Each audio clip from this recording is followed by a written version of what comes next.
Denham Springs High School football is on the air. Denham Springs High School football broadcast, a John Fine production, on Family Radio 91.9 FM Baton Rouge, on the net at johnfineproductions.com, and on YouTube. Please subscribe at DS Jacket Vision. With Yellow Jackets color commentator Mitch Covington and producer Darren Ferrante, DS Jacket Vision camera operator Chris Ledoux, and station engineer Lamine Figueroa. Here now is your Yellow Jackets play-by-play announcer, Josh Ward. Good evening and welcome to Yellow Jackets Football Week 10 edition here from Yellow Jackets Stadium. It is senior night for the Yellow Jackets as they will host the Amant Gators. I'm Josh Ward. My pleasure to welcome you to the Sporting Center Yellow Jackets warm-up. Brought to you by Sporting Center, proudly serving Livingston Parish since 1977. At Sporting Center, they have everything you need from athletic equipment to school uniforms. So go see our good friends Stacy Phipps, James Adam McCants, and their terrific staff over at Sporting Center. That is 205 South Range Avenue in Denham Springs. Again, Amant Gators come in to Yellow Jacket Stadium. It is Week 10 edition, if you can believe that. Just like that, it feels like it was yesterday. We were sitting in the bleachers at Hammond getting this season kicked off, and now here we are in the regular season finale against the Amant Gators. 41 seniors for this Yellow Jacket team will be honored here tonight, so that will be get going about 6:15, and we'll bring some of that to you as best we can. But throughout the night, we will talk about each of these seniors, and it is going to be a joy to watch how they finish the season, but it is going to be hard to watch this class graduate because they have been a lot of fun. But a lot of football left, we do hope, for this senior group and this Yellow Jackets team. As always, we come to you on YouTube at DS Jacket Vision. That's at DS Jacket Vision, all one word. Make sure you give it a like and subscribe. We're on Family Radio 91.9 FM and on the web at johnfineproductions.com. Last week, it was Yellow Jackets 62-34 over the parish rival Walker Wildcats from Wildcat Stadium on a Thursday night. Yellow Jackets now 7-2 on the year, 4-1 in District 5-5A play. And last week, Amant Gators would win in their game. We'll get to that in a moment. But they are also 7-2 on the season, but they are 3-2 in District 5-5A play. So Yellow Jackets with a win here tonight do have an opportunity to capture a share of the District 5-5A championship, which is something they set out to do in the preseason. So lots to get to before kickoff. We will have our weekly chat with head coach Brett Beard. Coming up, it will be John Fine with the mayor of Denham Springs, Gerard Landry, will be joining us in studio. Looking forward to that as well. And of course, again, a big football game here tonight for the Denham Springs Yellow Jackets with a district title on the line. We will take our first time out. When we come back, we will look at the week that was and the week that is right here on the Sporting Center Yellow Jackets warm-up. Your local sporting goods store is Sporting Center. Sporting Center has all your Denham Springs and surrounding school shirts, caps, clothing, and fan gear. And Sporting Center is more than just athletics, offering services for businesses and organizations. Sporting Center does in-house monogramming, screen printing, laser engraving, and large format printing. They can handle all of your advertising, promotional, and sign shop needs with personal, one-on-one customer service. Serving Livingston Parish for close to 50 years. Sporting Center, 205 South Range Avenue. Sporting Center, more than just a sports store. Sunshine Cleaners is a family-owned dry cleaning business that has operated in the greater Baton Rouge area since 1995. Let Sunshine Cleaners' knowledgeable, professional, and friendly staff take care of your dry cleaning and laundry needs. Whether you drop off or they pick up at your home or office, Sunshine Cleaners makes it easy and convenient. Sunshine Cleaners, Railroad Avenue in Denham Springs, with locations at Walker and Baton Rouge. Visit sunshinecleaners.net. You know, Demco is more than just an electric company. We're your local member-owned co-op, your neighbors, your family, and your friends. Our not-for-profit structure means that we can invest in youth programs that empower the next generation to grow, lead, and make a difference. It's all part of our mission to strengthen our communities and create a brighter future for all. Demco, powering life and community. That's the cooperative difference. Big Mike's Sports Bar and Grill has it going on. Big Mike's has burgers, steaks, seafood, pizza, salad, sides, and desserts. 40 TVs. Big Mike's is open late after the game. Live music on the weekend. Locally owned and operated by Denham Springs High School graduate Big Mike O'Neill. Check out the Denham Springs Athletics Hall of Fame at Big Mike's. Big Mike's Sports Bar and Grill, 123 Aspen Square, Denham, or delivery through DoorDash or Grubhub. If your saving for retirement approach involves the phrase, "I'll get around to it someday," Edward Jones can help. When it comes to meeting your goals, time can be on your side, and there's no better time than now to get started toward your retirement goals. Edward Jones Financial Advisors Scott Landry and Sims White can help. Stop by their office at 179 Del Orleans. That's Scott Landry and Sims White at Edward Jones, 179 Del Orleans, right across from the post office. Edward Jones, making sense of investing. Member SIPC. Denham Springs High School football broadcast on YouTube at DS Jacket Vision. Please subscribe. Family Radio 91.9 FM and on the net at johnfineproductions.com are brought to you in part by Use Safe and Lock, David Azar Shelter Insurance Company, District Court Judge Brian Abels, Coconut Willie's Daiquiris, Michon and Associates General Contractors, Sport Clips, and Safe Voyage Tattoo. We thank you for your support and patronage of these local businesses. As we welcome back in to the Sporting Center Yellow Jackets warm-up, Yellow Jackets and the Amant Gators here from Yellow Jacket Stadium, Week 10 edition of Yellow Jackets football. And then it will be playoff time for Denham Springs, so we will see where the Yellow Jackets will end up right now. They are sitting at number 11 in the power ratings. We're going to get to all of that now, but first off, want to go to last week as the Yellow Jackets would win over Walker 64-32 there from Wildcat Stadium on that Thursday night edition of Yellow Jacket football, and it would be John Goldman completing 13 of 19 passes for 276 yards. He would have 4 touchdowns. Rushing stats for the Yellow Jackets, it was John Goldman. He had 6 attempts, 17 yards for 7 yards was his longest one, which was a touchdown. Tanner Kerner added 37 yards on 11 carries for 2 touchdowns, and Brenton Paul 32 yards on 7 carries, and he had a touchdown as well. And then the receiving stats for the Yellow Jackets, pretty impressive night yet again. It was Sean Goldman, 143 yards on 6 receptions. His longest was 46 yards. He had 2 touchdowns on the night. Tanner Kerner added 1 catch for 16 yards. It was Trey Seals, 4 catches for 90 yards. He had 2 touchdowns as well. His long one was a 47-yard touchdown strike. And Hayden Ray would add 2 receptions for 27 yards, and that would bring the Yellow Jackets to that 64-32 win over the Walker Wildcats. And again, that improves Denham Springs to 7-2 overall and 4-1 in district play. Now comes in the Amant Gators. Last week, they were a 49-24 winner over the Prairieville Hurricanes there from the pit. And it was a close game at the half, but the Gators would be able to extend their lead in the second half and come out with that win there. So, again, the Gators now come into this one against Denham Springs, also 7-2 on their season, but they are 3-2 in district play. And while we were talking about district play, we'll go ahead and bring that up for you as well. Denham Springs and East Ascension still sitting at the top of the district standings with 4-1 records, and it is East Ascension will be playing Walker tonight. Walker will travel to East Ascension. We have Dutchtown would lose to Live Oak last night. So after I had all this ready to go, I had to do a little readjusting there. You do have Denham Springs now at number 11 in the power ratings. East Ascension is 12 in the power ratings, followed by Amant at 17. So Yellow Jackets with a win here over 17. Current 17, Amant could boost them up a little bit. We'll get more into that and where Coach Beard and Mitch believes that they can go. They think with a win here tonight, it could go up pretty high. Then you have Dutchtown coming in at 3-3 after that loss last night against Live Oak. Prairieville 3-3 as well. They are out of district play tonight, and then it is Live Oak at 2-4 in district play, and Walker is 0-5 in district play. And that is how the district is shaping up right now. And let's see, what else do we have to get to? I think that's going to be it for right now. What we are going to do is we are going to take a timeout. When we come back, it is going to be John Fine, and he will be with Mayor of Denham Springs, Mayor Gerard Landry will be here in studio. That is coming up after this quick timeout on the Sporting Center Yellow Jackets warm-up.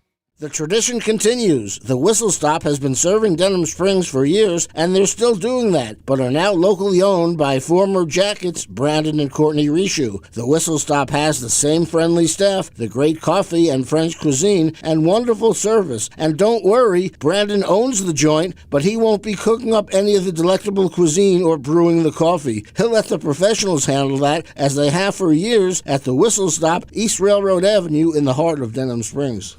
Hey, it's Max Sellers from Ralph Sellers Chevrolet. We are again excited to be a sponsor of the Denham Springs Fighting Yellow Jackets football team this year. We appreciate all the support from your community in our first few years in business, and we are excited about things to come. Whether it's a new or used car, truck, or SUV, award-winning service from our dedicated service and parts staff, or even an outstanding collision repair for your vehicle, Ralph Sellers Chevrolet wants to earn your business. From our Ralph Sellers Chevrolet dealership family to your school family, go Jackets!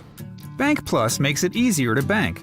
With extended drive-through hours plus 24/7 online and mobile banking, we're here when you need us. Lost your debit card? Get a new one instantly at any Bank Plus location. No waiting for the mail. And interactive teller machines offer drive-up personal service 7 a.m. to 7 p.m. Monday through Friday and 9 a.m. to 1 p.m. Saturdays. Your bank, your plus. Learn more at bankplus.net. Member FDIC. Where can you get good neighbor service and surprisingly great insurance rates? At State Farm. Because State Farm agent Brandy Robertson is your one-stop shop in Denham Springs for the service you deserve at the price you want. So stop looking around. State Farm agent Brandy Robertson is ready to help. Visit betterwithbrandy.net for your surprisingly great rates today. Brandy Robertson, State Farm Insurance. Like a good neighbor, State Farm is there. Individual premiums will vary by customer. All applicants subject to State Farm underwriting requirements. Fire and water, cleanup and restoration. Serve Pro of Livingston. The #1 choice in cleanup and restoration is Serve Pro of Livingston. Whether it's water damage, fire damage, mold, storm, or construction issues, let the highly trained professionals at Serve Pro of Livingston clean and restore your property and make it like it never happened. Serve Pro of Livingston is prepared for just about anything and is open 24/7, so Serve Pro is faster to any disaster. Serve Pro of Livingston, Florida Boulevard, Denham Springs. Soon to be at the old Albertsons. Fire and water, cleanup and restoration. Serve Pro of Livingston. Denham Springs High School football broadcasts on YouTube at DS Jacket Vision. Please subscribe. Family Radio 91.9 FM and on the net at johnfineproductions.com are brought to you in part by Shay Landry, closing attorney, Milestone Title, Brandon Rishu with Smart Move Real Estate, Baton Rouge KOA Campground of Denham Springs, Brian Ross, owner OK Computers and Auto Sales, Quality Furniture Restoration, and Dr. Chip Bankston and Baton Rouge Orthopedic Clinic. We thank you for your support and patronage of these local businesses. It is Denham Springs High School football. The Sporting Center Yellow Jackets warm-up continues. Denham Springs and Santamont at or about 7 o'clock. I'm John Fine, producer of Denham Springs broadcast. Have a number of shout-outs to do. We'll do 2 right now and then 2 during our whistle-stop halftime report. Big Mike O'Neill, furnished our pregame spread today. It was delicious. And we thank Big Mike so much for everything he does for our broadcast. And Brandy Robertson of Brandy Robertson State Farm Insurance had a Casa Bake Sale today, and it was terrific as well.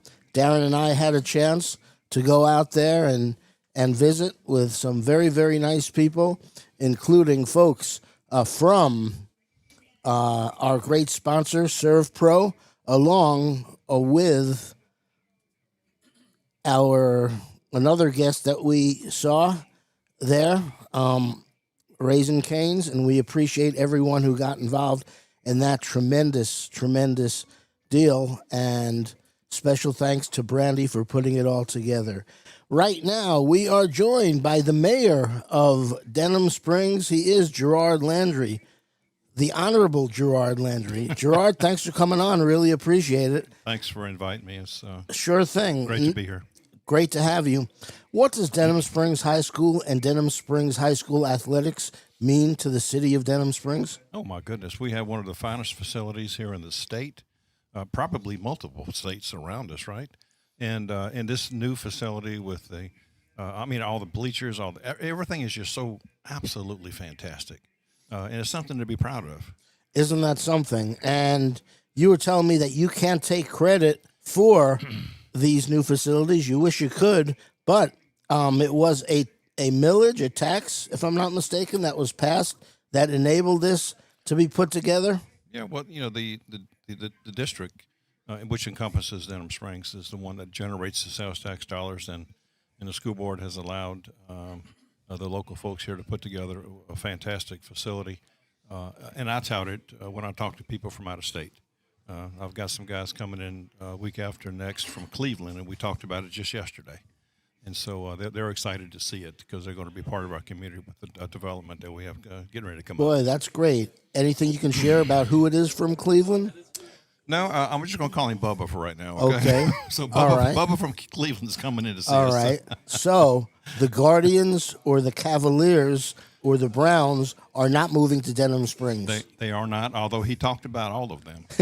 Okay. And I just had to remind him about an LSU transfer, Mr. Burrow, that ended up back over that way. He said, "Oh, yeah, I know him." I said, "So do we." There you go. Right. Now, you're in your third term. The first one you did of your own volition. The second one you felt you had to stay on as mayor of Denham Springs. And the third one you did it against your bride's best wishes? Well, I'm not going to say she really tried to talk me out of it, but nobody ran against me, so nobody qualified. And there were several things that we needed to finish up. The flood was devastating for everybody in our area. The first term is when it happened. The second term, we were in the middle of navigating the FEMA process, trying to get rebuilt. And then in this third one, we're finally able to do some things that are not just flood related, but some progressive things that we want to do before we leave office. What are some of those progressive things you're referring to? Well, if you look at this week's Livingston Parish News, there's an article on the front page about a conference center and a name brand hotel. Okay. And that's what these folks are coming in to put together for us. We're actually presenting a TIF, which is how Bass Pro was built. That's how Jubilant Crossing was built in finance, and so we're going to create another one. And it's going to be Rushing Road, where the water tower is, right by the fireworks stand on Rushing. It's going to take up 22 acres. And so what we're hoping and what's proposed is a Hilton Garden Inn, 5 stories, 120 rooms, and a conference center of about 15,000 square feet, where we could have Mardi Gras balls, weddings, wedding receptions, dance recitals, and all those kinds of things. And what the goal is to have seating for about 1,000 people. Wow, that's terrific. And then we can split it up into rooms of 400 or 200 or 100, depending on the size of the need of the people that want to use it. Full service restaurant, and in the hotel we'll feed it and serve. Be the catering, and they'll make reservations for us and manage it for us as well. And so we're very excited about that. Great. Now talk a little bit, if you would, about the Great Flood. I don't know how it became great, but that's how some people refer to it. And talk about that challenge and what it took to overcome that and make Denham even bigger and better than it had been previously. Well, it's once you get past the pain and suffering and the financial loss to our citizens, and because not everybody, I think only 26% of our folks had flood insurance. And so it's obviously devastating for them financially. But if you stand back and put that aside, forget about the memorable things that you lost, kids' pictures and toys and memorabilia and that sort of thing.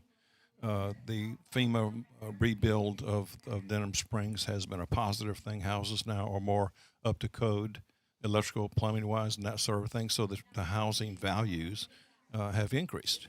And they will continue to increase as people want to move to Denham Springs because the facilities that we have here. Denham Springs High School is the largest high school in the state, right? Mm-hmm. And that's something to brag about. And so we have a whole lot of things to offer, and the flood just helped us make some repairs that probably needed to be made.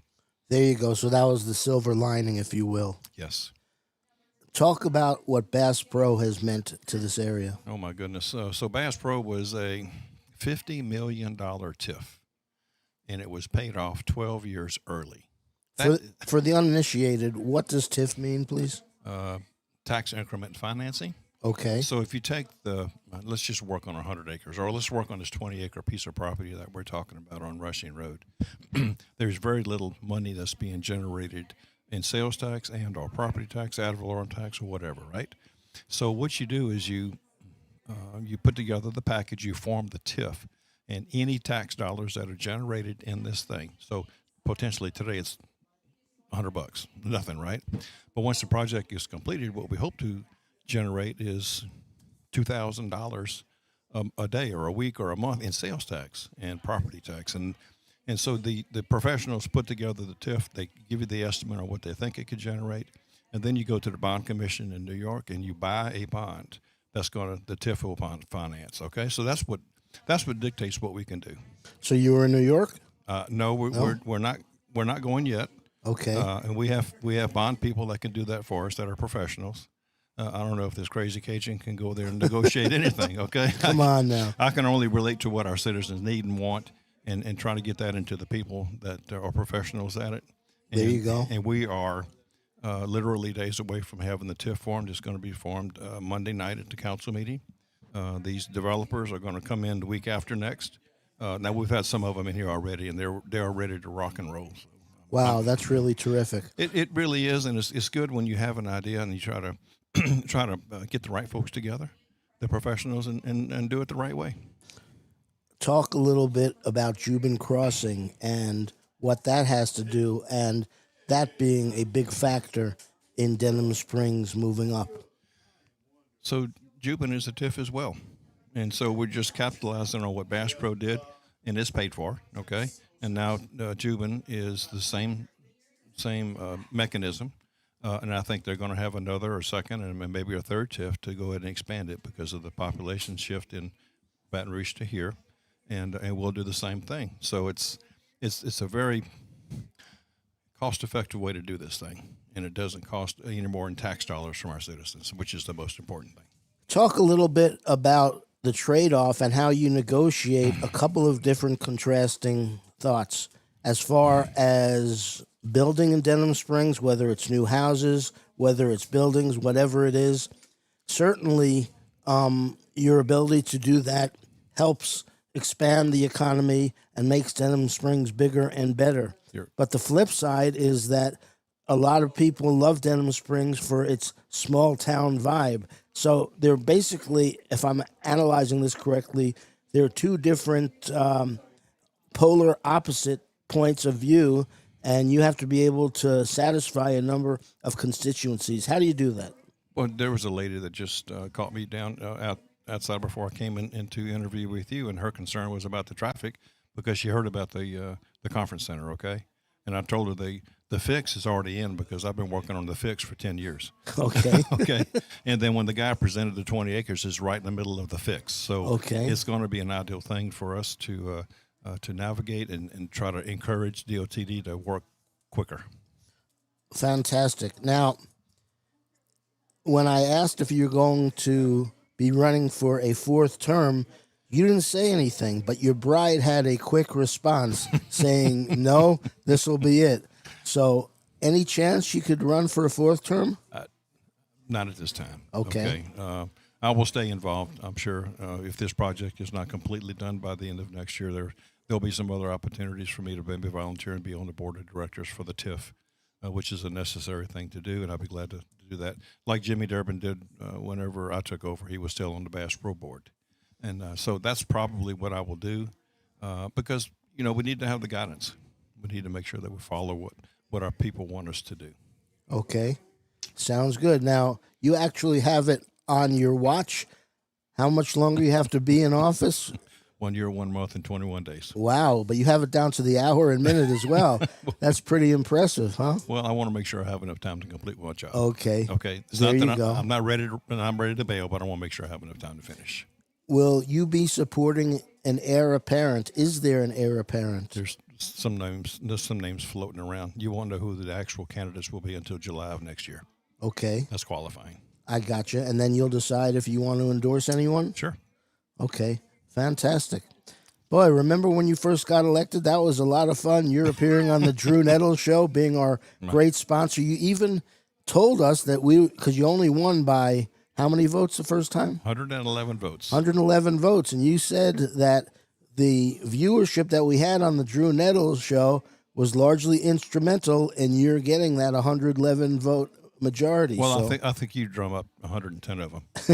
Okay. All right. So just a little bit short, but you carried the rest. Fantastic. All right, Mayor Landry, thanks so much for joining us. Congratulations on everything that you've done for Denham Springs.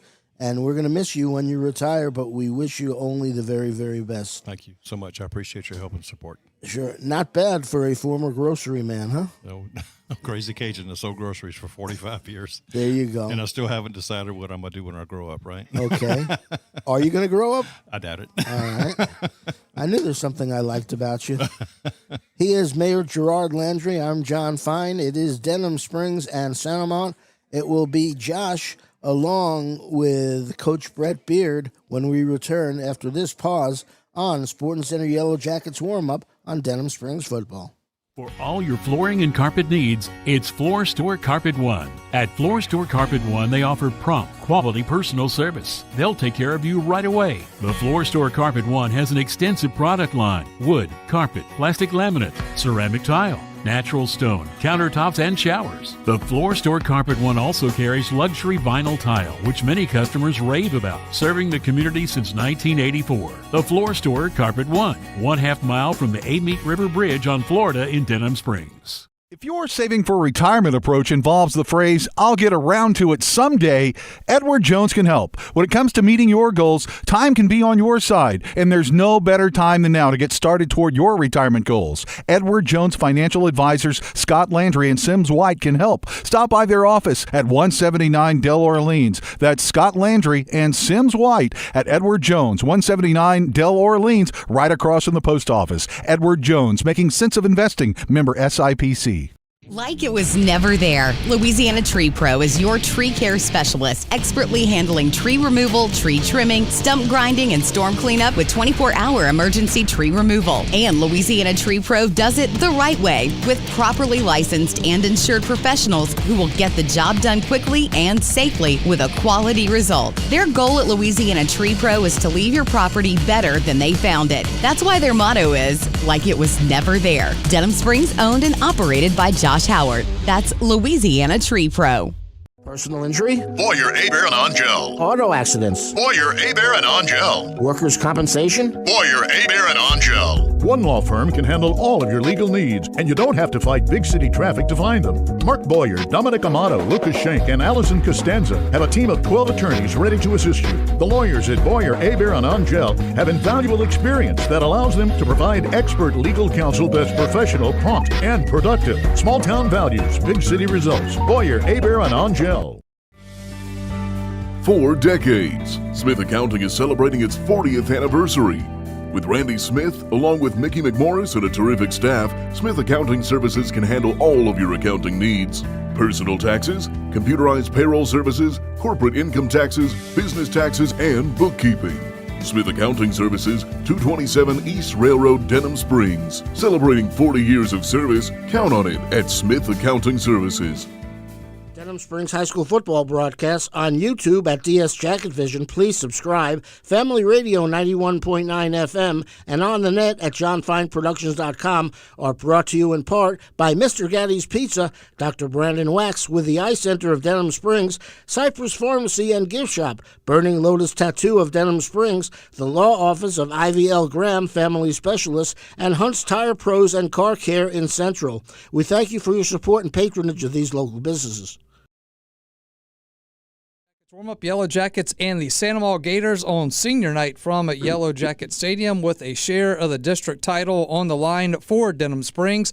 I'm Josh Ward, and we are now joined by Yellow Jackets head coach Brett Beard. Last week, coach, the train kept full steam ahead with a 62-34 win over the rival Walker Wildcats, 5th win in a row for Denham Springs. It was a Thursday night game, so a little extra rest for the Yellow Jackets. And coach, another quick start yet again. Opening kickoff is turned over by the Wildcats. I believe that's the 3rd game in a row where the Yellow Jackets have capitalized off a turnover from a kickoff. So Joseph Herrera has really turned into a little bit of a weapon for this Yellow Jackets team. Yeah, we struggled early on, and that was kind of a big focal point for us, was getting those teams cleaned up and corrected, and hoping they can start making some plays for us. We're having big turnovers, we're returning big kicks, we're blocking punts. We're really we're having great punts from our punter. Like, everything is really going really well, special teams, and we've emphasized for years now just figuring out a way to try to start fast here, and it looks like we finally figured it out with this group, and it's been a lot of fun to watch.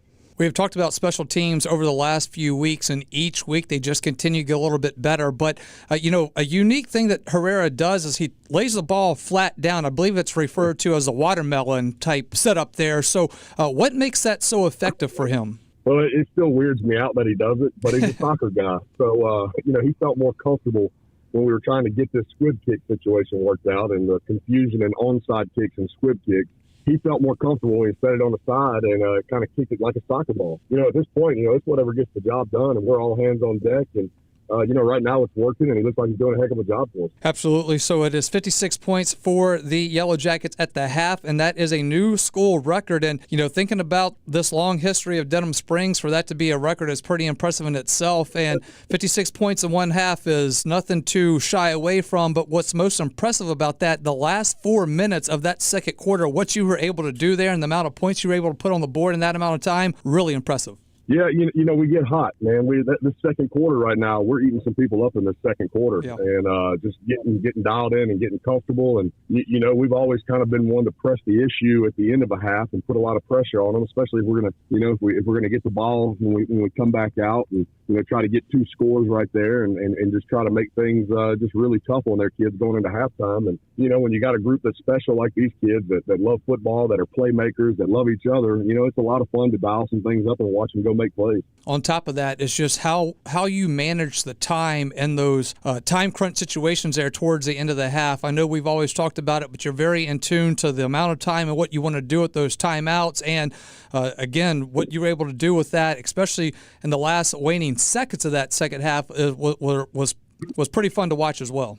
I love playing the game within the game. And as a head coach, I try to take all the pressure and all the stuff off of our coaches and our kids and just, kind of handle that part of the game. It's always been fun to me, and the strategic side of things, the crunching the numbers and working the numbers in your head at the end of halves, at the end of games. It's always been fun to me, which is why I guess I've been known to really never panic. Where some people might think it's panic or dumb at times, it really is.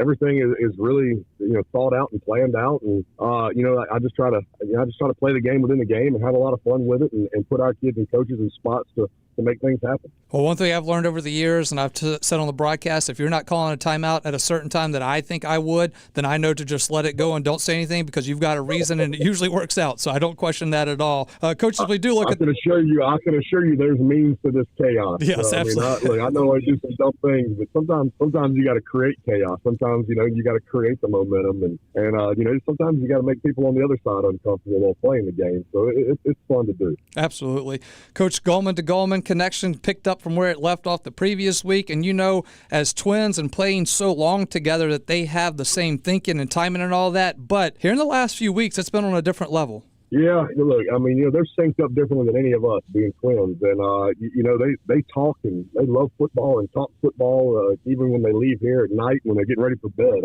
They're on a different page, and, they make us look great, but they do things the right way. Man, those 2 kids have been huge part of our program and coming to work every day. And, they really are some big-time builders behind where we are, and not just football but basketball, because they do it right, man. They're good students. They're great people to have in our hallways. They're really everything you want. It just so happens they're really good at football and basketball, which everybody sees. But those are amazing young men that can make us go, because they love each other, they love our team, they love our program, and they give us everything we got. As a defensive guy, have you ever tried to stop and imagine being a defensive coordinator trying to go against this offense? Oh, yeah. No, I think we've got we give them tips during practice. I think there's some things that we do make it very complicated, especially when the quarterback is getting his reads and he's in the zone. You saw him struggle against EA, and you can see what it does to our offense. But again, that was his 4th career start. But now that he has settled in and he's seeing things like, he looks like a big-time elite quarterback now.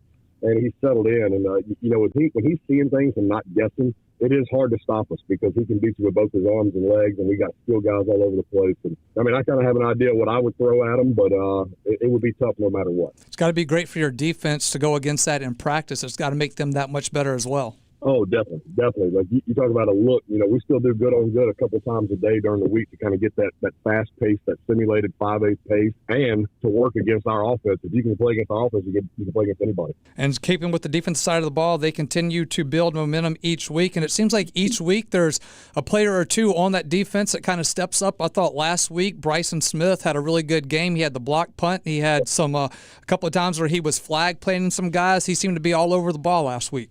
Yeah, he's a good football player, and I love having him. We got a little nicked up against Southern Lab, and we didn't have him versus Lava, which really kind of kind of caused us some problems the first line, which is why they were able to score a few more points, just because he's that big a difference maker. Between him, he's going to be a big piece next year coming back. Really, it goes back still. Our D-line is finally starting to play at an elite level, man. One of the silent killers, Devin Mack, has just been having a phenomenal year. And, you forget to mention him and Debo and Cupid enough, because really that first line of defense right now is dominating up front, and they're giving us a chance to do everything we're doing. Linebacker play could be really big in this one coming up. Before we get to that, Cedric Polk, another one that I think throughout the season kind of has some really bright spot flashes where he's making some plays as well. Yeah, it's a testament to everything we're doing, man. These guys, and I love football people that watch us play that really know, you being one of them, Mitch. These guys, you see them, these guys come to work every day. The work they're putting in the weight room with Coach Ryan, the work we've put in, you can really see these kids through this program really develop to big-time players. They might not always be college football players, but, man, I tell you what, they're going to leave here with no regrets of what they could be, that they could be the best high school football player they could be. And, because of it, you poured so much into it, and you see guys like Cedric Polk who have turned a corner, who struggled last year, is having a big-time year. Bryson Smith, another one. Devin Mack, all these guys you mentioned, and Jaden Washington, these guys are blowing up. I mean, you wish you had Angel Morrow for more than a few months, because we think we could have made him really special having him in this program. But it's really a testament to everybody and every kid that's coming to work in this building and meeting my standard of what it is we're trying to do and build here.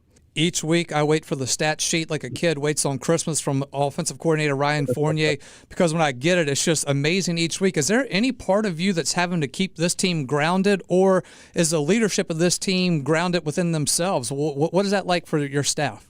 No, they're still really grounded. I mean, they get it. I'm not so sure it's the people, at their dinner table that probably have more problems with it than we do. Because I do remind them that we got a lot of dudes that need to touch the football, but we only have one football. And, Hayden Ray's kind of slowed down some just because, people are taking him away. If you looked at Walker had two guys around him all night. So therefore, Seals and, Goldman were able to have some really big explosive plays. I'd like to think that's going to change, and those guys flip around and start to take those guys away. So now Hayden Ray back underneath is eating people up. It's just really a lot of fun to watch when you have players and you see people try to take away certain people. You see those other guys open up and step up, and that's what makes it so tough or so much fun, but also tough on these guys, because not everybody's having that big day every week. There's one football, and there's a lot of dudes that are really good at football. You know what? Take your turn and freaking make something about it. Do you want to do a quick facility update? I got a VIP tour from Mr. Cecil Harris himself of the new field house. And let me tell you, I feel like we just kept going through a different turn. It's going to be really impressive when it's done. Where's it at right now? Yeah, we're probably 6 to 8 weeks away from being in our new home. And it's going to be probably the best football facility in the state when it's all said and done. I can't wait for the public to see what we have. I can't wait to see the pride in our kids and what they have. And everything we've done and poured into this program, you're starting to see while, growing these facilities and growing what we have here to hopefully take this program to even, greater heights. All right, we are going to take a timeout. It is senior night for the Yellow Jackets. When we come back, we will look to the Amant Gators and this 41-member senior class for the Yellow Jackets that is coming up after this timeout on the Sporting Center Yellow Jackets warm-up. Your local sporting goods store is Sporting Center. Sporting Center has all your Denham Springs and surrounding school shirts, caps, clothing, and fan gear. And Sporting Center is more than just athletics, offering services for businesses and organizations. Sporting Center does in-house monogramming, screen printing, laser engraving, and large format printing. They can handle all of your advertising, promotional, and sign shop needs with personal, one-on-one customer service. Serving Livingston Parish for close to 50 years. Sporting Center, 205 South Range Avenue. Sporting Center, more than just a sports store. The tradition continues. The Whistle Stop has been serving Denham Springs for years, and they're still doing that, but are now locally owned by former Jackets Brandon and Courtney Rishu. The Whistle Stop has the same friendly staff, the great coffee and French cuisine, and wonderful service. And don't worry, Brandon owns the joint, but he won't be cooking up any of the delectable cuisine or brewing the coffee. He'll let the professionals handle that, as they have for years at the Whistle Stop, East Railroad Avenue in the heart of Denham Springs. Sunshine Cleaners is a family-owned dry cleaning business that has operated in the greater Baton Rouge area since 1995. Let Sunshine Cleaners' knowledgeable, professional, and friendly staff take care of your dry cleaning and laundry needs. Whether you drop off or they pick up at your home or office, Sunshine Cleaners makes it easy and convenient. Sunshine Cleaners, Railroad Avenue in Denham Springs, with locations at Walker and Baton Rouge. Visit sunshinecleaners.net. Peak Performance Physical Therapy is excited to announce the opening of our newest clinic location in Watson. We are located at 32871 Highway 16 at the corner of Amite Church Road and Highway 16. And don't forget about our Denham Springs Clinic located at 145 Aspen Square next to Spectrum Fitness Club. At Peak Performance Physical Therapy, we treat the athlete and everyone. Big Mike's Sports Bar and Grill has it going on. Big Mike's has burgers, steaks, seafood, pizza, salad, sides, and desserts. 40 TVs. Big Mike's is open late after the game. Live music on the weekend. Locally owned and operated by Denham Springs High School graduate Big Mike O'Neill. Check out the Denham Springs Athletics Hall of Fame at Big Mike's. Big Mike's Sports Bar and Grill, 123 Aspen Square, Denham, or delivery through DoorDash or Grubhub. Denham Springs High School football broadcast on YouTube at DS Jacket Vision. Please subscribe. Family Radio 91.9 FM and on the net at johnfineproductions.com are brought to you in part by Danny Pauline with 5 Star Printing, Horace Wilkinson, State Farm Insurance, Performance Collision Center, Sport Clips, BJ Pawn and Gun, Livingston Parish Clerk of Court Jason Harris, Family Wellness and Healthcare of Louisiana, and L. King Company. We thank you for your support and patronage of these local businesses. It is the Sporting Center Yellow Jackets warm-up. It is senior night for Denham Springs from Yellow Jacket Stadium, wrapping up the regular season against the Amant Gators in a District 5 5A matchup. And a district title is within grasp for the Yellow Jackets. I'm Josh Ward, and we continue on with Coach of the Yellow Jackets, Coach Brett Beard. Coach, one goal this team did set out for at the beginning of the year was to win a district title, and they know they have that opportunity to do that here tonight. How much are they embracing that opportunity? Oh, yeah, that's a big deal. That's one of our goals. You know, I told them at the beginning of the year, you want to be remembered. You get that number, get that number, that year up on the wall where, under a district championship, that number stays forever. And, they've embraced that and they want this. And, I'm excited to see them compete with that goal in sight. It is hard to not look at the district scores each week and see a disparity between the scores of the other schools and the scores that we have had. It is 218 points in the last 4 games in district play to giving up 100 points, some of those later in the game when the game's kind of out of hand. But it's I know as a coach you don't like to look at that. The human side of it says your district scores are completely different from what we're seeing everyone else where it's a 1, 2, 3 point score. How do you account for that? Yeah, look, we're playing really well. You can't not account for it. You can't not, shy away from it.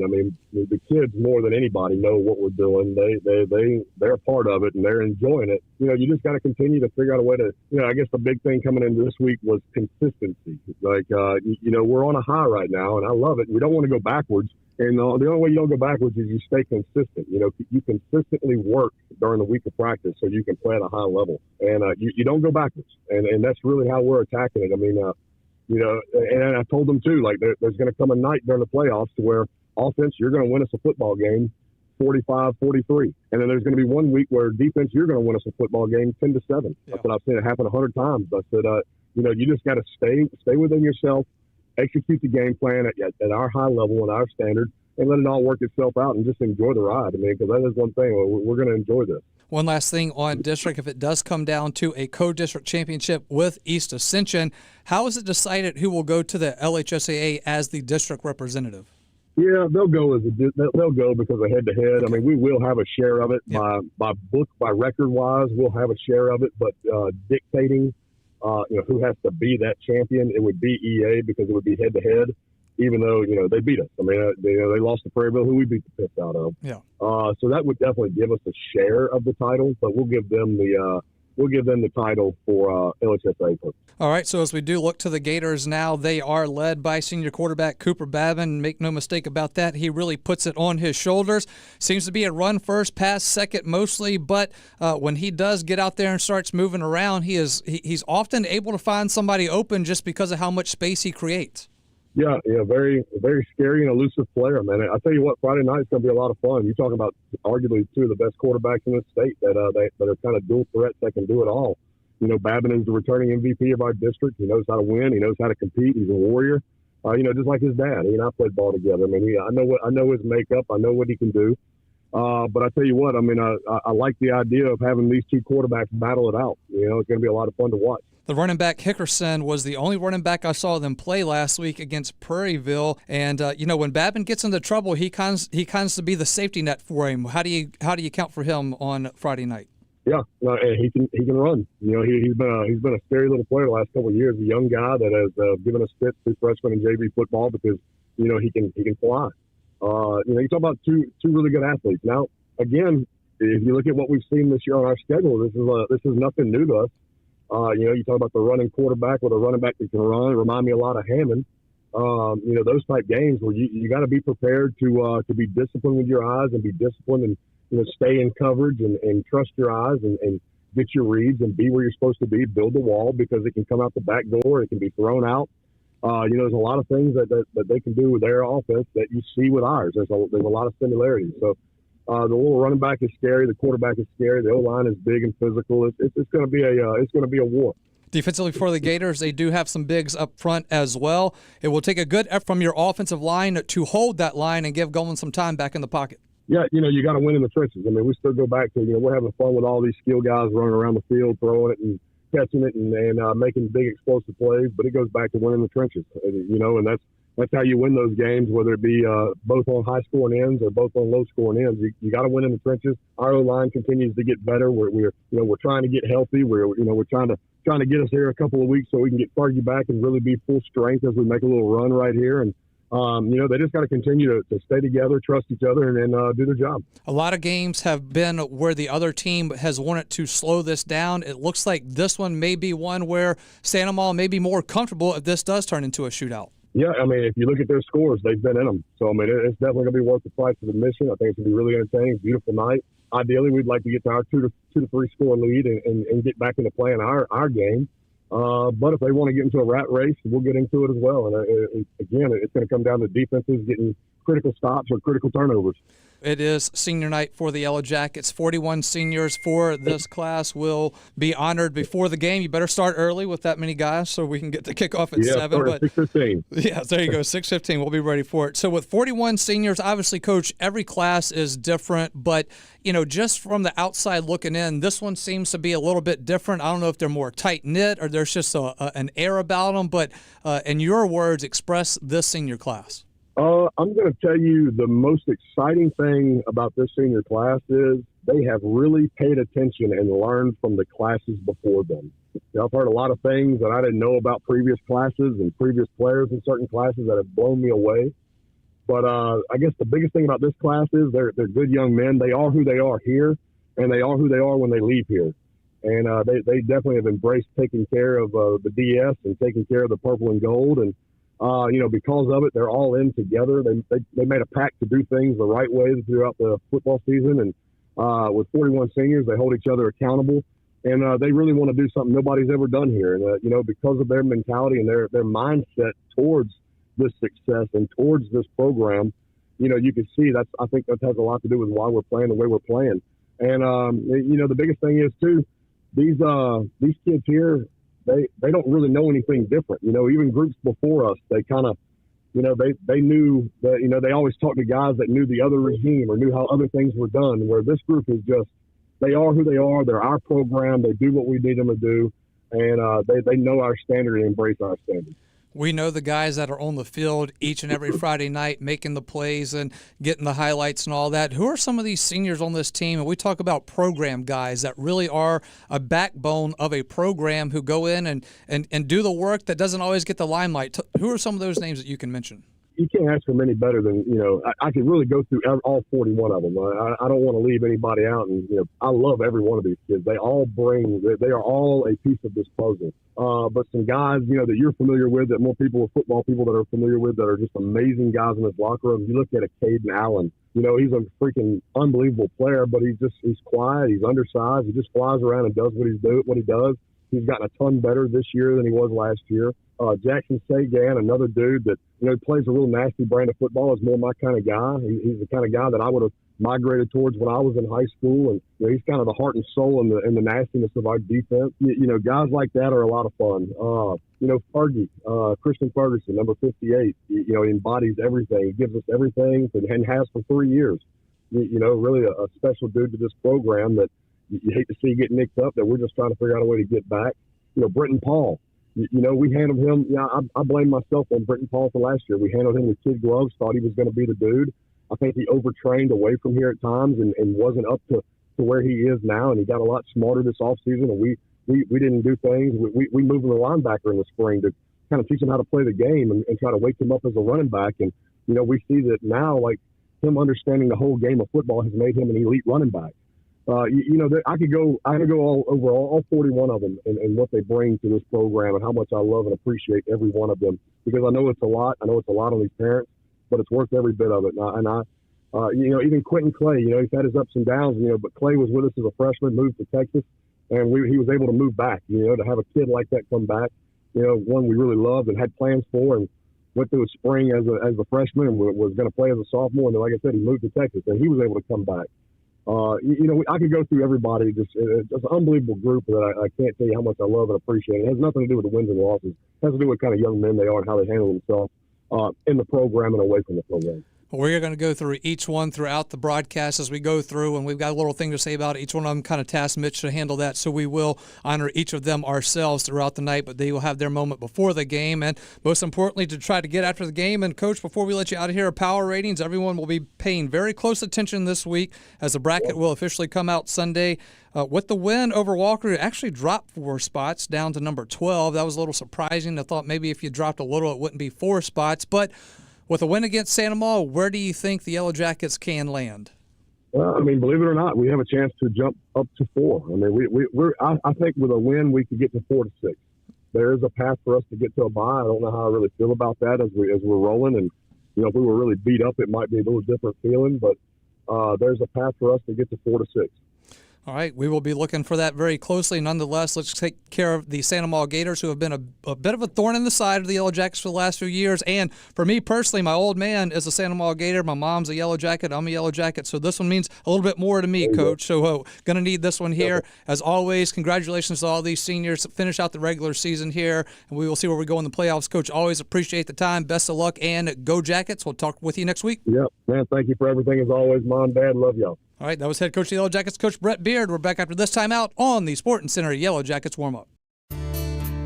Hi, I'm Jacob Neal, a nurse practitioner at North Oaks Urgent Care. When you're not feeling your best, whether it's an illness, injury, or something in between, you shouldn't have to wait to feel better. That's why we're here for you every day from 7 a.m. to 8 p.m. at 4 convenient locations. Walk-ins are always welcome, or you can save time by reserving your spot online at northoaks.org/urgent care. We're here to provide expert care right when you need it.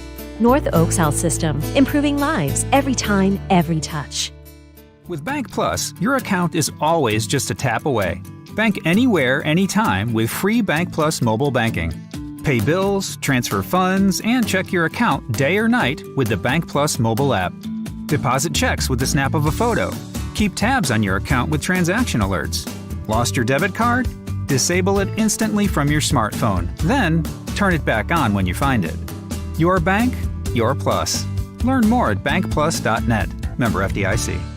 Hey, it's Max Sellers from Ralph Sellers Chevrolet. We are again excited to be a sponsor of the Denham Springs Fighting Yellow Jackets football team this year. We appreciate all the support from your community in our first few years in business, and we are excited about things to come. Whether it's a new or used car, truck, or SUV, award-winning service from our dedicated service and parts staff, or even an outstanding collision repair for your vehicle, Ralph Sellers Chevrolet wants to earn your business. From our Ralph Sellers Chevrolet dealership family to your school family, go Jackets! Bond Roten Eye Clinic is your full-service eye care specialist. Dr. Hunter Bond and Dr. Chris Roten and their staff expertly handle all of your eye care needs. A former Jackets football player, Dr. Hunter Bond is proud to serve the Denham Springs community that gave so much to him. You can visit Bond Roten Eye Clinic at 222 Veterans Boulevard in Denham Springs or call 791-2020. That's Bond Roten Eye Clinic in Denham Springs with locations in Hammond and Ames. If you're a small business owner in the Denham Springs area, think about everything you need to help your business succeed. You need a plan, happy customers, steady cash flow, and an insurance agent that gets you. State Farm agent Brandy Robertson runs a small business in the Denham Springs community area too, and she understands the unique needs of local business owners. She will make it easy to choose the right protection at the right price, because one thing you don't need is insurance stress. Call State Farm agent Brandy Robertson for your small business needs. Like a good neighbor, State Farm is there. Denham Springs High School football broadcasts on YouTube at DS Jacket Vision. Please subscribe. Family Radio 91.9 FM and on the net at johnfineproductions.com are brought to you in part by Triton Outpatient Clinic, Livingston Parish Assessor Jeff Taylor, Todd Caruso, Attorney at Law, Duke's Seafood and Steakhouse, Modad 1 Individual Sewage Treatment System, Forest Grove Plantation, and Billy Leach Professional Title Company. We thank you for your support and patronage of these local businesses. As we welcome back in to the Sporting Center Yellow Jackets warm-up, Yellow Jackets and the Amant Gators. Senior night here from Yellow Jacket Stadium. Josh Ward alongside broadcast partner Mitch Covington. Special thanks to Lane Figueroa back at the studio, Chris Ledoux, Darren Ferrente, John Fine, Mayor Gerard Landry, Miss Christine Pappas helping us in the back scenes as well. Got the whole crew here ready for this one, Mitch. It's going to be a good one here tonight from Yellow Jacket Stadium. Can you believe it's Week 10 already? It has flown by, but I tell you what, this week did not fly by. We played Thursday last week against Walker, and it seemed like Monday at school. I was like ready for this Friday night football game with Santa Maul, and I'm like, it's only Monday. I got to wait all week to get here, and we're finally here. Going to be the biggest crowd of the year. A lot of people here. The parking lot was full at 5:30 this afternoon, and a big crowd over there for Santa Maul on their side. Of course, at Denham here, a lot of people here for the, to honor the seniors before the game, and of course, everybody wants to see this big finish. Can the Yellow Jackets finish off this great run and get a district title? Absolutely. And speaking of that, that is something that this senior group did set out before the season, that they wanted to win a district title. With a win here tonight, they would capture a share of the district championship with East Ascension. East Ascension, as Coach Beard mentioned, would represent the district as a district champion. But nonetheless, a lot to play here for. One, for that district title, a share of that. But two, your power ratings, which are so important, which everyone will be watching this weekend. And I don't think we'll have an issue like we had last year with anyone suing the LHSAA and holding up the brackets. Everything seems to be going okay right now. But as you said, a lot of power points on the line tonight. Santa Maul's trying to win to get a home game in the first round. We're trying to win, which would possibly lock up 2 home games. If you can win that first round, we'd probably get high enough to host a second round game as well. So a lot on the line tonight. All right, we are going to take our final timeout. We always try to time this out with senior night here tonight. Little things got a little iffy there. We're going to take this final timeout. When we come back, we'll have you ready for kickoff with the James Drug Store starting lineups, Mitch Covington's keys to the game, and then we will have it ready here from Yellow Jacket Stadium. Week 10, the Denham Springs Yellow Jackets, Amant Gators from Yellow Jacket Stadium, District 5-5A matchup. We're back after this timeout on the Sporting Center Yellow Jackets warm-up. Peak Performance Physical Therapy has been serving the wonderful people of Livingston Parish for over 20 years now. This is Ben Wilson, Denham Springs High School, class of 98. And the much younger Stephen Wilson, class of 2003. We are honored to have the opportunity to help those in our community return to a normal way of life following injury. From the geriatric population to the young athlete, we are committed to helping you become stronger, faster, and better. So for all of your physical therapy and rehab needs, come see us at Peak Performance Physical Therapy, located in Denham Springs at 145 Aspen Square, or visit our website at peakperformancephysicaltherapy.com. You know, Demco is more than just an electric company. We're your local member-owned co-op, your neighbors, your family, and your friends. Our not-for-profit structure means that we can invest in youth programs that empower the next generation to grow, lead, and make a difference. It's all part of our mission to strengthen our communities and create a brighter future for all. Demco, powering life and community. That's the cooperative difference. Since 1898, the Livingston Parish News, an award-winning media outlet, has served as the news source for our community. The Livingston Parish News is available in print and online at www.livingstonparishnews.com. For complete and comprehensive coverage of what is making news in Livingston Parish, as well as Livingston Parish sports, we have you covered. Opinions, politics, lifestyle, and the arts. No matter how big or small the story, the Livingston Parish News is your source for community news in our parish. Serving Livingston Parish for more than 120 years, it's the Livingston Parish News. 4 decades, Smith Accounting is celebrating its 40th anniversary. With Randy Smith, along with Mickey McMorris and a terrific staff, Smith Accounting Services can handle all of your accounting needs. Personal taxes, computerized payroll services, corporate income taxes, business taxes, and bookkeeping. Smith Accounting Services, 227 East Railroad, Denham Springs. Celebrating 40 years of service, count on it at Smith Accounting Services.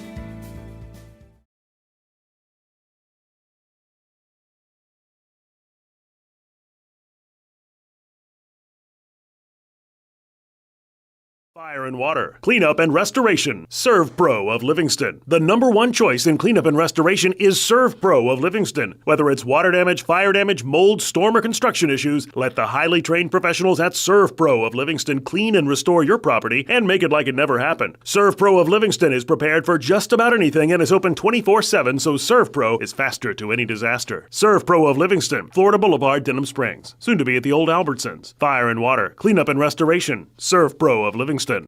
Denham Springs High School football broadcasts on YouTube at DS Jacket Vision. Please subscribe. Family Radio 91.9 FM and on the net at johnfineproductions.com are brought to you in part by Hunt's Tire Pros and Car Care in Central, Safe Voyage Tattoo, Use Safe and Lock, District Court Judge Brian Abels, Mashan and Associates General Contractors, David Azar Shelter Insurance Company, and Coconut Willie's Daiquiris.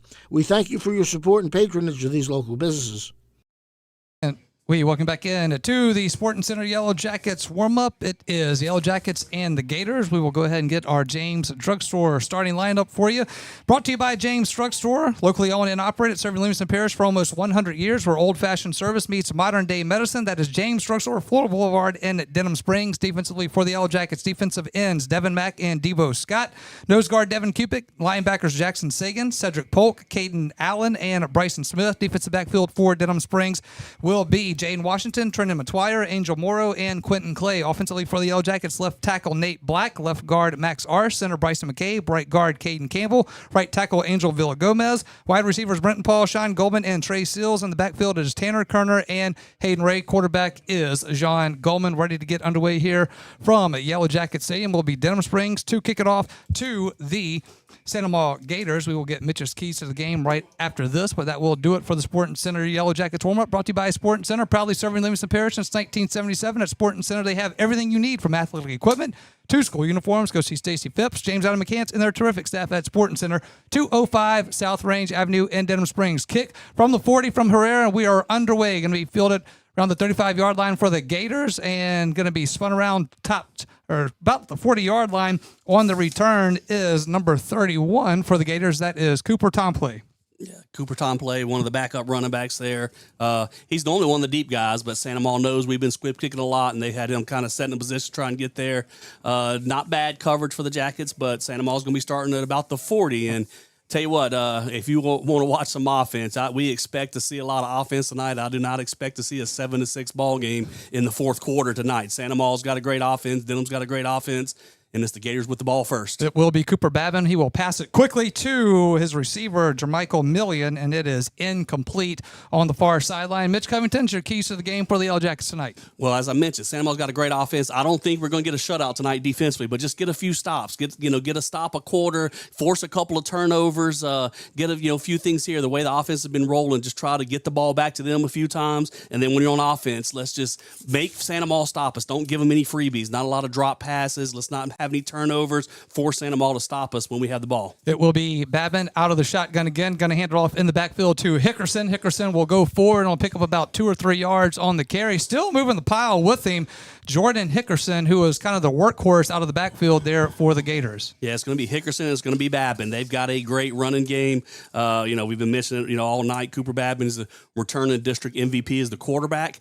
I think he's really more effective as a runner than a passer. He struggled a little bit the last couple of weeks and thrown a couple of interceptions. And if we can stop the run first, if we can force him into passing downs. Now, Babin's good with passing and he's got good receivers, but that's more advantageous to not let them just run the ball at us. 3rd and 6 now from their own 45-yard line. Babin going to look to throw. He's going to be hit in the backfield. He's going to be brought down for a sack on the play. Yellow Jackets defense gets to him, brings him down. Big loss. 4th down for the Gators. Caden Allen come through with a linebacker blitz. I think we sent both. We had 5 guys coming right there, both Cedric Polka and Caden Allen inside linebackers. Caden Allen gets there for the sack, and that's the advantage of them dropping the ball on first down and holding them to a short run on second down. We knew it was a passing down. Third and long, we was able to line up a blitz package and get after them.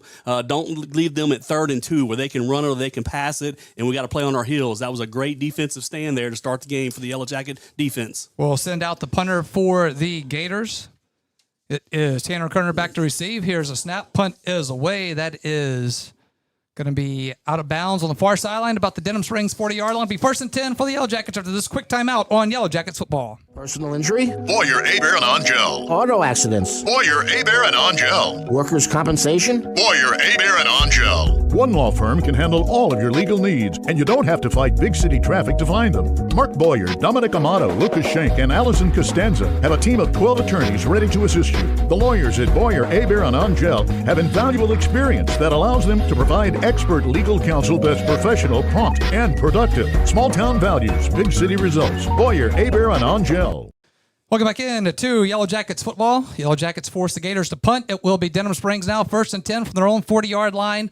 And it will be John Goldman out of the backfield, empty backfield for John. Here is a snap. He is going to get it to Hayden Ray. Ray's at the 40, the 45, and going to be pushed out of bounds just shy of midfield. Nice first down play right there. Yellow Jackets from John Goldman to Hayden Ray. The Jackets came out with a quad receiver set. We had 4 receivers down here on the bottom side of the field, plus a tight end. And so Goldman had the option to either run it or throw it out there quickly in the flats to Hayden Ray. He made a good decision to get it to Ray with some good blocking out in front of him and picked up 8 yards on first down. Yep, 2nd and 2 now for the Yellow Jackets from their own 48-yard line. Goldman now from a pistol formation. Here is a snap, hands it off to Brent Paul. Paul gets right to midfield and will be right at the first down marker. We'll go ahead and make that our first Big Mike Sports Bar and Grill Jackets first down, children friendly with great food and locally owned by Big Mike O'Neill.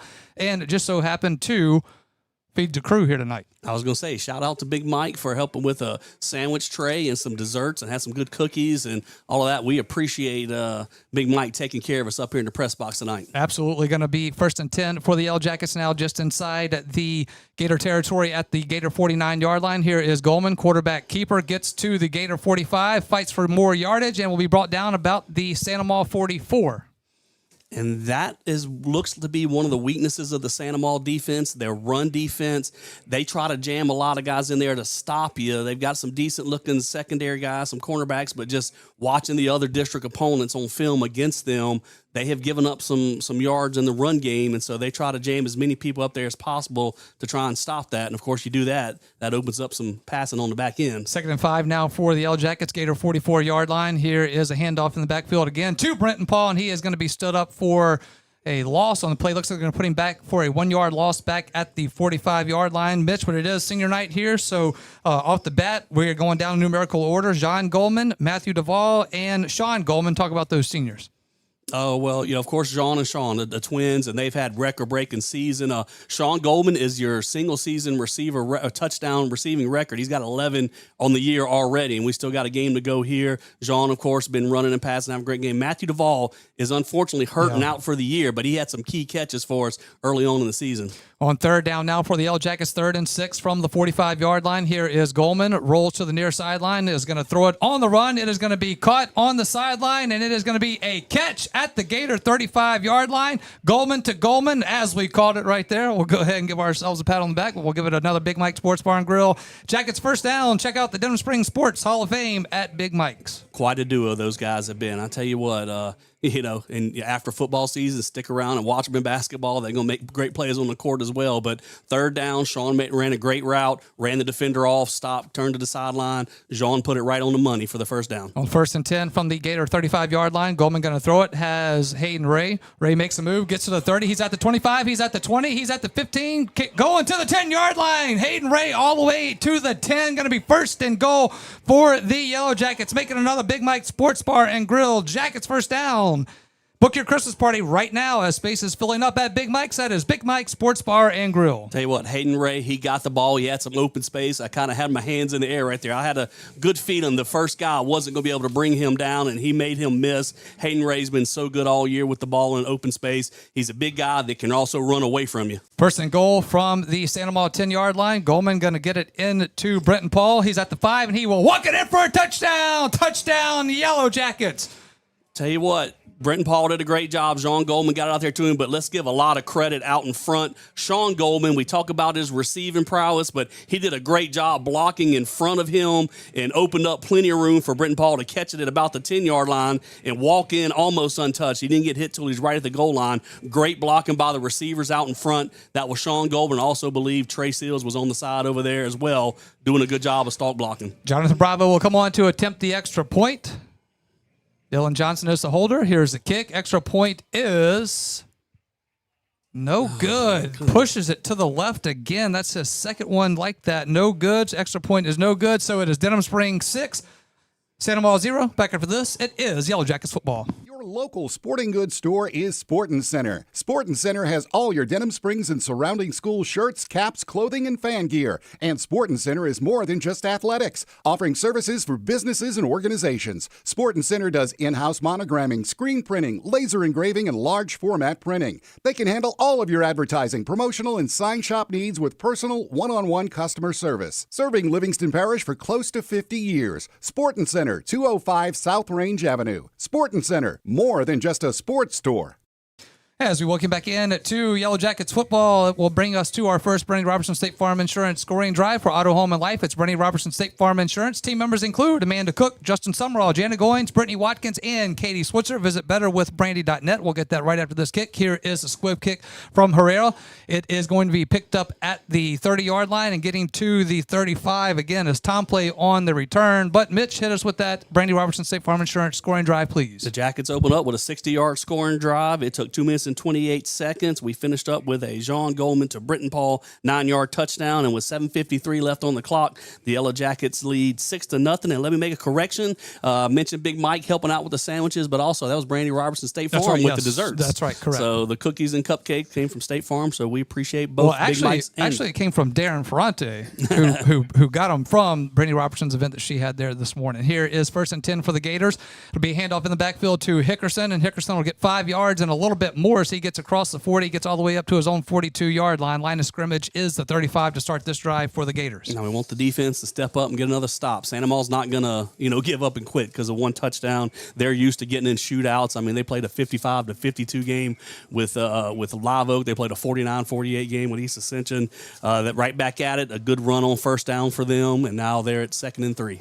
Yep, second down now for the Gators. It will be Babin out of the shotgun. Here is a snap. He drops back. He's looking at the rope. Pressure is coming. He steps up. He does throw it. It is going to be caught at the Yellow Jacket 45 to the 40 and gets across the 35, shy of the Denham Springs 30-yard line. It'll be first down for the Gators. That on the reception there, I believe that was that 4? Was that Rizzuto? Yeah, that was Rizzuto, number 4. Yep. But I thought they got away with the running back was leaning forward before the ball was snapped. I thought they could have blown that one dead for a little bit of a false start. But there you see Babin. We sent a little bit of a pressure, but he kind of sidestepped, and as he worked to the line of scrimmage, bought a little bit of time and allowed his receiver a chance to come open in a good throw and strike, and now they're moving downfield quickly on the second drive. 1st and 10 for the Gators. Yellow Jacket 31-yard line. Here is Babin. He will hand it off to Hickerson, and Hickerson will get across the 30 to the Denham Springs 29-yard line. That's going to be a key to this game. Can we get some stops on the run game of Santa Maula? Santa Maula wants to be able to pound the run game, then hit you with passes when necessary. But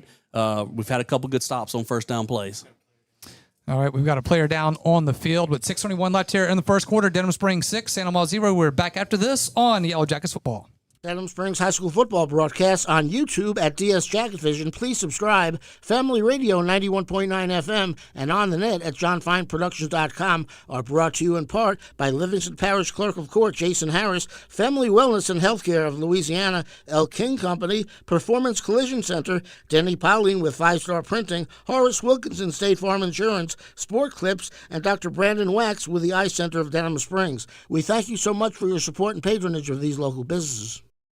Sunshine Cleaners is a family-owned dry cleaning business that has operated in the greater Baton Rouge area since 1995. Let Sunshine Cleaners' knowledgeable, professional, and friendly staff take care of your dry cleaning and laundry needs. Whether you drop off or they pick up at your home or office, Sunshine Cleaners makes it easy and convenient. Sunshine Cleaners, Railroad Avenue in Denham Springs, with locations at Walker and Baton Rouge. Visit sunshinecleaners.net. Welcome back in to Yellow Jackets football. It is on YouTube at DS Jacket Vision. Make sure you give it a like and subscribe. Share it out with your family and friends. We certainly would appreciate it. It is Family Radio 91.9 FM and on the web at johnfineproductions.com, which we learned last week that Dr. Hunter Bond likes the radio. Buddy Mincy likes to listen up while he's hunting in Mississippi, so great to have those guys. But Mitch, a couple more seniors for us if you could.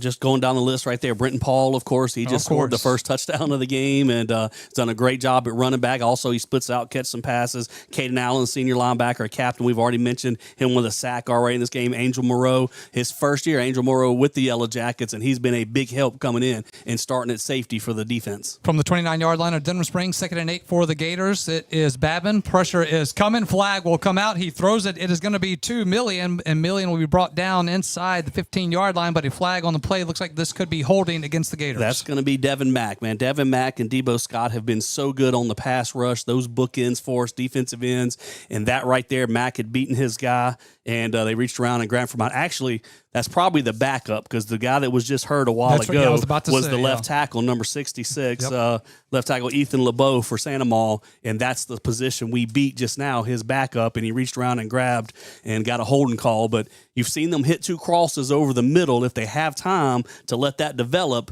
So far, they've had some success on it, but we've had 1 sack, and then right there, Mack was in the backfield very quickly and forced a holding call. So we got to get that pass rush to Babin and not allow him time to scan the field. 2nd down and 18 now for the Gators. Ball will go back to the Denham Springs 39-yard line, and now we've got a flag on the play. Looks like the Yellow Jackets a little antsy there, and we'll jump off sides. Yep. Backed them up 10 with the holding, but move up halfway from that 10 yards, back to 5 yards the other direction as we moved off sides pre-snap. Couple of quick shout-outs. Joe from Montana is watching. Not sure what his weather is there, but a little warm night here from Denham Springs, 75, little humidity. You know, it'd been cooler all during the week, but it warmed up today. That's right. It sure did. Boy, did it.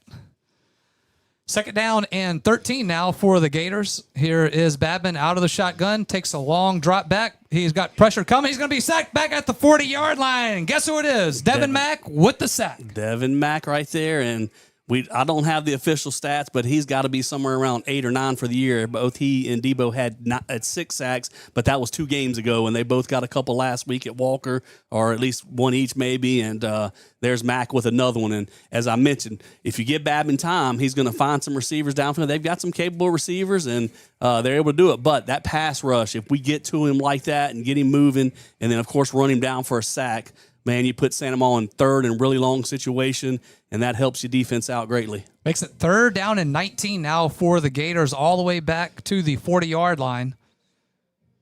They will play it from the Yellow Jacket 40. Here is Babin, drops back. Pressure is coming again, going to throw it downfield, and it is going to be incomplete at the 5-yard line. Intended receiver that time was Landon Blanchard. And, you know, Mitch, that throw right there by Babin was one that I saw last week against Prairieville where pressure was coming at him. He kind of throws it up there, and it looked like there was more Yellow Jackets had an opportunity of that one than the Gators. Well, he ended up kind of getting a one-on-one shot there. I mean, it was 3rd and really long, so just take a shot and maybe something good happens. But Jaden watched him with great coverage there. Not a lot of room for them to find an open receiver. So kind of a little Hail Mary almost, you kind of say, on that pass, just hoping for something good to happen. Great coverage out there for Jaden Washington, and another stop for that Yellow Jacket defense. Aiden Millette will come on to punt this one away for the Gators. Here is the punt on 4th down. They will let it hit at the 15-yard line. Will roll about out of bounds around the 10-yard line. It'll be 1st and 10 for the Yellow Jackets after this quick timeout. It is Yellow Jackets football. Big Mike's Sports Bar and Grill has it going on. Big Mike's has burgers, steaks, seafood, pizza, salad, sides, and desserts. 40 TVs. Big Mike's is open late after the game. Live music on the weekend. Locally owned and operated by Denham Springs High School graduate Big Mike O'Neill. Check out the Denham Springs Athletics Hall of Fame at Big Mike's. Big Mike's Sports Bar and Grill, 123 Aspen Square, Denham, or delivery through DoorDash or Grubhub. Welcome back in to Yellow Jackets football. Going to be 1st and 10 for the Yellow Jackets. They will start this drive at their own 12-yard line with 4:40 2:54 left in this first quarter. First handoff is going to be to Brenton Paul. Gets across the 15 to the 20 to the 25. Nice first down run right there by Brenton Paul. Make it a Big Mike Sports Bar and Grill Jackets first down. Cater your next party at Big Mike's. And speaking of catering, you saw that tray that he's sitting up here, that sandwich tray? If you need that for your party, you're having a Christmas party at the house, I'm telling you, get this sandwich tray. You will not be disappointed.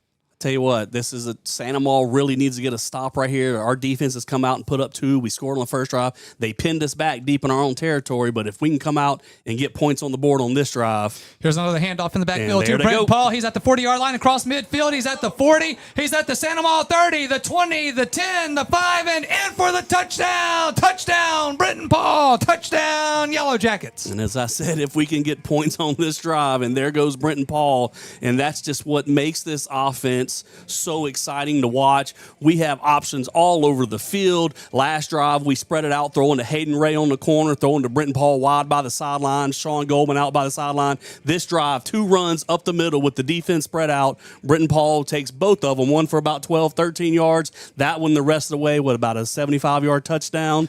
And a quick touchdown drive for the Jackets. It will be Jonathan Bravo coming on to attempt the extra point. Here's a snap, the hold, the kick. This one will be through the uprights, and the extra point is good. Going to be Yellow Jackets 13, Santa Maul 0. 4:07 left in the first quarter. Back after this, it is Yellow Jackets football. The tradition continues. The Whistle Stop has been serving Denham Springs for years, and they're still doing that, but are now locally owned by former Jackets Brandon and Courtney Rishu. The Whistle Stop has the same friendly staff, the great coffee and French cuisine, and wonderful service. And don't worry, Brandon owns the joint, but he won't be cooking up any of the delectable cuisine or brewing the coffee. He'll let the professionals handle that, as they have for years at the Whistle Stop, East Railroad Avenue in the heart of Denham Springs. Welcome back in to Yellow Jackets football. Will bring us to another Brandy Robertson State Farm Insurance scoring drive for Auto, Home, and Life. It's Brandy Robertson State Farm Insurance. Team members include Amanda Cook, Justin Summerall, Jana Goins, Brittany Watkins, and Katie Switzer. Visit betterwithbrandy.net. And Mitch, I'll give you a second to go ahead and look at your little sheet. I got to look at it. That was quick. It was a 2-play drive. It took 37 seconds, and both of them were Brenton Paul runs. The first one, like we said, about a 12, 13-yard run, and then the other one was a what did we have? A 75-yard touchdown run from Brenton Paul. The Yellow Jackets take a 13-0 lead. All right, here is the kickoff. Going to be fielded by Tom Play at the 35. Now he goes backwards. He'll be brought down around the 35-yard line. Will be around the 34. So Santa Maul's had the same starting position each of their drives so far. If I'm Santa Maul's special teams coordinator, I got to tell my returner, quit going sideways. Get the ball, get up the field. He tried to run sideways and actually lost ground with it right there. We're getting a good little skip right before it gets to him. He's not able to field it cleanly moving forward. That ball we got a good bounce rhythm going, and it's kind of skipping right at him, and he's bobbling it just for a second, giving our return team just another step downfield. But the more he runs sideways, the better your coverage unit is going to be. All right, it is 1st and 10 for the Gators. They will start this drive at their own 34-yard line. Babin will get the snap, looking for the option play. He does option it out to Tom Play, who gets to the 40-yard line before being forced out of bounds. So maybe a new wrinkle here for the Yellow Jackets with Tom Play coming in on that option. Yeah, and that's just, as we've talked about with Santa Maul, they run the ball really well. Babin's a dual threat, but they're more of a threat running. Last week against Prairieville, they got in a little bit of a trouble. Threw a couple turnovers. They went almost strictly to the run game. That's what they want to do first. On second down now from their own 39-yard line, Babin going to throw it quickly. On the far sideline is going to be Rizzuto. That was Million. Sorry, that was Jermichael Million. Mm-hmm. But it's going to be a first down. Yep, that was similar out route. We run the same play with Trey Seals. You got a read by the quarterback. He can hand it off to the running back, or he's got a slot receiver running a little 5-yard out. If the defense is backed off, he's just going to come up and throw it to him out there. They started the game with that, and the ball was dropped, and so that helped the Jackets out on first down to start the game. But, of course, a completion right there to pick up the first down. 1st and 10 for the Gators, their own 45-yard line. Pressure is coming. It is going to be Babin. He is back all the way back at his own 25-yard line. Now he's running towards the near sideline. He is going to throw it. It is going to be incomplete. Intended receiver was Blanchard. And I tell you, that pressure of the Yellow Jackets had him all the way back to his own 20-yard line. We had an outside linebacker blitz. Drayden Goldman, sophomore outside linebacker, is in the game right now, and he came off the edge. Babin made him miss. He spun around and bought a lot of time, but then Devin Mack, he's already got him one time in the backfield for a sack. He come flying at him and made sure Babin threw it quickly, and I believe that was Quentin Clay down here on the coverage just then. When they got rid of it, we had pretty tight coverage with the secondary. Makes it 2nd down and 10 for Santa Maria. Their own 45-yard line. Babin from the shotgun. He will get the snap. Will hand it off. That is going to be to Hickerson, who is going to be hit and brought down for a loss on the play. Drayden Goldman there to meet Hickerson rather quickly. It's senior night, and we got Sean and Jean getting all the credit, but Drayden, right. the sophomore, said, don't forget about me. We got more Goldmans on the way, and Drayden, the sophomore, has been rotating in at outside linebacker, getting a lot of reps, and there he was with a big tackle for a loss. And anytime we get Santa Maria in an obvious passing situation, that really helps the defense out. Going to be 3rd and 12 now for Santa Maria, back at their own 43-yard line. Clock running with 2:59 left here in this first quarter. Denham Springs 13. Watch the back slipping out the backfield right here. Babin from the shotgun drops back. Pressure is coming yet again. He is going to throw this one. It is going to be incomplete. Intended receiver was Lathan Taylor, and it is 4th down for the Gators. And while we're at it, talking about a couple of those seniors, next up is Debo Scott, Cedric Polk, and Dylan Johnson. Debo Scott, one of those defensive linemen, having a great all-district type season right now with a lot of sacks. That front is right now giving Babin a lot of pressure, and that's making him uncomfortable. Cedric Polk, a senior linebacker on the inside linebacker position, having a really good year. Then you back up quarterback Dylan Johnson, number 16, holds on the extra points and field goals. He's done a good job all year in that position. We really haven't had any issues with the snap, hold, and the operation of our kicks this year. That's all been very smooth, and give a lot of credit with your senior Dylan Johnson with the holder. Going to be 4th down now for the Gators, 4th and 12 from their own 43-yard line. It will be Aiden Millette to punt it away. Tanner Kerner is back to receive, stands about his own 25-yard line. Here is the punt. Kerner will step up. We'll catch it at the 25, then we'll pick it up. We'll get to the 30-yard line, and that's where he will be brought down. It'll be 1st and 10 for the Yellow Jackets after this quick timeout on Yellow Jackets football. Your local tree service in Denham Springs is Louisiana Tree Pro. Louisiana Tree Pro is a licensed and insured arborist. Louisiana Tree Pro is the only company in the parish that has a saw head, so they can remove trees by remote, making the job safer and more efficient. Louisiana Tree Pro specializes in emergency removal of trees on homes, and they're experienced with billing insurance companies. And Louisiana Tree Pro offers free quotes. Denham Springs owned and operated by Josh Howard. That's Louisiana Tree Pro. Visit treeprolawa.com. 1st and 10 for the Yellow Jackets. They will start this drive at their own 30-yard line. Here is Goldman looking to throw. It is going to be intercepted by the Gators. It is going to be going the other way now, and he is going to be out at the 10-yard line. We got it back. We got it back. Then he comes out again. It was intercepted by DJ Schonberg. Then the Yellow Jackets believe they got it back. Yeah. Mitch, walk us through that. That was Sean Goldman that was helping pick up for his brother who threw the interception. He come running from the blind side of the who picked it off, you said? It was Schonberg. And Sean Goldman come running from the blind side and ripped hard, coming down, chopping at the football and got it loose. And I believe Hayden Ray came up with the recovery. And so one thing we have, Jean gets a little bit greedy, I guess they say sometimes. We start scoring quickly, and he starts taking some shots downfield, and we threw that one a little bit, didn't see Schonberg, but we got away with it because Sean Goldman got the ball back for us. All right, so it is going to be 1st and 10 for the Yellow Jackets, now back at their own 7-yard line. It will be Goldman, quarterback keeper, gets across the 10 to about the 15-yard line, so a nice first down run there. And, yeah, when your quarterback's playing so good, it's okay if they're greedy a little bit sometimes, but that one was, good play by Schonberg. He just went up and grabbed it. But, look, Mitch, we're looking at this. Santa Maria gets it. They punt. We score a touchdown. They punt. We score a touchdown. They punt again. Let's tack another one on here. I was going to say this is an important drive. Remember, my keys of the game, just limit the turnovers. They're going to have a hard time stopping us if we don't help them out. On 2nd down, here is a handoff in the backfield to Brenton Paul, who will get across the 15 to the 16-yard line. Will be 3rd down now for Denham Springs. Clock running with 1:45 left here in the first quarter. Yellow Jackets 13, Santa Maria 0. Now, of course, give Santa Maria credit. Schonberg was in a spot to pick that one off. Jean never saw him. It was that RPO read. He was trying to hit Trey Seals on that, that glance route, skinny little post, and he never saw the safety up underneath it. But this is a big 3rd down right here. We don't want to punt from deep in our own territory. So a 3rd and 1, Jackets trying to pick up this first down. Tanner Kerner will be in the backfield with Goldman. Here is a snap. We'll get it to Kerner. Kerner will get across the 15. We'll spin around. Will be brought down about the 19-yard line. They may give him the 20. Wherever they give him, it don't matter. It's a Big Mike Sports Bar and Grill. Jackets first down. Visit Big Mike's website and check them out on Facebook. That is Big Mike Sports Bar and Grill. Good spin move by Tanner Kerner. He was going to get hit right near the first down marker. I think that was about the 18-yard line, but he spun and was able to get momentum going forward so that he was able to reach out to the 19-yard line and easily pick up the first down. First and 10 Yellow Jackets, under a minute left here in this first quarter now. It is first and 10 from their own 19-yard line. Goldman will get the snap. Will throw it quickly. It is going to be off the chest of the twin Sean, and it is going to be incomplete. Sean's had a couple of those for as many great catches and runs as he has, as many touchdowns. He's had a few drops that have been kind of right there. Loses focus. I think he was trying to run on that little receiver screen. He was looking upfield to find a running room before he had the ball, but incomplete pass, no harm right there. Get back to work, second down. Yep, second down and 10 for the Yellow Jackets. Stops the clock with 46 ticks left here in this opening quarter.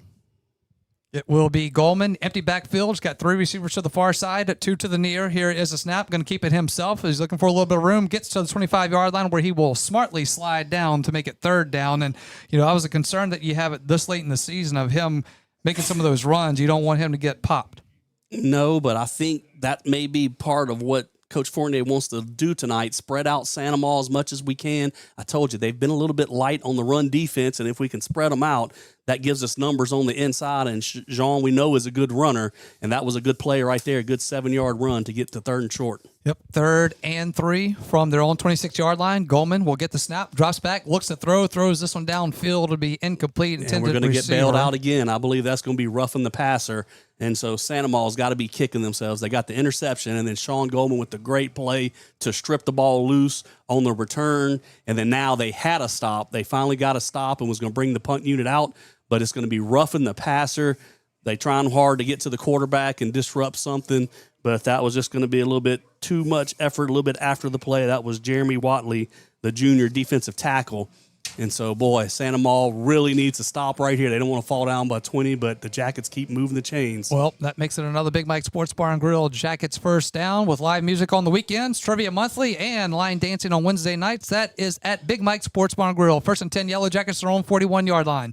Goldman from the shotgun will got a flag on the play, going to be offsides against the Gators. Yep, we'll take that. They are, I don't want to say self-destructing, but they an offense that doesn't need any help. Yes. An offense that doesn't need any help is getting help on this drive.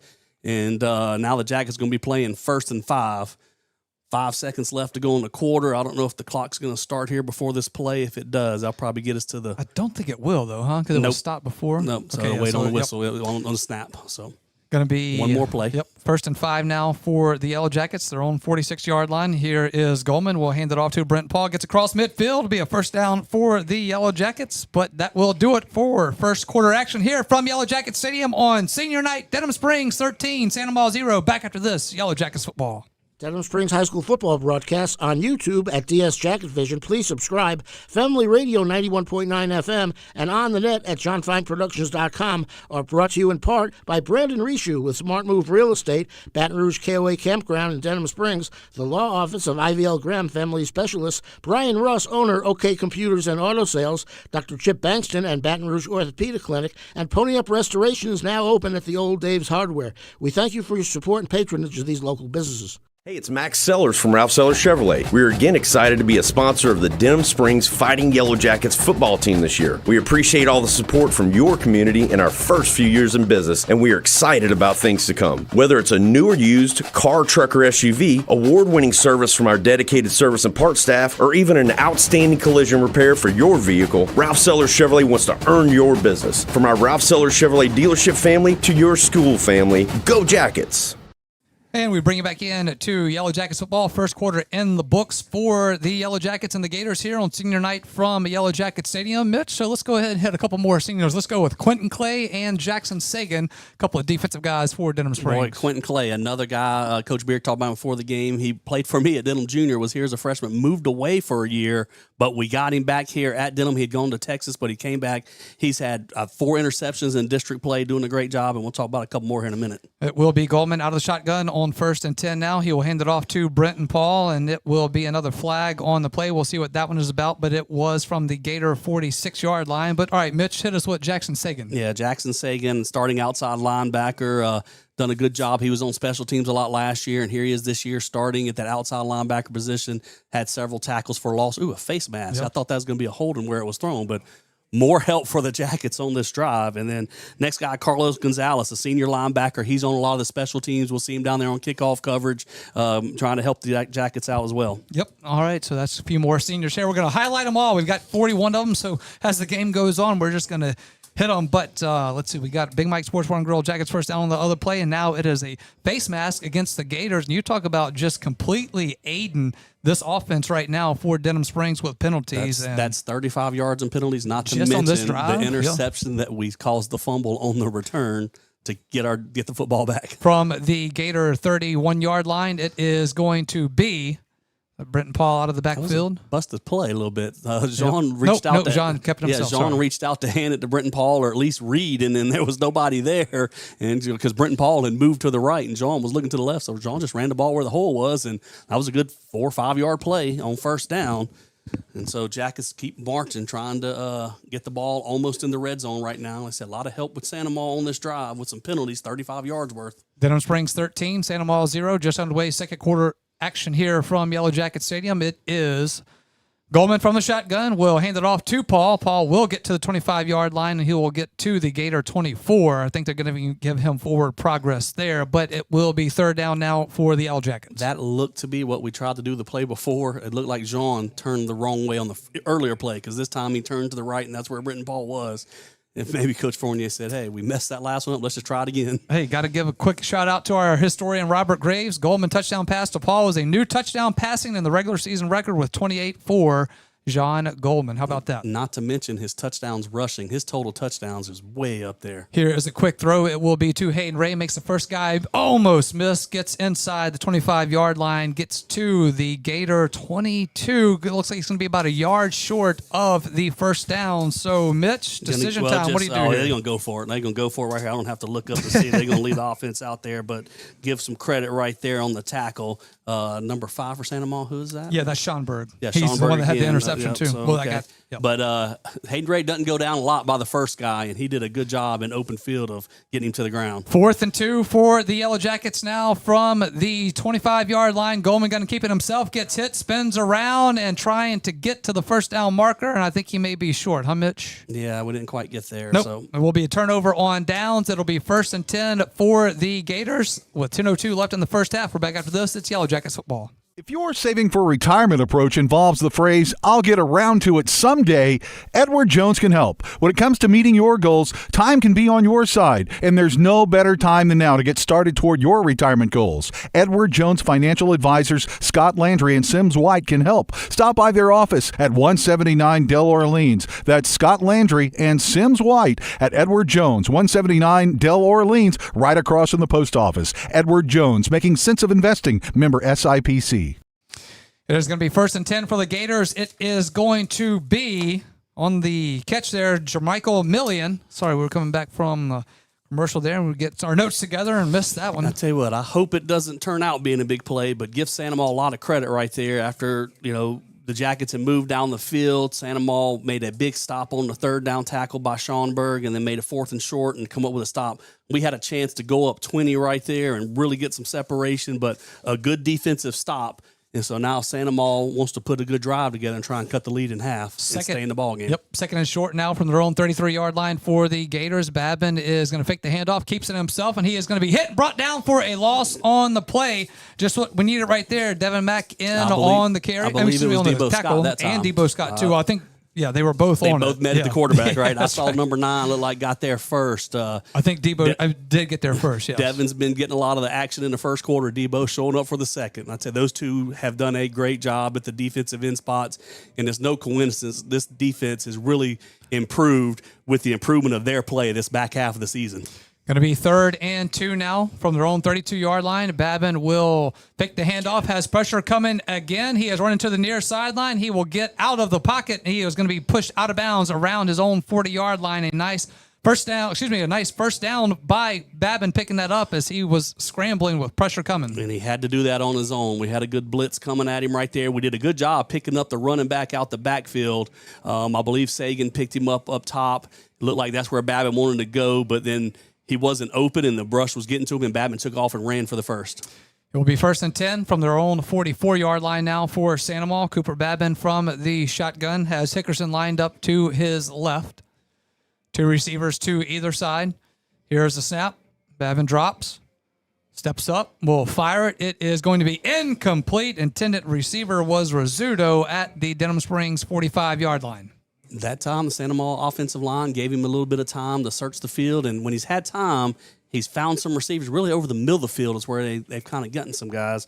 Just looking at the Sandoval offensive line right there, I see Ethan LeBeau is back in the game. He was the left tackle that was hurt earlier, and when he came out, we got a lot of pressure from his position, his backup that was in the game. He doesn't look to be 100%, but he's out there giving it a go right now. 2nd and 10 now from their own 44-yard line for the Gators. Same formation, 2 receivers to either side. Here is a snap. Will fake the handoff to Hickerson, going to keep it himself. Babin scrambling now, and he is going to be brought down at the 45-yard line. Picks up about a yard on the carry. This Yellow Jackets defense is really having to keep an eye on him. They really are. He tried to run to the left side, and we had it played perfectly. It had it stuffed up the line of scrimmage, had nowhere to go. He bounced around, came all the way to the right. Quentin Clay, your cornerback, was there to make a tackle, and a really good job of getting Babin down to the ground. Going to be 3rd and 8 now, their own 46-yard line for Sandoval. Babin will check the sideline. Hickerson will go from Babin's left, now lined up on his right side. Here is the snap. Babin's going to look to throw. He fires it. It is going to be intercepted by the Yellow Jackets. That is an interception going the other way now and brought down right around midfield. On the interception for the Yellow Jackets will be Jackson Sagan, and it is 1st and 10 for the Yellow Jackets after this quick timeout on Yellow Jackets football. You are our first priority at Innovative Audio. Innovative Audio offers the very best selection of mobile audio and video, window tint, and vehicle security. Innovative Audio's installation and tinting is the finest in the industry, and Innovative Audio's work comes with lifetime warranties on all audio, video, and tint installations. Most importantly, Innovative Audio specializes in serving you. You are our first priority at Innovative Audio, 1400 South Range, Denham Springs. Visit us on Facebook. Welcome back in. Yellow Jackets football. Jackson Sagan, who we had just mentioned here on senior night, gets an interception, and it is a big one because it now gives the ball back to this Yellow Jackets offense, where it'll be 1st and 10 for Denham Springs, our own 49-yard line. It will be Goldman out of the shotgun.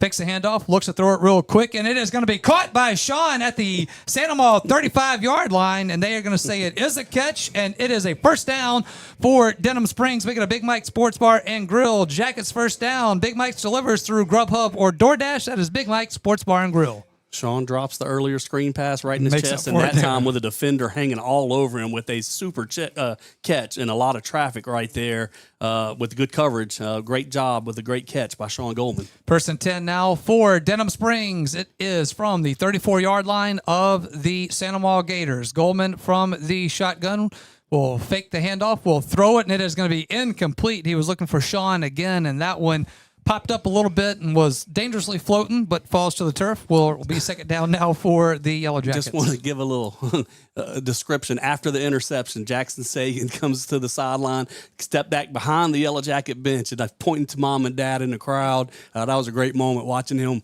point up to mom and dad. Look, I had that happen once when I was playing. My grandmother came in from out of state. I told her, if I'm going to pick one off and point at you. I did get an interception that game, but I didn't point at her. I chickened out.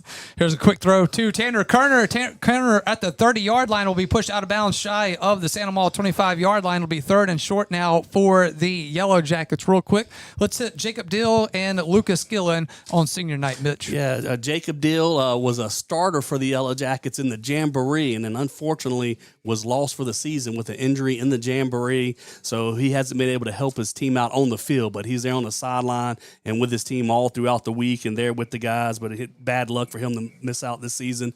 And Lucas Gillen, a senior safety that rotates in. On 3rd and 3 is going to be quarterback keeper by John Goldman. He's going to be wrapped up at the 30-yard line for a loss on the play, where it will be 4th down now for the Yellow Jackets. Yeah, Lucas Gillen, just to finish that up, a lot of special teams worked on kickoff coverage, and last week got injured on the opening kickoff against Walker. I believe he's back out there going tonight, but Santa Maria with a big stop. That was 3rd and 2, 3rd and 3. You figure a quick quarterback run, even if we don't get it, it should be 4th and 1, but we lost yards, a tackle for a loss, and so now we're playing 4th and 6 maybe? Yep. Looks like it's going to be right at 4th and 6. Looks like it is going to be right at the Santa Maria 30-yard line. It will be Goldman from the shotgun. 3 receivers to the near sideline. Here is the snap. Pressure is coming. He rolls. He fires it. It is going to be caught on the far sideline to the 10, to the 5, to the touchdown. Touchdown. Goldman to Goldman. Touchdown, Yellow Jackets. It just seems like that was too easy. It was just a sprint out to the one receiver side. It was a one-man route. John Goldman looking for his brother Sean. He ran a good route where he breaks like he's going to run a hitch and just turn to the quarterback. Then he drifts to the sideline. John Goldman put it in a great spot between Sean and the sideline. Sean caught it and then spun away from the defender and didn't step out of bounds. Tightrope down the sideline for a touchdown the rest of the way. Well, I thought he had stepped out of bounds, but nonetheless, he gets it. Here's Bravo's extra point. This one is going to be no good. His second miss of the night. And that keeps the score at Denham Springs 19, Santa Maria 0, 5:58 left in the second quarter. Back after this, it's Yellow Jackets football. Denham Springs High School football broadcast on YouTube at DS Jacket Vision. Please subscribe. Family Radio 91.9 FM and on the net at johnfineproductions.com are brought to you in part by Livingston Parish Clerk of Court Jason Harris, Family Wellness and Healthcare of Louisiana, El King Company, Performance Collision Center, Denny Pauline with 5-Star Printing, Horace Wilkinson State Farm Insurance, Sport Clips, and Dr. Brandon Wax with the Eye Center of Denham Springs. We thank you so much for your support and patronage of these local businesses. And we welcome back in to Yellow Jackets football, coming to you live on YouTube at DS Jacket Vision. As always, make sure you give it a like and subscribe. And it is on Family Radio 91.9 FM and on the web at johnfineproductions.com. Great to have you all along here with us on senior night from Yellow Jacket Stadium. It is going to be Herrera to kick it off from the 40-yard line. Here is the kickoff. It will bounce at the 35-yard line, and it is going to be a flag on the play. Sides. Yeah, they're going to blow that dead and back it up a little bit. So maybe it was good because the ball bounced right up to the returner. He actually had a little bit of momentum going forward. All right. On that one. Yep. Here you go, Mitch. So we'll bring us to another Brandy Robertson State Farm Insurance scoring drive for auto, home, and life. It's Brandy Robertson State Farm Insurance. Team members include Amanda Cook, Justin Summerall, Jana Goins, Brittany Watkins, and Katie Switzer. Visit betterwithbrandy.net. Remember, Jackson Sagan interception set up a short field for the Yellow Jackets. They only needed 51 yards. It took 1 minute and 28 seconds. We finished up with a John Goldman to Sean Goldman, adding on to both of them with season records for touchdown passes and touchdown receptions. Both of them are just lighting up the record book, and the Yellow Jackets take a 19-0 lead, 5:56 left in the second quarter. And that is your Brandy Robertson State Farm Insurance scoring drive. All right, Herrera will back it up. He will now kick it off from the 35-yard line. So extra field position right here for Santa Maria, but the way they've been doing, just defense is playing great. Let's keep them back there around the 40. Here's a squib kick up the middle, going to be fielded at the 35-yard line. Now getting to the 40, getting to about the 45-yard line on the return as Tom play again, and it will be 1st and 10 for the Gators. Nope, actually, let's check that. That was number 36, who I had written down. That is Brody Meyer, and he is one that Prairieville did a lot of the same kicks last week against them, and he was one of those on that about that yardage after the penalty there. Well, they keep back deep Jordan Hickerson, their running back, and we don't want to give him a chance. He's a good running back. Both he and Babin, they're really scary running game, and the Jacket defense has done a great job against them tonight, so we don't want to give Hickerson a free shot at a kick return. It'll be 1st and 10 for the Gators. Babin will hand it off to Hickerson. He will toss it in the backfield to Million. On the end around, he will get across the 45 and be brought down for about a 3-yard gain. So all that for 3 yards. I'll take that. We almost blew it up before they got the reverse part of it going, but good job up top. Bryson Smith, outside linebacker on the right side, holding his ground, took on a blocker and was able to turn the ball back inside and help make a tackle there for a short gain when Santa Maria was hoping to hit a big play on that reverse. Going to be 2nd down now for Santa Maria. They will play it from their own 48-yard line. Babin from the shotgun will fake the handoff, looking to throw, looking downfield, and he's got an open receiver. That is going to be Million, who will walk it in for a touchdown Gators.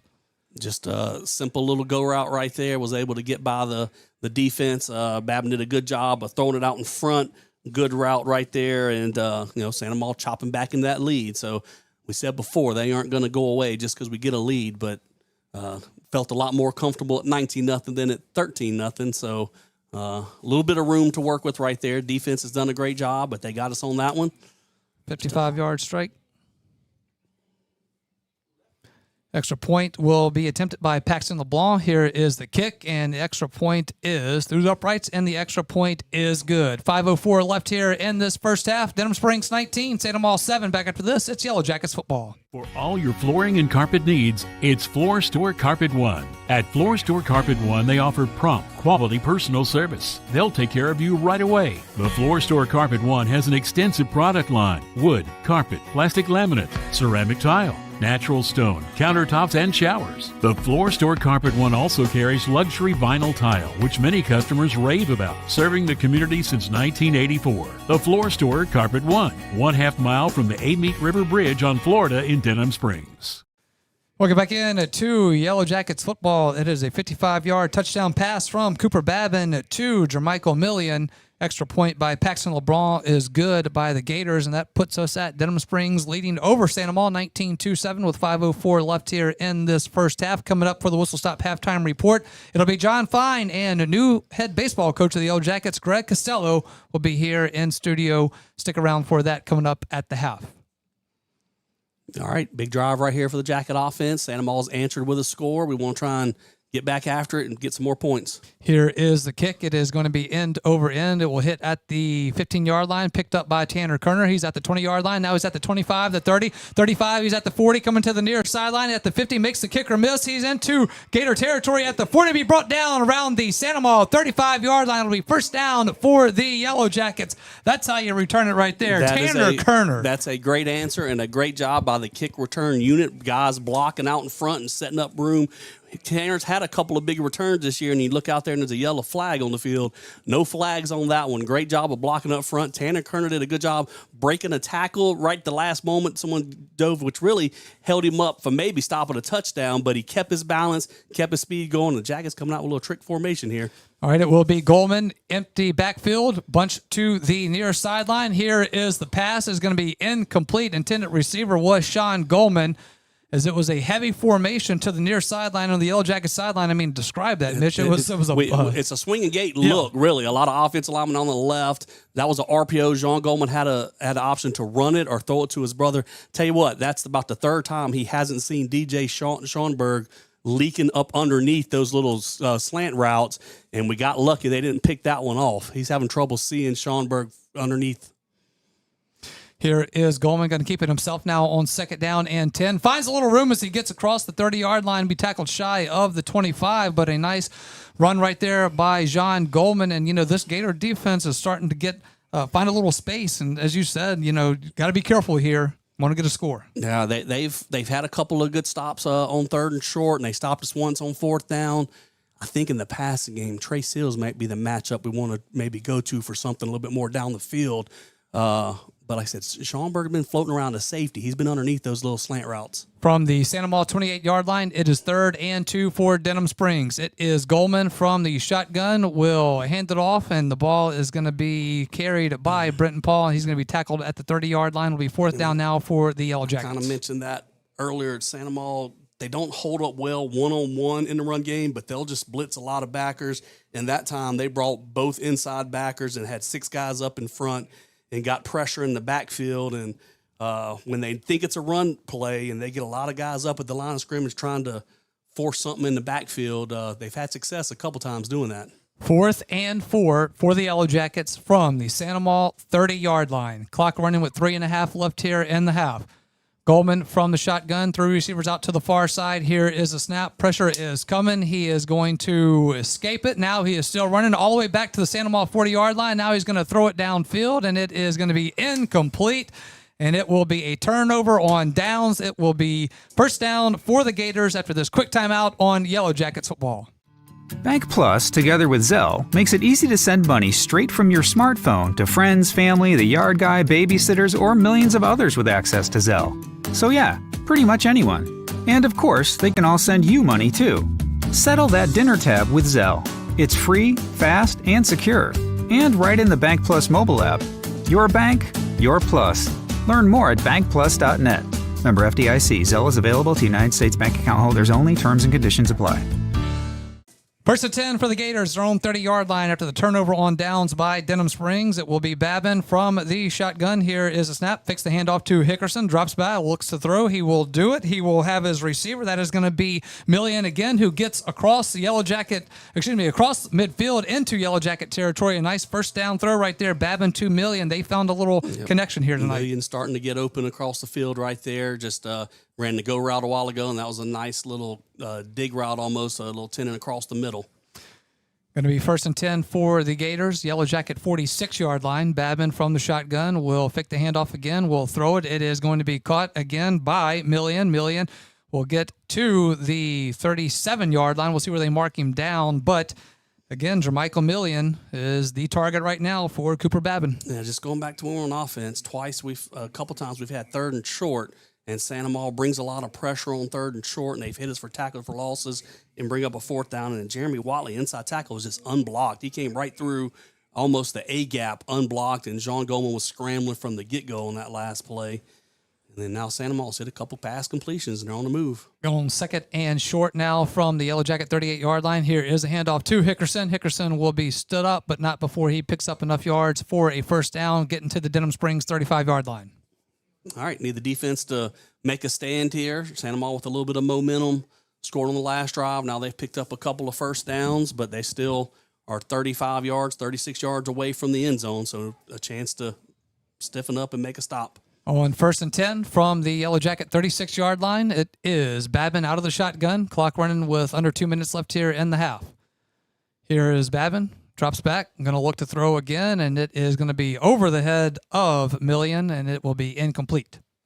Let's hit a couple more seniors here real quick. How about Dylan Thomas, Trendon McTwire, and Skylar Williams? Yeah, Dylan Thomas is a key reserve at cornerback for the Yellow Jackets. He's played a lot of, gets a lot of action in there, and of course he's on a lot of the special teams. Trendon McTwire, a starter at safety. We mentioned when Jacob Deal got hurt in the Jamboree, Trendon McTwire moved to that position, and he's really done a good job all year for us, playing that outside linebacker and safety type position. And then Skylar Williams, another reserve secondary guy in the cornerback position. On second and 10 from the Yellow Jacket 36-yard line, Babin will fake the handoff to Hickerson, will keep it himself, gets to the 30-yard line, and will be brought down at the Yellow Jacket 27, and that is going to be just shy of a first down, but it'll be third and about a yard.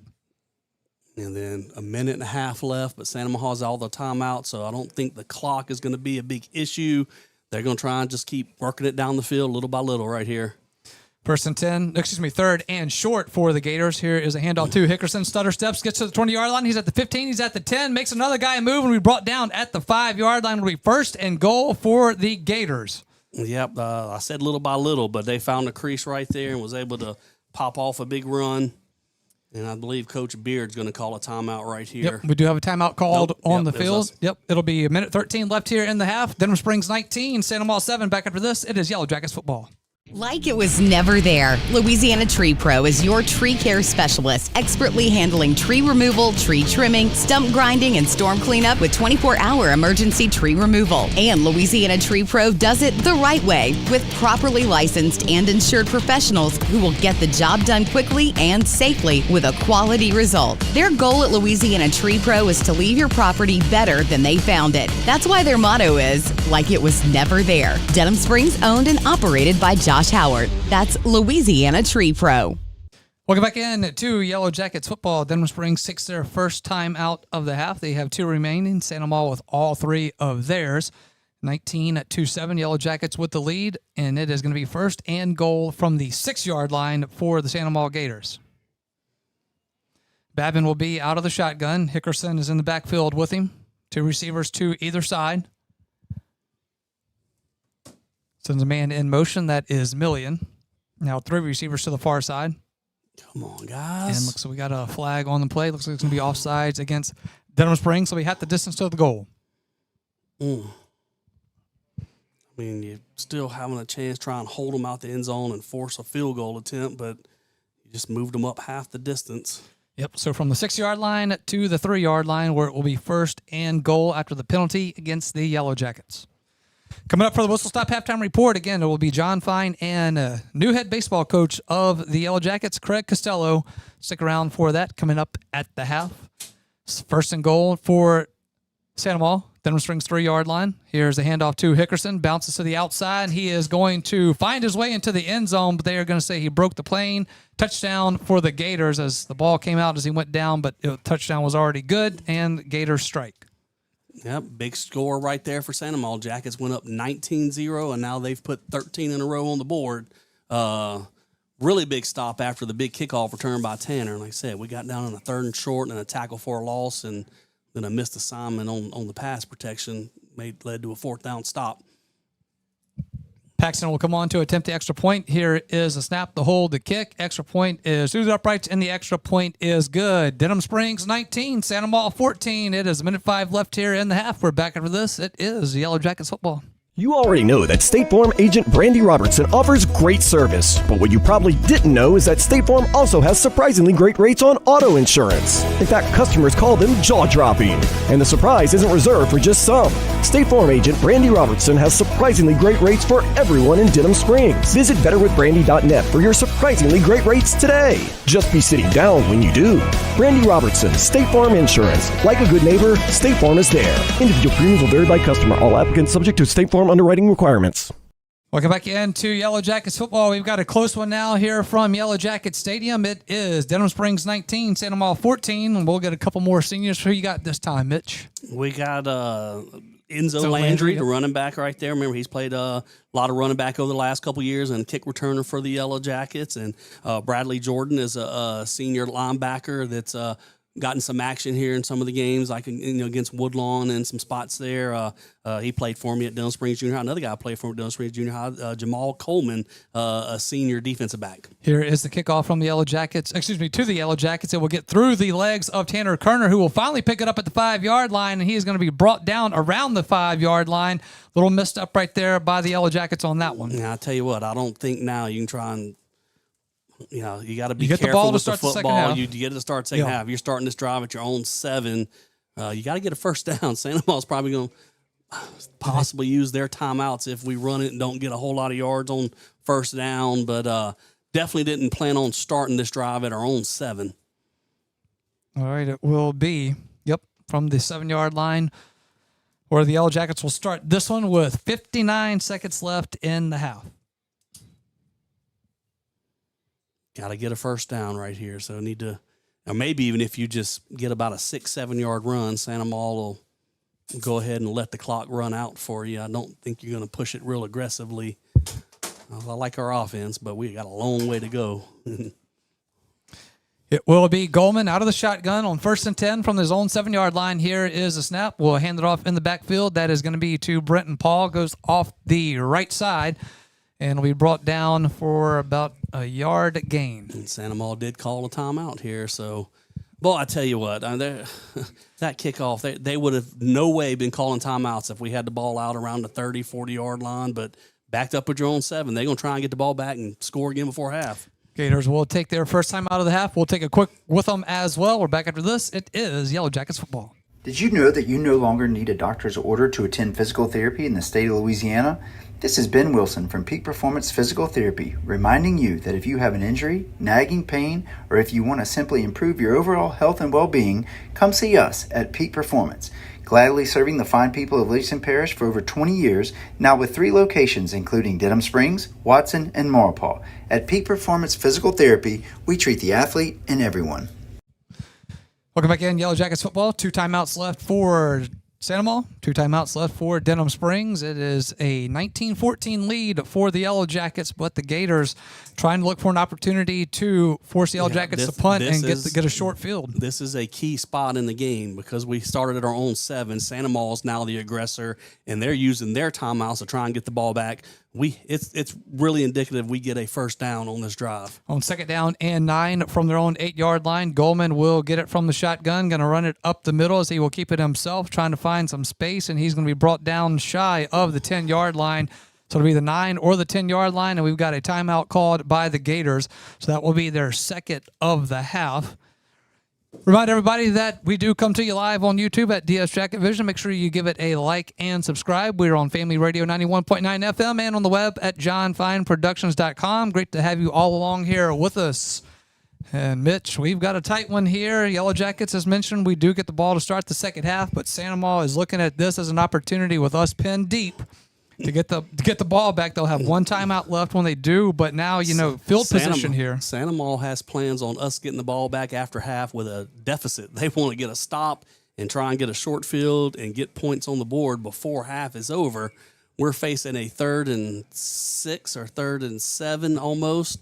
I think at this point, go ahead and put the ball in the air. I know that Santa Maria has a timeout.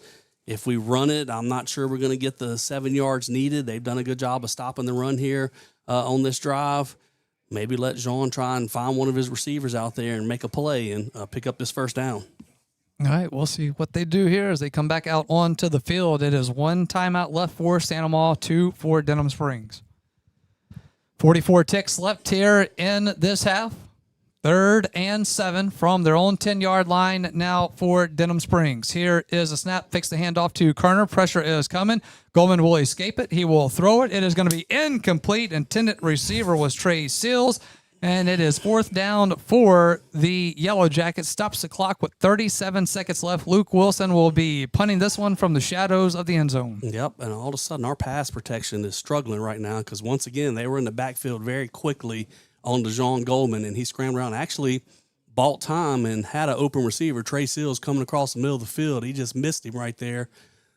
So, Luke Wilson, we hadn't seen a lot of him. Didn't see him last week at all and hadn't seen him any tonight. First time. We really count on Luke to move us out from this end zone right here.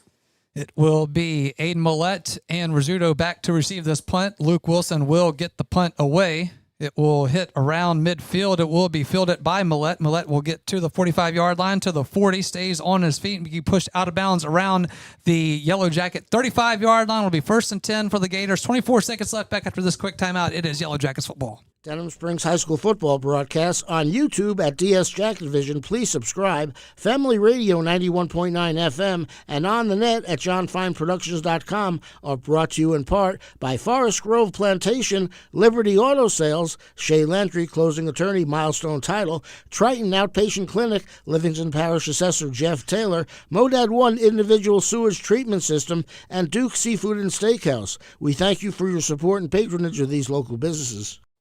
24 seconds left here in the half. It is 1st and 10 for Santa Maria. Ball is at the Denham Springs 36-yard line. Cooper Babin with an empty backfield will get the snap. He drops back.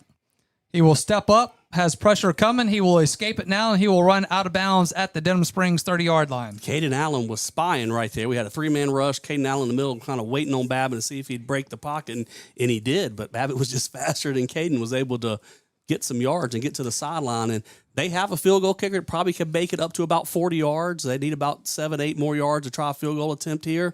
But 17 seconds, and they still have a timeout left. Yep, 1 timeout left. It is 2nd and 4 from the Yellow Jacket 30-yard line. Devin Cupid will jump offside. I cannot believe he just did that again.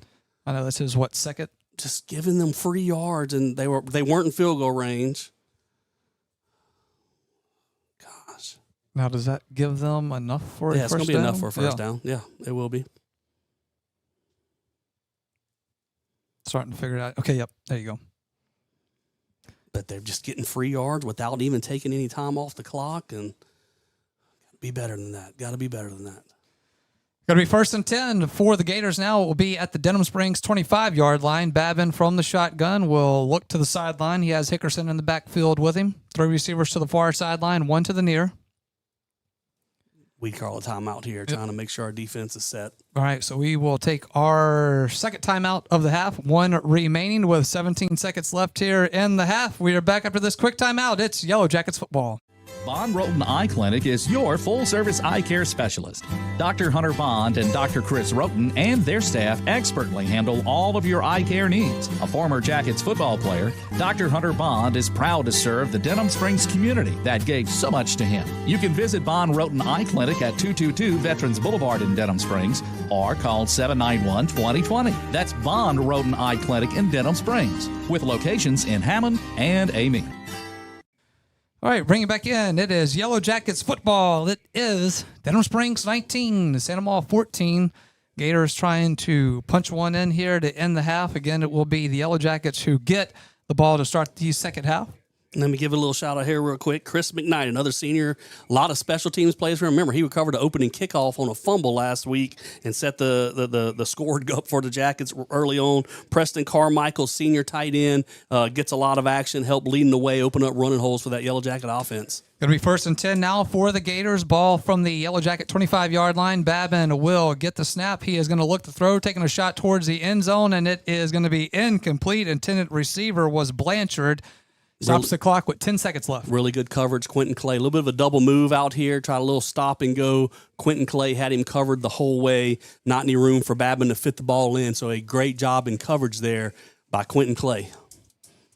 All right, so it'll be 2nd down for Santa Maria. 10 seconds left here in the half. 2nd and 10 for the Gators. Now with 1 timeout left. Time for 2 plays.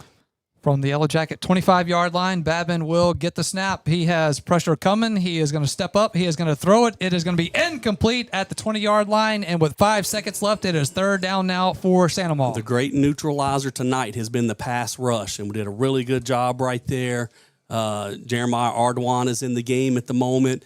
Debo Scott has slid down to the nose guard spot, and Jeremiah Ardoin at the defensive end, and they did a good job of getting to Babin and making him move his feet and get off of the rhythm. I believe Santa Maria takes their last timeout of the half, and they will, so we'll keep it right here, Mitch, as we get ready for the Whistle Stop halftime report. So I think Santa Maria, are they thinking here to let Paxton LeBlanc come out and attempt this? 42, I would just watch him in pregame warm-ups. This 42 might be right around his range, maybe the most he could get. I mentioned I thought they probably needed 7 yards. They've only gotten 5 since then. So if they leave their offense on, obviously we're probably playing back, trying to keep the ball out of the end zone. Yes. Of course, Santa Maria could trick us a little at 5 seconds. They can run a little quick out route and try and just cheat up, get about 3-4 more yards, a little bit closer for a field goal attempt. I just don't know if they could stop the clock again. I mean, even if they get... That's why throwing a little quick quick out. If we drop back deep and trying to keep everything in front, and they do leave the offense on the field. That's Babin coming out right here. But if you're the defense, you'll give them that little 3-yard out and force them to make a 40-yard field goal attempt. You don't want to get up too tight and let somebody get behind you. 3rd and 10 for Santa Maria. Denham Springs 25-yard line. Crowd on its feet here from Yellow Jacket Stadium. Babin empty backfield. Sends a man in motion. That is Hickerson. It'll be Hickerson now to Babin's right. Here is a snap. Babin drops back. Will step up. Will make the first defender miss. Clock hits 0-0s, and he gets to the 5-yard line, and he is going to try to fight to the goal line. He is not going to get it, and that will do it for the half because it will be 0-0s. Come on. What are they? They threw a flag after the play, so somebody's going to get 15 yards at the end of at the start the second half. It was after the play. We did a really good job making a tackle inside the 5-yard line on Babin. He was trying to run over someone to get to the goal line. I couldn't quite see who it was that made the tackle. Could have possibly been Jaden Washington because he's laying down on the ground a little bit right now. But somebody said something after the play, a little bit of celebration or something because we kept him out of the end zone. But that's a dead ball, so that'll move all the way to the second half kickoff. All right, we'll go ahead and say that will send us to the Whistle Stop halftime report, brought to you by the Whistle Stop, with the same great French cuisine and coffee and fast, friendly service, but now locally owned by former Yellow Jackets Brandy and Courtney Rushu. That is the Whistle Stop, East Railroad Avenue in the heart of Denham Springs. But before we leave here, let's just make sure. Hold up. I'm sorry, Mitch. I've said it's going to go to second half. It might not. I think it will. It looks like they just told Santa Maria. Yeah. That's going to be the second half kickoff when that gets addressed. So that will do it for the half, and it is Denham Springs 19, Santa Maria 14. Back after this with more of the Whistle Stop halftime report. It'll be John Fine and new head baseball coach Craig Costello. Stay with us. We're back after this on Yellow Jackets football. You know, Demco is more than just an electric company. We're your local member-owned co-op, your neighbors, your family, and your friends. Our not-for-profit structure means that we can invest in youth programs that empower the next generation to grow, lead, and make a difference. It's all part of our mission to strengthen our communities and create a brighter future for all. Demco, powering life and community. That's the cooperative difference.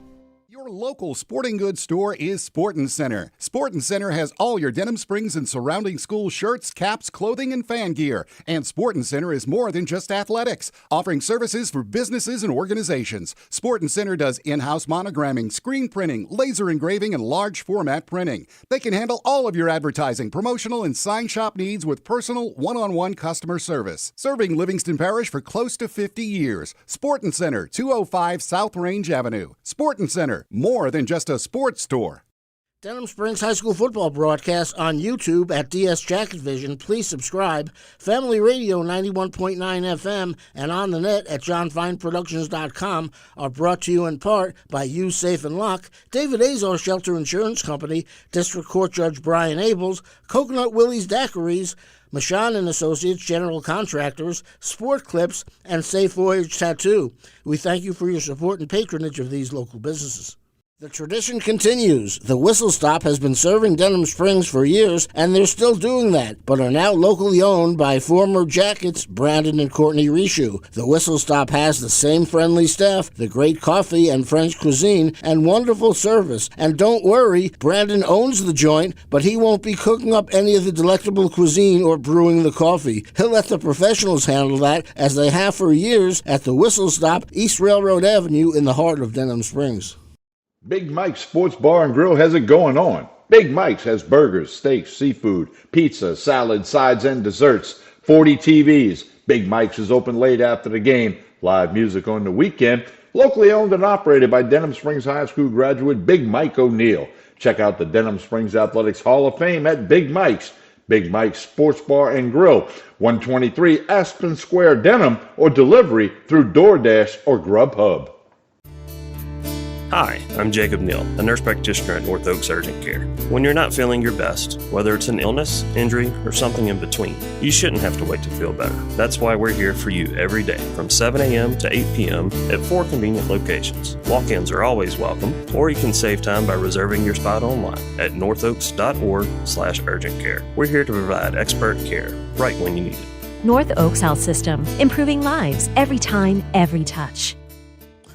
Halftime of Yellow Jackets football, Denham Springs leading San Amant 19-14. It is the Whistle Stop halftime report. I'm John Fine, producer of Denham Springs High School broadcast. Special shout out goes to the one principal Denham Springs has admired and who has actually been the one principal that Denham Springs abides by, I should say, Kelly Jones. Last week we talked about the Denham Springs High School Athletic Association Hall of Fame induction ceremony, and I egregiously neglected to mention Kelly Jones, who did a great job as the MC, so shout out to Kelly Jones for that. And we also want to give a nice plug to, we gave Big Mike halftime at a pregame show. And so we're going to give it right now to Cecil Harris, the house that Cecil built. Great tour of the new Jackets facilities. Coming up the third week of December, there should be a new field house, and it's state of the art, and yet another example of how Denham Springs really improves its facilities on a year in, year out basis. With us right now, he is the head baseball coach at Denham Springs High School in his first year, Craig Costello. Coach Costello, thanks for joining us. Really appreciate it. I appreciate y'all having me here. I did some research, and I need to unearth the true reason why you left Live Oak High School to become the head baseball coach at Denham Springs High School. And it is you wanted to have closer proximity to Big Mike Sports Bar and Grill. Big Mike is a big friend of ours, and he does a lot to support our programs. He supports baseball, softball, anything Denham Springs. And even when I was at Live Oak, he was a big supporter of sports in Livingston Parish all the way around. So, yeah, it is a little closer. And definitely. He says that he fully endorses your selection as the new baseball coach at Denham Springs High School. Talk about the program you left behind as an assistant at Live Oak. A fabulous program. We were, obviously, whenever I got there with Jessica Sard, we knew we were walking into a program that had been successful, and we were trying to make that next step. Obviously, state championships were the reason we went to Live Oak. We knew the players were going to be there, the facilities were being built, and all we needed to do was kind of put our touch on it and get it moving in the right direction. And we were able to do that as far as advancing to the quarterfinals, and then obviously last year playing in the state championship and eventually losing in Game 3 to Sam Houston. But we achieved the goals that we were looking to achieve, and credit goes to Coach Cassard. And my time there was second to none. We were given every opportunity to be successful, and really the credit goes to the kids and the administrators and parents that were able to support us. Tell us what Brett Beard means as athletic director and how instrumental he was in your deciding to make the move across Highway 16. Well, it's familiarity. I mean, Coach Beard was the athletic director when I was at Live Oak. He was a huge supporter of the baseball program. Having a baseball background, he knew what it was going to take for us to be successful. I've worked for Coach Beard when he was athletic director there, and I knew that coming into Denham, working for Coach Beard was going to be an easy transition. He gives you the full freedom to run your program. He's going to support you in every way. He wants to win, and that's the same reasons that I'm here now, is we want to win, and that's the ultimate goal. You realize that he was a great baseball player in high school? He reminds you a lot. Okay. He definitely reminds you a lot. I mean, there's some school of thought that had he pursued baseball, he might have been able to go further than he did in his celebrated football playing career. 100%, but that Vanderbilt education, helped him out a little bit too. So he made the right choice. But we do share a lot of ideas. He runs some things that, baseball-wise we talk about, as far as how we want to run the program, how it needs to run on a day-to-day operations. And I obviously take his advice because I know that he has the same goals that I have. Talk about what it was playing baseball as a youngster. That was fun. I mean, it was, my mom and dad, didn't push anything on us. Baseball was my first love. I played football in high school. And then obviously I coached, when I got older, I coached baseball and football at the high school level. But baseball is my first, passion. And I was fortunate enough after high school to get an opportunity to go to junior college and play, and then on to Southern to finish my last 2 years playing for Coach Kadar. And it was tremendous. I had an opportunity to play in multiple regionals and win conference championships at Southern. So winning and being part of those programs, you get to pull a lot of those things and use them later, now as a head coach, and make them your own. And everybody has different ways of doing things, and having a kind of a grab bag to go back to helps out a lot. Well, let's talk about it. If you can put it in words, your coaching philosophy.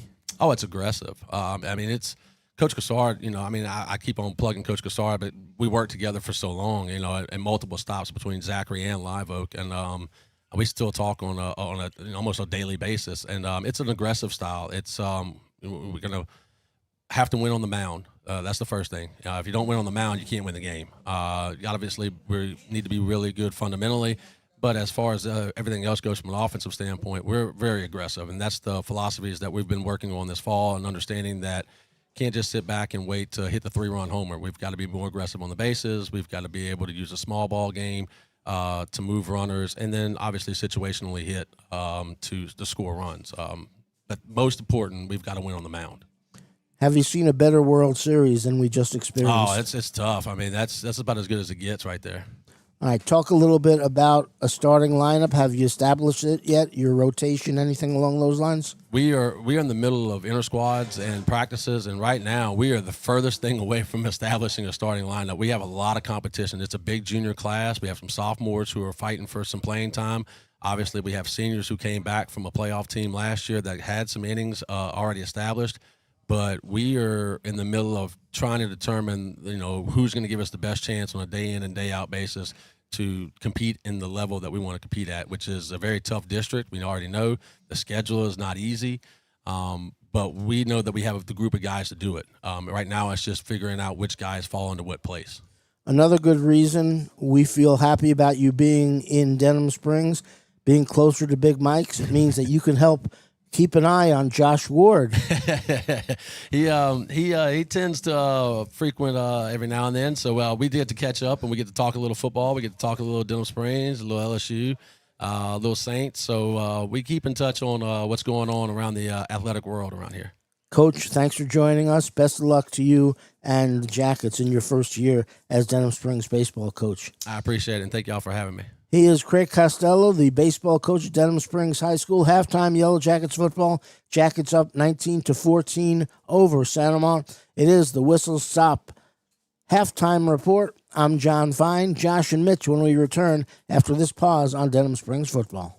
Personal injury? Boyer, Abear, and Angel. Auto accidents? Boyer, Abear, and Angel. Workers' compensation? Boyer, Abear, and Angel. One law firm can handle all of your legal needs, and you don't have to fight big city traffic to find them. Mark Boyer, Dominic Amato, Lucas Schenk, and Allison Costanza have a team of 12 attorneys ready to assist you. The lawyers at Boyer, Abear, and Angel have invaluable experience that allows them to provide expert legal counsel that's professional, prompt, and productive. Small town values, big city results. Boyer, Abear, and Angel.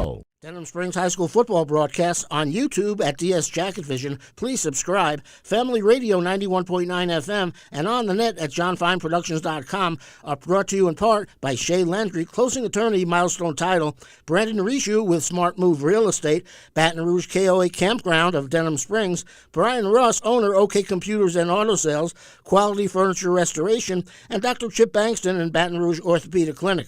We thank you for your support and patronage of these local businesses. Hey, it's Max Sellers from Ralph Sellers Chevrolet. We are again excited to be a sponsor of the Denham Springs Fighting Yellow Jackets football team this year. We appreciate all the support from your community in our first few years in business, and we are excited about things to come. Whether it's a new or used car, truck, or SUV, award-winning service from our dedicated service and parts staff, or even an outstanding collision repair for your vehicle, Ralph Sellers Chevrolet wants to earn your business. From our Ralph Sellers Chevrolet dealership family to your school family, go Jackets! Since 1898, the Livingston Parish News, an award-winning media outlet, has served as the news source for our community. The Livingston Parish News is available in print and online at www.livingstonparishnews.com. For complete and comprehensive coverage of what is making news in Livingston Parish, as well as Livingston Parish sports, we have you covered. Opinions, politics, lifestyle, and the arts. No matter how big or small the story, the Livingston Parish News is your source for community news in our parish. Serving Livingston Parish for more than 120 years, it's the Livingston Parish News. Fire and water, cleanup and restoration. Serve Pro of Livingston. The #1 choice in cleanup and restoration is Serve Pro of Livingston. Whether it's water damage, fire damage, mold, storm, or construction issues, let the highly trained professionals at Serve Pro of Livingston clean and restore your property and make it like it never happened. Serve Pro of Livingston is prepared for just about anything and is open 24/7, so Serve Pro is faster to any disaster. Serve Pro of Livingston, Florida Boulevard, Denham Springs. Soon to be at the old Albertsons. Fire and water, cleanup and restoration. Serve Pro of Livingston. Denham Springs High School football broadcasts on YouTube at DS Jacket Vision. Please subscribe. Family Radio 91.9 FM and on the net at johnfineproductions.com are brought to you in part by Mr. Gaddy's Pizza, Dr. Brandon Wax with the Eye Center of Denham Springs, Cypress Pharmacy and Gift Shop, Burning Lotus Tattoo of Denham Springs, the Law Office of Ivy L. Graham, Family Specialist, and Hunt's Tire Pros and Car Care in Central. We thank you for your support and patronage of these local businesses. Welcome back in to the Whistle Stop halftime report. It is Yellow Jackets 19, Santa Monica 14, and that will be your halftime score as we look at the scoring for that first half. It was the first touchdown. It was a Goldman to Brenton Paul, 10-yard touchdown pass. Extra point by Bravo was no good. 7:53 left in the first quarter. It was Denham Springs 6, Santa Monica 0. Then it was a Brenton Paul 75-yard touchdown run. Extra point was good. And with 4:07 left in the first quarter, it was Denham Springs 13, Santa Monica 0. And that is how the first quarter would end. We take it to the second quarter. It is going to be a Goldman to Goldman, 30-yard hook up there. Extra point was no good by Bravo in that one. And with 5:58 left in the second quarter, Denham Springs led 19-0. Then it was a Babin to Million, 55-yard touchdown strike. Extra point was good. 5:04 left in the second quarter. It is Denham Springs 19 to Santa Monica 7. And then it would be a 3-yard touchdown run by Hickerson. Extra point was good in that one. And with 1:05 left in the half, It was then Denham Springs 19 to Santa Maul's 14, and that brings us to the halftime score. So it will be a heck of a second half coming up here from Yellow Jacket Stadium. Again, it is senior night. We will continue to roll through the seniors here from Denham Springs, but again, we're going to take our final time out. When we come back, Mitch will join me here. We'll have you ready for second half action. It is the Whistle Stop Halftime Report. Back after this on Yellow Jackets Football. Bank Plus makes it easier to bank. With extended drive-through hours plus 24/7 online and mobile banking, we're here when you need us. Lost your debit card? Get a new one instantly at any Bank Plus location. No waiting for the mail. And interactive teller machines offer drive-up personal service 7 a.m. to 7 p.m. Monday through Friday and 9 a.m. to 1 p.m. Saturdays. Your bank, your plus. Learn more at bankplus.net. Member FDIC. For all your flooring and carpet needs, it's Floor Store Carpet One. At Floor Store Carpet One, they offer prompt, quality personal service. They'll take care of you right away. The Floor Store Carpet One has an extensive product line: wood, carpet, plastic laminate, ceramic tile, natural stone, countertops, and showers. The Floor Store Carpet One also carries luxury vinyl tile, which many customers rave about, serving the community since 1984. The Floor Store Carpet One, 1/2 mile from the Amant River Bridge on Florida in Denham Springs. Where can you get good neighbor service and surprisingly great insurance rates? At State Farm. Because State Farm agent Brandy Robertson is your one-stop shop in Denham Springs for the service you deserve at the price you want. So stop looking around. State Farm agent Brandy Robertson is ready to help. Visit betterwithbrandy.net for your surprisingly great rates today. Brandy Robertson, State Farm Insurance. Like a good neighbor, State Farm is there. Individual premiums will vary by customer. All applicants subject to State Farm underwriting requirements. The tradition continues. The Whistle Stop has been serving Denham Springs for years, and they're still doing that, but are now locally owned by former Jackets Brandon and Courtney Rishu. The Whistle Stop has the same friendly staff, the great coffee and French cuisine, and wonderful service. And don't worry, Brandon owns the joint, but he won't be cooking up any of the delectable cuisine or brewing the coffee. He'll let the professionals handle that, as they have for years at the Whistle Stop, East Railroad Avenue in the heart of Denham Springs. Denham Springs High School football broadcast on YouTube at DS Jacket Vision. Please subscribe. Family Radio 91.9 FM and on the net at johnfineproductions.com are brought to you in part by Danny Pauline with 5-Star Printing, Horace Wilkinson, State Farm Insurance, Performance Collision Center, Sport Clips, BJ Pawn and Gun, Livingston Parish Clerk of Court Jason Harris, Family Wellness and Healthcare of Louisiana, and L. King Company. We thank you for your support and patronage of these local businesses. You know, Demco is more than just an electric company. We're your local member-owned co-op, your neighbors, your family, and your friends. Our not-for-profit structure means that we can invest in youth programs that empower the next generation to grow, lead, and make a difference. It's all part of our mission to strengthen our communities and create a brighter future for all. Demco, powering life and community. That's the cooperative difference. Welcome back in to Yellow Jackets football. That will do it for the Whistle Stop halftime report, brought to you by the Whistle Stop with the same great French cuisine and coffee and fast, friendly service, but now locally owned by former Yellow Jackets Brandon and Courtney Rishu. That is the Whistle Stop, East Railroad Avenue in the heart of Denham Springs. 19-14, your halftime score. Josh Ward alongside Mitch Covington. Mitch, keys to the Yellow Jackets here in the second half. You get the ball to start the second half. How crucial is it to get it and punch it in to start the second half? Well, Santa Maula went on a flurry the last 5 minutes of the second quarter, and we were very fortunate to keep them out the end zone there on that last drive and keep them from getting even more points on the board. So we'll see this second half kickoff. It looks like Santa Maula is going to be kicking from across midfield at the 45 because of the 15-yard penalty that was dead ball at the end of the last play. So Santa Maula with 14 straight points. It's important for the Jackets offense to try and answer back and get some positive momentum going back on our sideline, because the first quarter and a half, it was all with us. But Santa Maula made a big charge there the last 5 minutes of the first half, and now we've got to answer.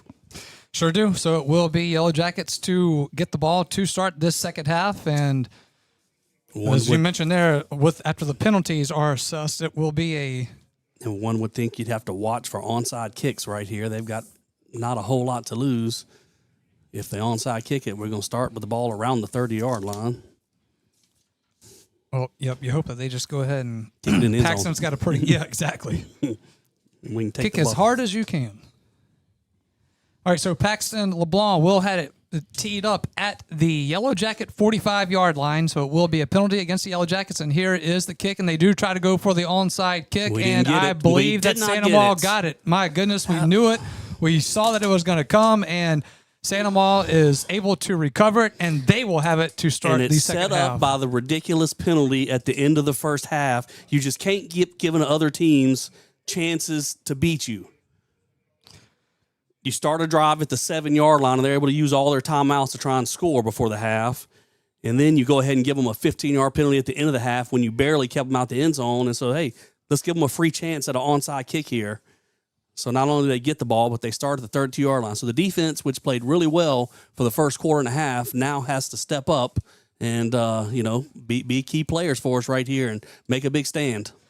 1st and 10 for the Gators. It is from the Denham Springs 33-yard line. Cooper Babin from the shotgun is going to keep it himself, and he will be hit at the 30-yard line. He escapes that tackle and will get inside the 30, shy of the 25, but we do have a flag on the play. Looks like it's going to be a holding on the offensive line for Santa Maul. So the Jackets got to do something to get momentum back on our side. Well, I was going to say, this is the first time this offense has really been stopped, and that for so many weeks. I mean, 5 wins in a row for the Yellow Jackets going into this one, where you really hadn't been challenged, and they kind of got hit in that first half, so how they respond to that. And so it's good that you get that here in the last game of the regular season. We've gone a month or, like I said, 4 or 5 weeks, 5 weeks without much of a challenge, so we need to face some adversity. We need to find a spot to where something doesn't always go your way, and you've got to make a stand and turn momentum back in your direction. 1st and 20 now for the Gators after a holding call against Santa Maul. It will be Babin from the shotgun. Offense, they move, so there we go. All right. Getting help from Santa Maul here, so after what looked like a good run by Babin on 1st down, they have got a holding penalty on that play, and now another 5 yards going back. Defense really has to step up and make this stick right here. And a quick look on your screen there. It is Denham Springs and East Ascension at the top of the district standings right now at 4-1. Yellow Jackets with a win here could grab a share of the district title, but plenty of work left here done for this second half. 1st and 25 now for Santa Maul at their own 48-yard line. Babin will get the snap. He drops back, has time to throw. He will throw it downfield. Wide open receiver is Blanchard, and Blanchard is going to walk it in for a touchdown. Touchdown, Santa Maul, 48-yard touchdown pass. All right, here goes the shootout now. We said before the game, expect a lot of points, expect it happening from both sides, and Santa Maul goes right quick. And look, they're going to go for 2. They feel a lot of momentum on their side. They're up 1 point. They're going to try and make it a 3-point game right here and, really make it work here. Santa Maul now with the lead. They lead at 22-19 over Denham Springs, and they will keep the offense out on the field and go for 2. 2-point play from the 3-yard line to Babin. Will fake the handoff to Hickerson, fakes the handoff again, and will now throw it towards the end zone, and it will be incomplete. We've got a 1-point game here from Yellow Jacket Stadium. Santa Maul 20, Denham Springs 19. Back after this, it's Yellow Jackets football. Big Mike's Sports Bar and Grill has it going on. Big Mike's has burgers, steaks, seafood, pizza, salad, sides, and desserts. 40 TVs. Big Mike's is open late after the game. Live music on the weekend. Locally owned and operated by Denham Springs High School graduate Big Mike O'Neill. Check out the Denham Springs Athletics Hall of Fame at Big Mike's. Big Mike's Sports Bar and Grill. 123 Aspen Square, Denham, or delivery through DoorDash or Grubhub.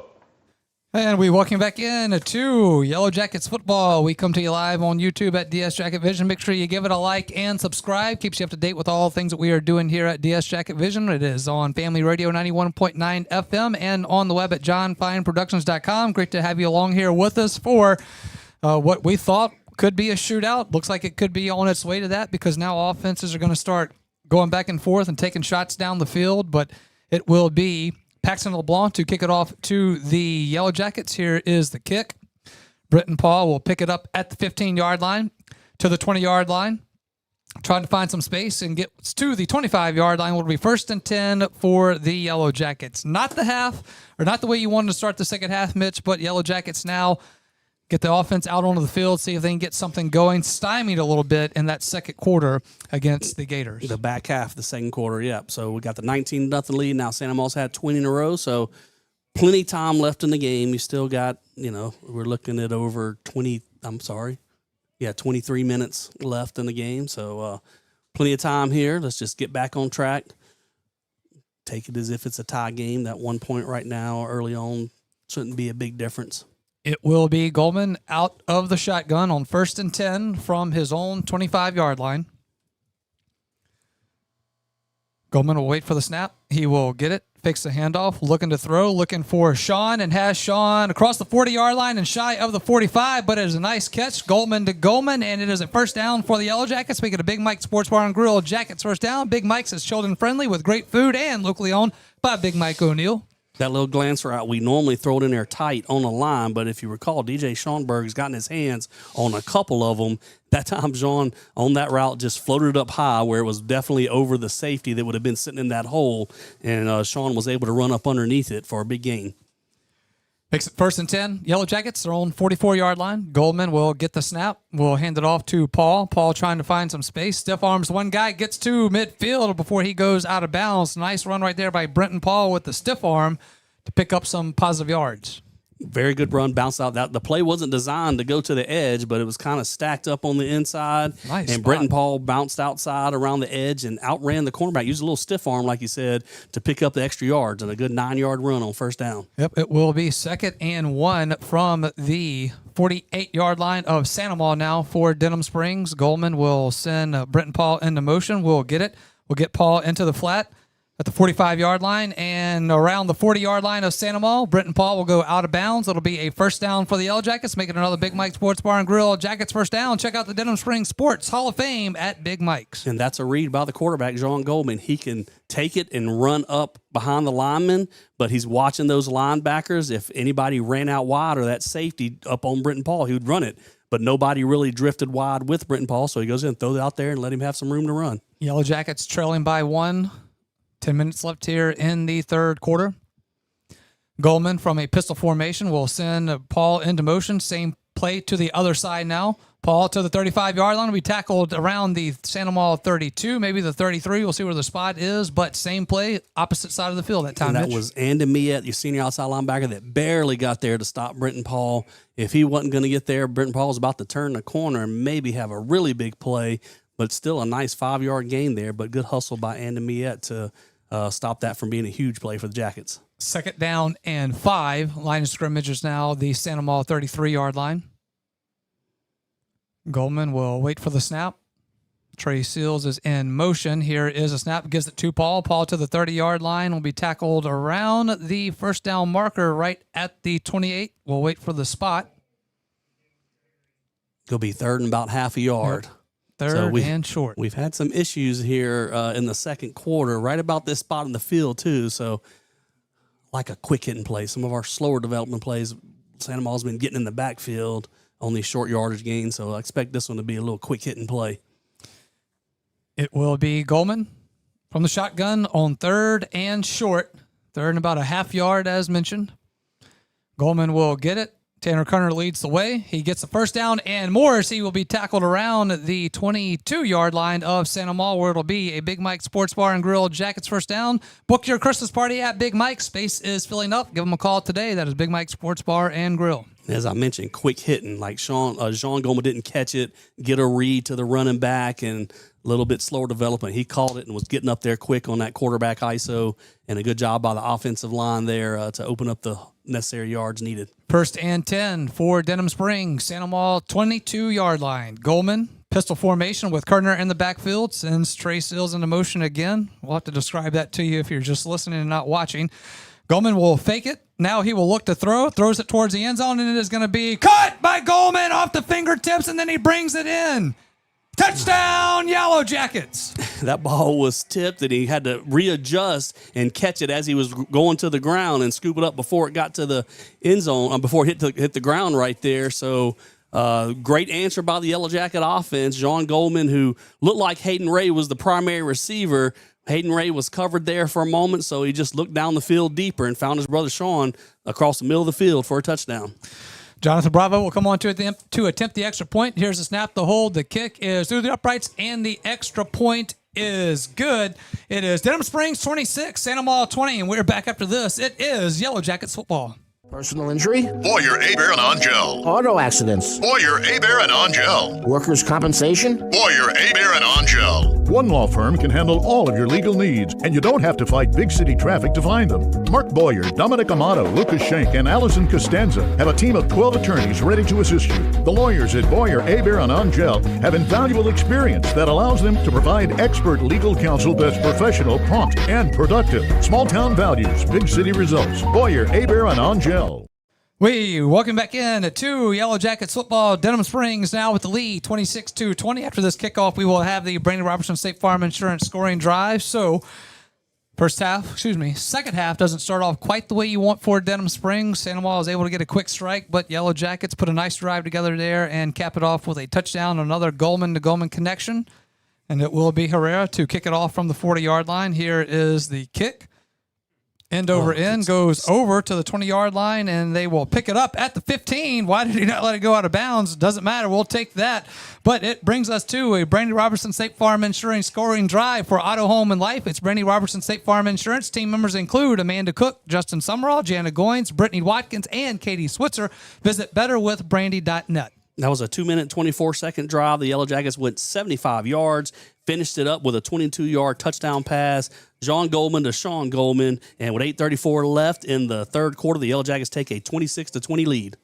All right, Santa Maula with a little bit of a mistake there. Ball probably I don't think it was going. It okay. was stopping. It was going to be right at a 50-50 whether it's going to go out or not. It will be Babin. We'll hand it off to Hickerson in the backfield, who will be brought down for about a yard, maybe 2-yard gain. We'll see where the spot is. That one looked a little generous. But what was really good about that kick, we've been squibbing it down low, squibbing the kick on the ground. So they have guys scooted up at about the 30-yard line, 25, and Herrera just dropped it right over that guy's head and was bouncing in no man's land. As you said, it was close to the sideline, but they had a chance to stay in bounds. So the Santa Maula player decided to scoop it up to make sure. 2nd and 8 from their own 17-yard line now for Santa Maula.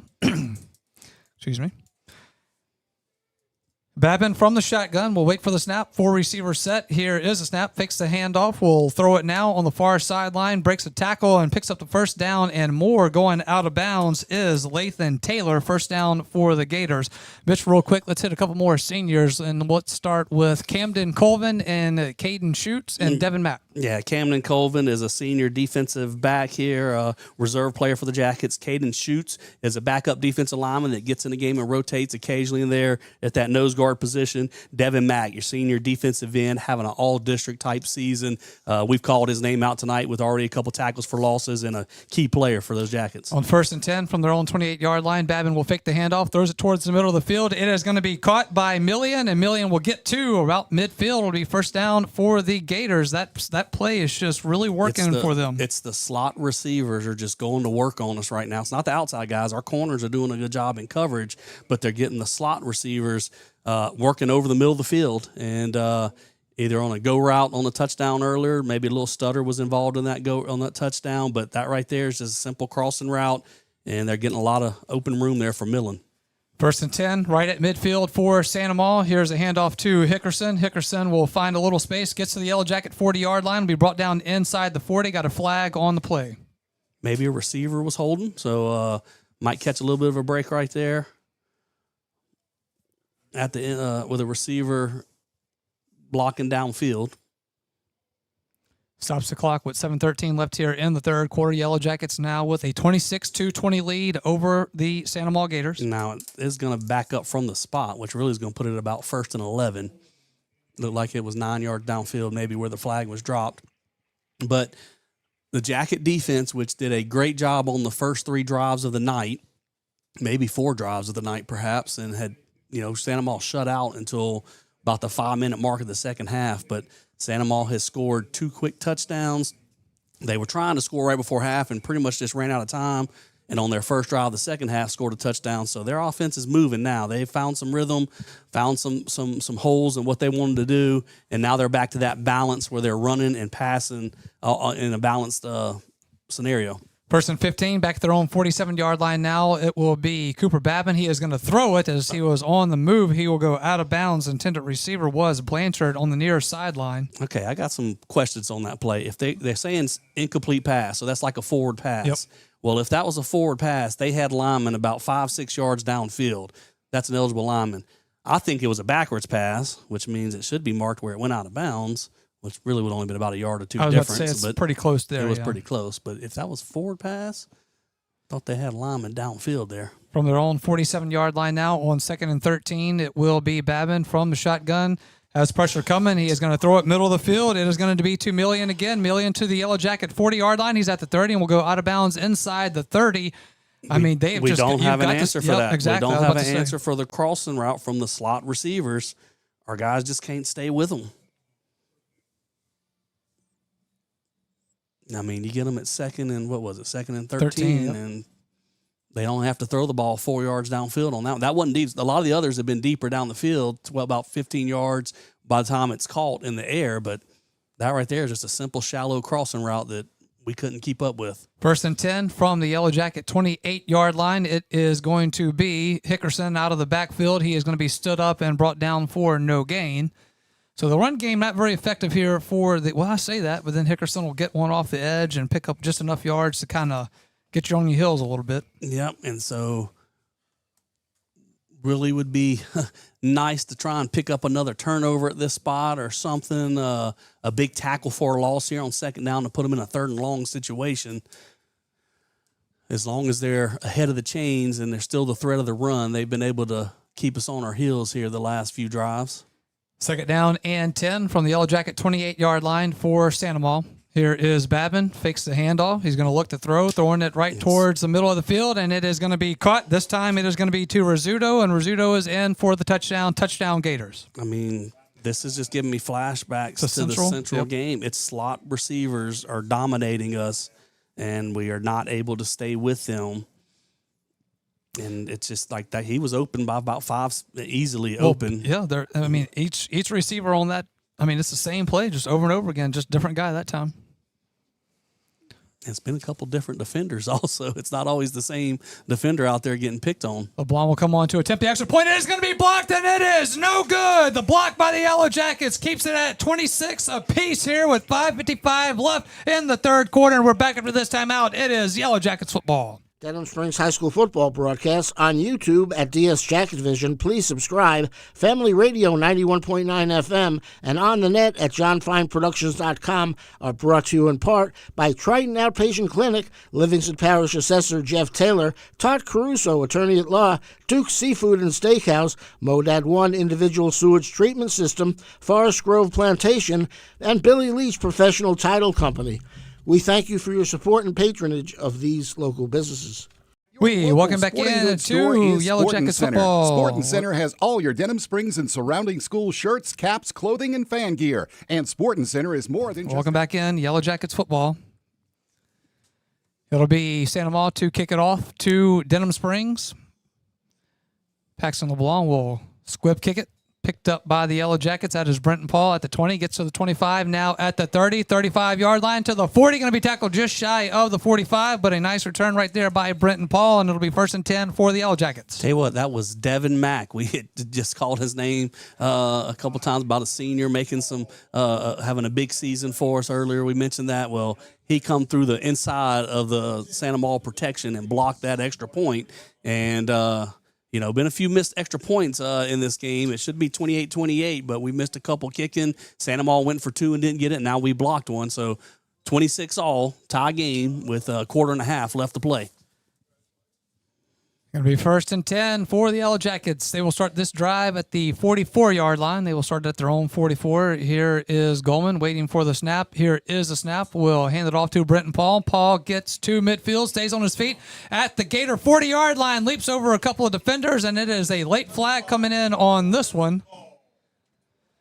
What would the flag? Oh, another one way after the play. That's got to be the one way after the play. We're going to go ahead and call it a... We'll wait and see what they're going to call, but... should be a 1st down nonetheless, so, huh? I don't think it's a penalty to try and leap over a defender. It looked like Brenton tried to leap over a defender at the end of that play. We'll wait and see what they say here. We do have a Yellow Jacket down on the field, so as they take a look at that, that is Hayden Ray being helped up. Let's go ahead and hit a few more seniors here. Where are we at, Mitch? Hayden Ray is where we're at. So Hayden Ray said that's who's down right now getting 10-2. They're about to pick him up. So we are at Hayden Ray, the first year with the Yellow Jackets, and what a huge player he's been for us with so many touchdown receptions and catching those little short routes and turn them into long plays. Hayden Ray's doing a great job for us, blocking and as a playmaking receiver. Jeremiah Ardwan, senior inside nose guard, but maybe switched to defensive end a little bit on some of the pass rush earlier. Gets a lot of rotation there at defensive line. Christian Ferguson, our normal starting left guard, has been injured the last couple of weeks, but I know he got some really good news this week. He does not have to have season-ending surgery. Hopefully he'll be back sooner than later. He's not playing tonight, not dressed out, but we hope to see him, and he's not done for the year because he did get some good reports from the doctors. All right, so it looks like they assess a penalty against us, and now it looks like the one against Sandoval comes in, if I'm doing all this right. Nonetheless, it's going to be a Big Mike Sports Bar and Grill Jackets first down. Cater your next party at Big Mike's. Big Mike's catered us here tonight with a beautiful sandwich tray that I think John Fonz ate about 3/4 of it himself. I do believe, just thinking about it, I think it's a high school rule. You're not allowed to try and leap a defender. And Brenton Paul tried to jump over someone at the end, and that may have been the flag, but he landed on a Santa Maula defender who took offense to it and kind of pushed back after the play and gave us our yards back. On 1st and 10 from the Santa Maula 37-yard line, here is Brenton Paul, and Brenton Paul keeps it going as he gets to the Santa Maula 26-yard line. And that should be another Big Mike Sports Bar and Grill Jackets first down, and it is live music on the weekends, trivia monthly, and line dancing on Wednesday nights. That is Big Mike Sports Bar and Grill. I'd love to have some live stats on Brenton Paul right now. He is well over 100 yards rushing, probably in the 150-yard rushing range, maybe a little more than that. He's had a couple of decent kickoff returns. He is racking up the total yards tonight, and that just helps the balanced offense. It's not just run game. It's not just pass game. It's equally effective in both parts. 1st and 10, Yellow Jackets. Gator 26-yard line. Hand off Brenton Paul again. Gets to the 20-yard line. He's going to be tripped up, and luckily he is a shoestring tackle, or he is in the end zone, I do believe. But it is a nice first down run by Brenton Paul as he gets to the Santa Maula 19. And now with Hayden Ray not in the game at the moment, we lose that threat of him slipping out for a short pass in the flats or leaking up down the field on a little play action. But we still have good blocking in front. Preston Carmichael, tight end, doing well. Orrin Russell is in that H-back position for Hayden Ray and doing a good job blocking right now. 2nd and 4 from the 19-yard line for the Yellow Jackets. It will be Goldman. Fakes the handoff to Paul. Rolls, looking to throw. Has pressure coming. He's going to throw it. It is going to be incomplete. Intended receiver was Trey Sills, and DJ Schonberg almost with an opportunity at another one. I thought we had a good call. We've mentioned Santa Maula getting up and creeping and bringing a lot of guys trying to stop the run game. Well, that time they were bringing a bunch of guys, and we play action and had a lot of one-on-one in the back. I thought Schonberg had a lot of contact on Trey Seals, who was trying to get open and couldn't get separation. Looked like there was some grabbing and holding going on there, but no call by the referee. Jean threw the ball where it could not be caught by either player right there, so live to play another down here with this key 3rd down and 3. Yep, will be 3rd and 3.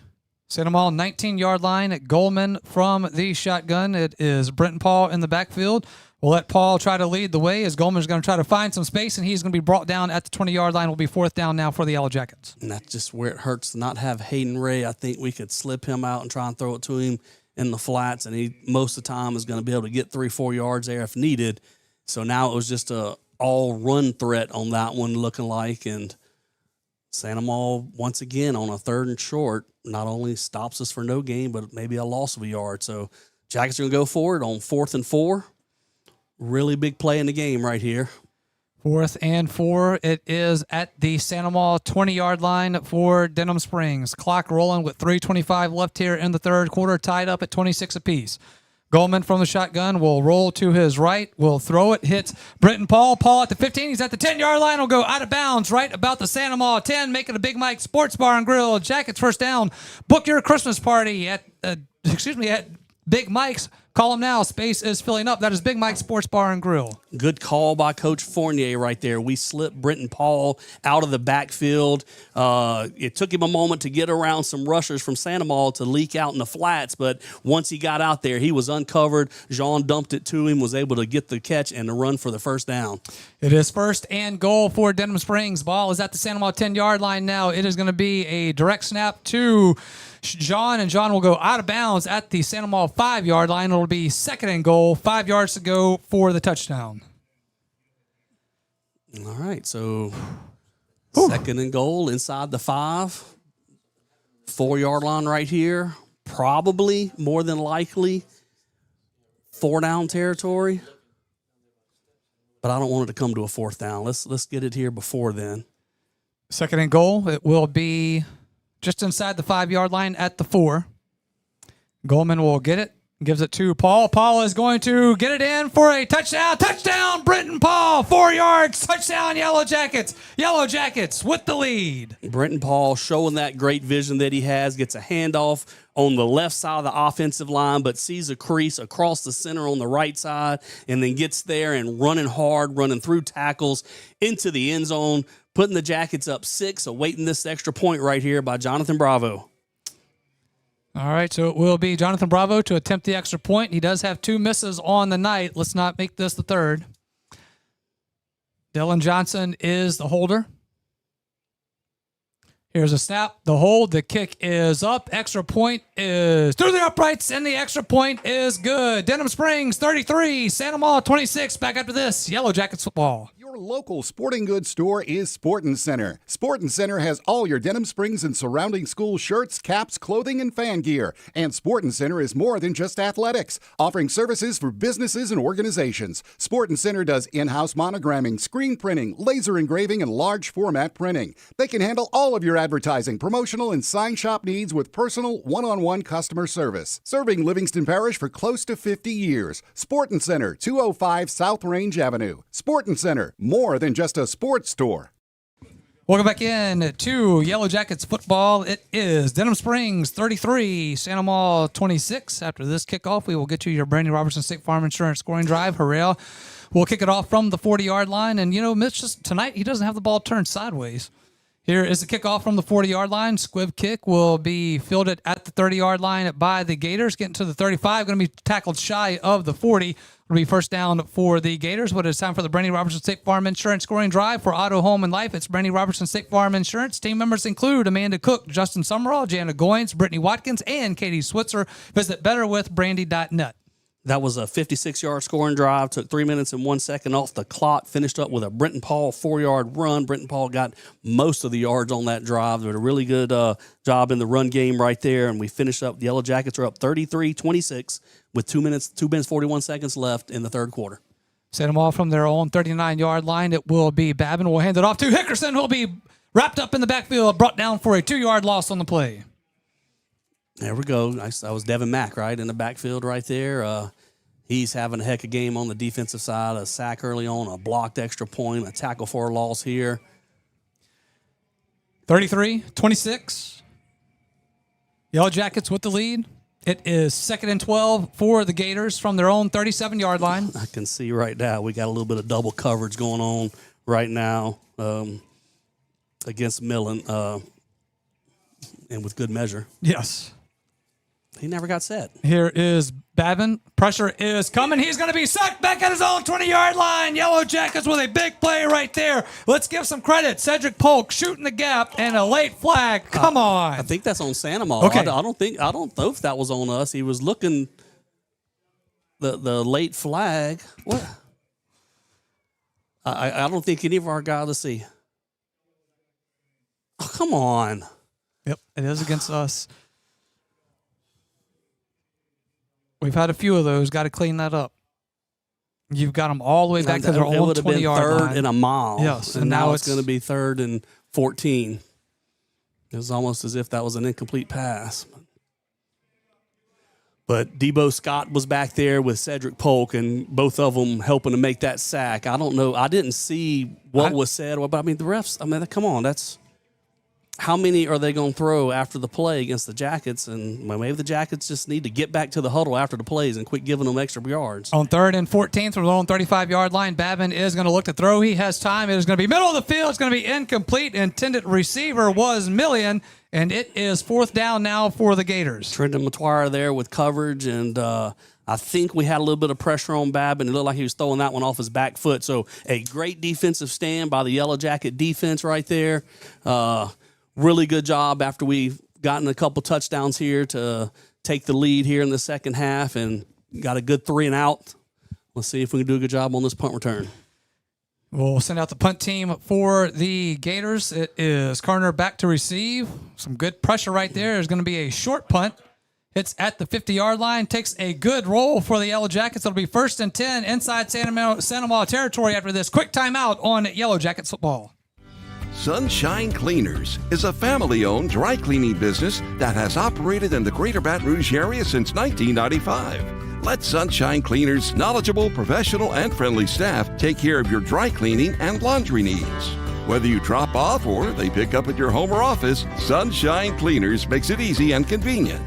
Sunshine Cleaners, Railroad Avenue in Denham Springs, with locations at Walker and Baton Rouge. Visit sunshinecleaners.net. We get back in. Yellow Jackets football. Denham Springs 33, Santa Maria 26. Minute 34 left here in the third quarter. Yellow Jackets will start this drive 1st and 10 from the Santa Maria 46-yard line. Good starting position here for the Yellow Jackets. Goldman out of the shotgun.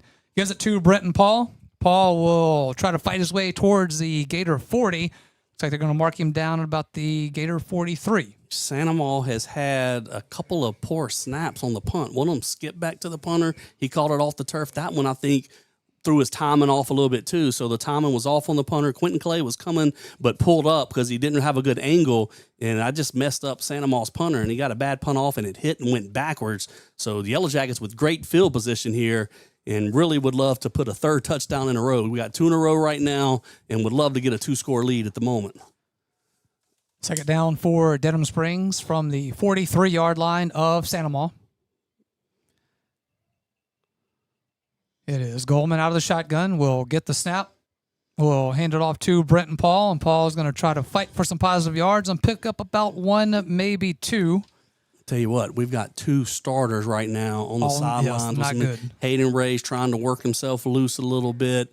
Looked like a lower leg injury. Trey Seals got a cramp, trying to get loosened up with a cramp, but that gives a senior Bear and Markwood. Go ahead and talk about him that comes in some of these 4-wide sets, and as soon as somebody's down, Markwood there, the senior, ready to step in and helps. That will do it for, they will take this down to the end of the third quarter, so we will head to the fourth. It will be Denham Springs 33, Santa Maria 26. Senior night finish coming up here from Yellow Jackets Stadium after this timeout. It is Yellow Jackets football. You are our first priority at Innovative Audio. Innovative Audio offers the very best selection of mobile audio and video, window tint, and vehicle security. Innovative Audio's installation and tinting is the finest in the industry. And Innovative Audio's work comes with lifetime warranties on all audio, video, and tint installations. Most importantly, Innovative Audio specializes in serving you. You are our first priority at Innovative Audio, 1400 South Range, Denham Springs. Visit us on Facebook. Welcome back in to Yellow Jackets football. We head to the fourth quarter. It is Denham Springs leading over Santa Maria 33-26. It is senior night here from Yellow Jacket Stadium, coming to you on YouTube at DS Jacket Vision. As always, give it a like and subscribe. Share it out with family and friends. It's going to be quite a finish here from Yellow Jacket Stadium. We are on Family Radio 91.9 FM and on the web at johnfineproductions.com as well. And Mitch, as we look at some more of these seniors, Will Robertson, Max Arsh, and Angel Villagomez, some guys that are on the field right now. Yeah, a couple of offensive linemen there. Will Robertson, a senior backup offensive lineman. We've talked about him a little bit before. Coach Beard sent out a tweet before the season. In his 4 years in high school, he never missed a single summer workout. He was 100% every single day. Commitment right there from a senior player like that. Max Arce has stepped in that starting lineup for Christian Ferguson the last few weeks and really done a good job filling in a key player for the Jackets. And then Angel Villagomez, starting lineman right next to him there, the right tackle, Angel Villagomez has done a great job all season. On 3rd and 6, Goldman has pressure coming. He is going to throw it. He is going to find the twin Sean on the far sideline. It is going to be a first down for the Yellow Jackets. Goldman to Goldman keeps the train going. Big Mike Sports Bar and Grill, Jackets first down. Live music on weekends, trivia monthly, and line dancing on Wednesday nights. That is Big Mike Sports Bar and Grill. Trying to talk good about some of these offensive linemen, but on these fourth down and third down, they're getting some pressure right through the middle. I don't know if that was design rollout or not. John Goldman took the snap, took a step back, and then reversed and rolled to his left. It could have been a design that way, but he had pressure in his face, but threw a good pass because his brother got wide open with a great route. From the Santa Maria 33-yard line, 1st and 10. It is going to be quarterback keeper John Goldman gets across the 30 and will be brought down shy of the 25-yard line, but a good first down run and pickup bike there by John Goldman. And I tell you what, that was almost a touchdown run right there. He got ran down from the backside defensive end. Santa Maria's defensive end did a good job of running me down from the backside. That was Kluat that was there to chase him down because we had blocking in front of Jean, and I think had he not got caught from behind, he was about to split into the open field right there. On 2nd and 5 from the Gator 28-yard line, Goldman from the shotgun. Looks to throw, has time, throws it downfield, looking for Trey Seals, and it's going to be caught by Trey Seals in the end zone. Touchdown, Yellow Jackets. Trey Seals, who's been cramping up, had enough energy left in him to go make one big more run, out and up. 3rd week in a row we've scored on that route, and Santa Maria really wasn't fooled on. The defender was hanging with him, didn't bite on the out route, but that was just a great throw by John Goldman. He put it in a spot to where only Trey Seals could catch it on his outside shoulder, and Trey, who was limping back to the sideline with that cramp he's battling, had enough to get through and complete that play and get into the end zone. And the Jackets have opened up that 2-score lead, but another very important extra point right here. Jonathan Bravo is on to attempt the extra point. Here is a snap, the hold, the kick, and the extra point is through the uprights, and the extra point is good. Yellow Jackets 40, Santa Maria 26. We are back after this timeout. It's Yellow Jackets football. Hi, I'm Jacob Neal, a nurse practitioner at North Oaks Urgent Care. When you're not feeling your best, whether it's an illness, injury, or something in between, you shouldn't have to wait to feel better. That's why we're here for you every day from 7 a.m. to 8 p.m. at 4 convenient locations. Walk-ins are always welcome, or you can save time by reserving your spot online at northoaks.org/urgent care. We're here to provide expert care right when you need it. North Oaks Health System, improving lives every time, every touch. Welcome back in to Yellow Jackets football. It is Denham Springs 40 and Santa Maria 26 now, as we will get to the Brandon Robertson State Farm Insurance scoring drive after this Joseph Herrera kickoff. Couple of seniors to mention there real quick, Mitch. Cole Curtis, senior offensive lineman, a backup lineman we've seen come in the game a few times. Also, starting left tackle Nate Black doing a good job this season at that left tackle position. Here is a kick from Herrera. It's going to be fielded at the 30-yard line. That is going to be by Tom Play, who will get across the 35, and he will be pushed out of bounds about the 39-yard line. Finally, well, they'll stop the forward progress at the 39-yard line. But it's time for another Brandy Robertson State Farm Insurance scoring drive for Auto, Home, and Life. It's Brandy Robertson State Farm Insurance. Team members include Amanda Cook, Justin Summerall, Jana Goins, Brittany Watkins, Katie Switzer.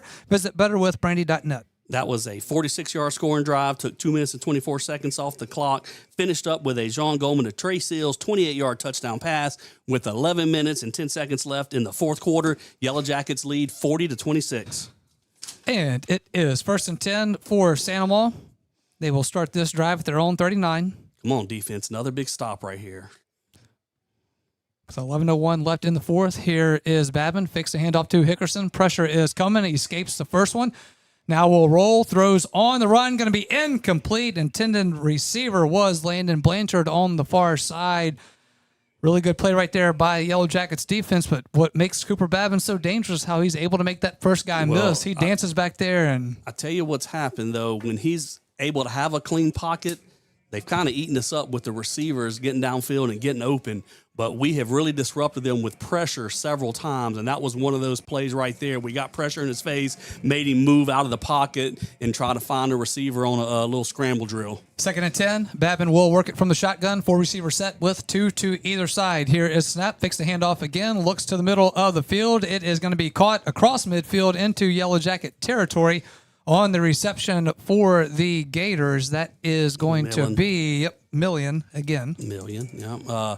That was just a good play right there. A little play action pass, and he hit Million right when he cleared the outside backer. And before he got to a safety, just a good throw there by Babin and a good catch. From the Yellow Jacket 47-yard line, 1st and 10 for the Gators. They will fake the handoff, going to throw it again towards the sideline. Same play that we saw earlier to Blanchard. Same person, same exact play, goes out of bounds on the Gator sideline. Yep, that's a triple option, really. He could hand it off to the running back, and he kept it. So now the quarterback could run it, or he could throw it to the receiver. Instead of an old pitch guy you get used to seeing triple option, that's a receiver out there in the flats that he could turn and throw it to. And the Jacket defense was in Babin's face, so he threw it out wide, but he threw it too high for an incomplete pass. Stops the clock. 10.5 left here in the fourth quarter on senior night for the Yellow Jackets. It is 2nd and 10 from the Yellow Jacket 47-yard line. Here is Babin, going to keep it again, was looking for another option play, and he is going to be wrapped up and brought down for about a yard, maybe 2-yard gain, and it's 3rd down for the Gators. You're exactly right. That was another triple option look. He faked it to the running back. He could have given it, but he faked it. But this time he did have a pitch guy, a receiver had come in motion and was turned into the pitch guy. But Babin tried to tuck it and run, get up the field, but the defense was there. 3rd and 8 right here, probably 2-down territory for Santa Maria. From the Yellow Jacket 45-yard line, it is 3rd and 8 for the Gators.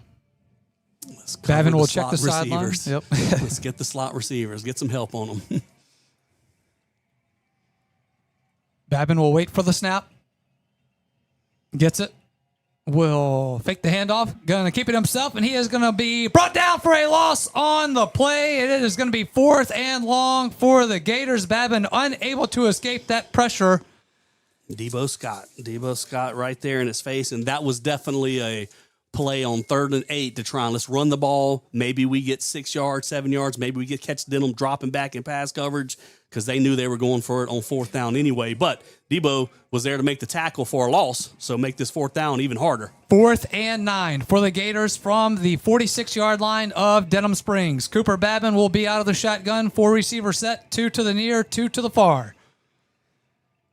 Babin will get the snap. He drops back, looking to throw all the way, throws it middle of the field. It is going to be incomplete for turnover on downs. It will be Yellow Jackets ball. 8:56 left in the fourth. We're back after this. It's Yellow Jackets football.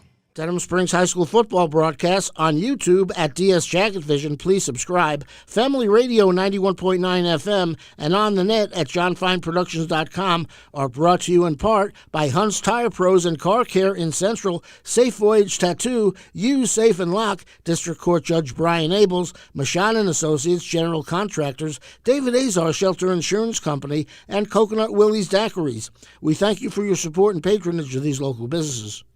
Welcome back in. It is Yellow Jackets football. Denham Springs 40, Santa Maria 26. 8:56 left here in the fourth quarter. 1st and 10 for the Yellow Jackets from their own 46-yard line. We're short of play, but we still got 10 seconds. We're going to get them lined up before the snap, so we'll be all right.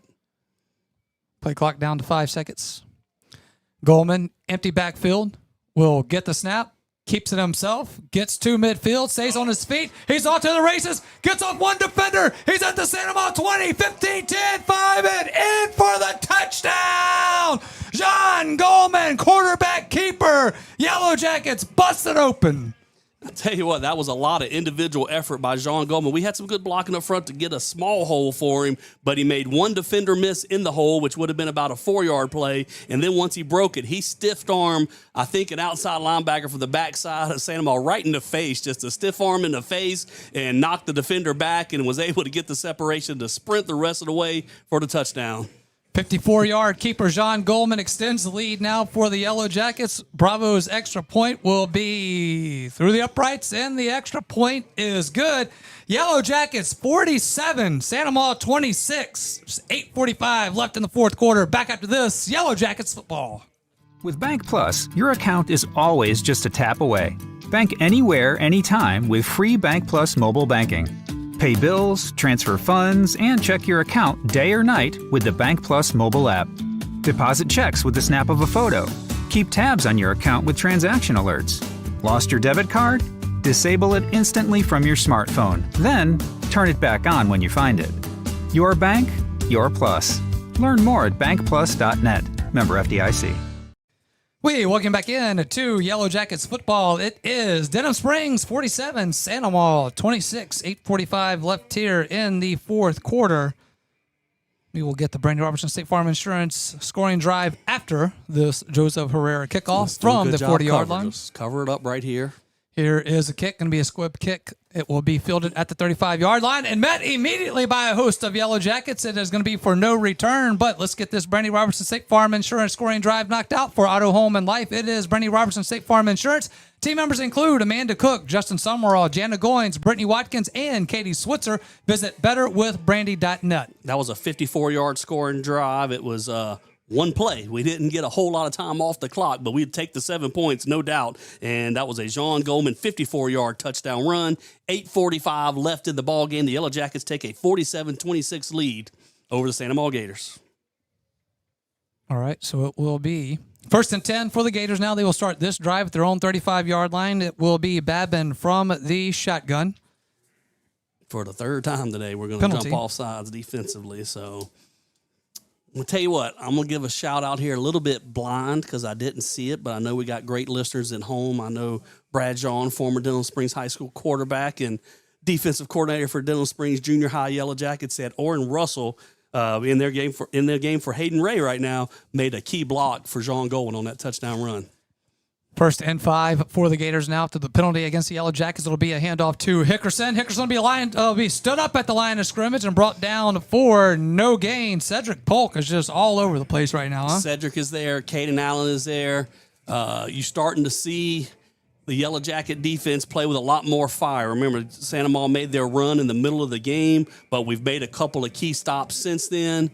And right now, they are still firing on all cylinders on the defensive side of the ball. On 2nd and 5 from their own 40-yard line, Babin will fake the handoff to Hickerson. He drops back. He has time. Going to throw it downfield, and it is going to be incomplete. Sells it over the head of his intended receiver, Riley Rizzuto.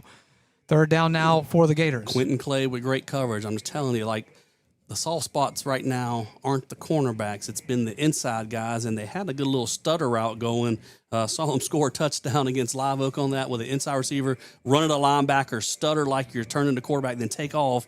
And I thought that was the key receiver, but Babin went to the outside, and Quentin Clay had great coverage. Going to be 3rd and 5 for the Gators, their own 40-yard line. Babin will look to get it from the shotgun. Play clock down to 10 seconds now. He will get the snap. He drops back on 3rd down.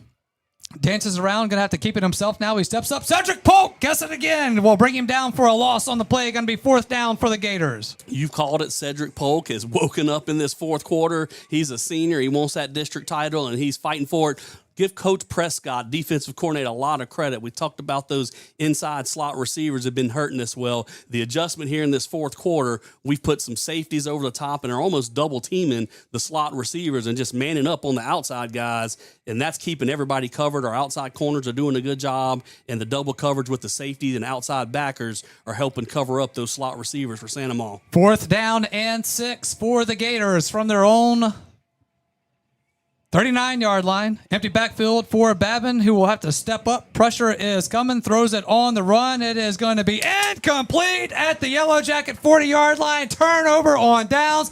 Yellow Jackets will have it 1st and 10 with 7:12 left in the 4th. They lead at 47-26, and we are back after this on Yellow Jackets football. Hey, it's Max Sellers from Ralph Sellers Chevrolet. We are again excited to be a sponsor of the Denham Springs Fighting Yellow Jackets football team this year. We appreciate all the support from your community in our first few years in business, and we are excited about things to come. Whether it's a new or used car, truck, or SUV, award-winning service from our dedicated service and parts staff, or even an outstanding collision repair for your vehicle, Ralph Sellers Chevrolet wants to earn your business. From our Ralph Sellers Chevrolet dealership family to your school family, go Jackets!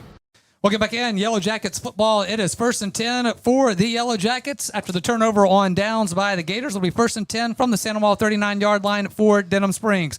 Here is Goldman. We'll give it to Tanner Kerner in the backfield. He'll go forward for about 2 yards on the carry. Tell you what, I'm going to go ahead and call Trendon McTwire Mr. 4th down because the last 2 4th down plays for Santa Maria, he's been the man there on coverage, and the receiver had a chance to make that play, but McTwire was there with the coverage and the hit and the tackle and was able to separate the ball from the receiver 2 times in a row. He's been the guy on coverage on 4th down, and the Jackets have gotten off the field. 2nd down and 8, Yellow Jackets from the 37-yard line of the Santa Maria Gators.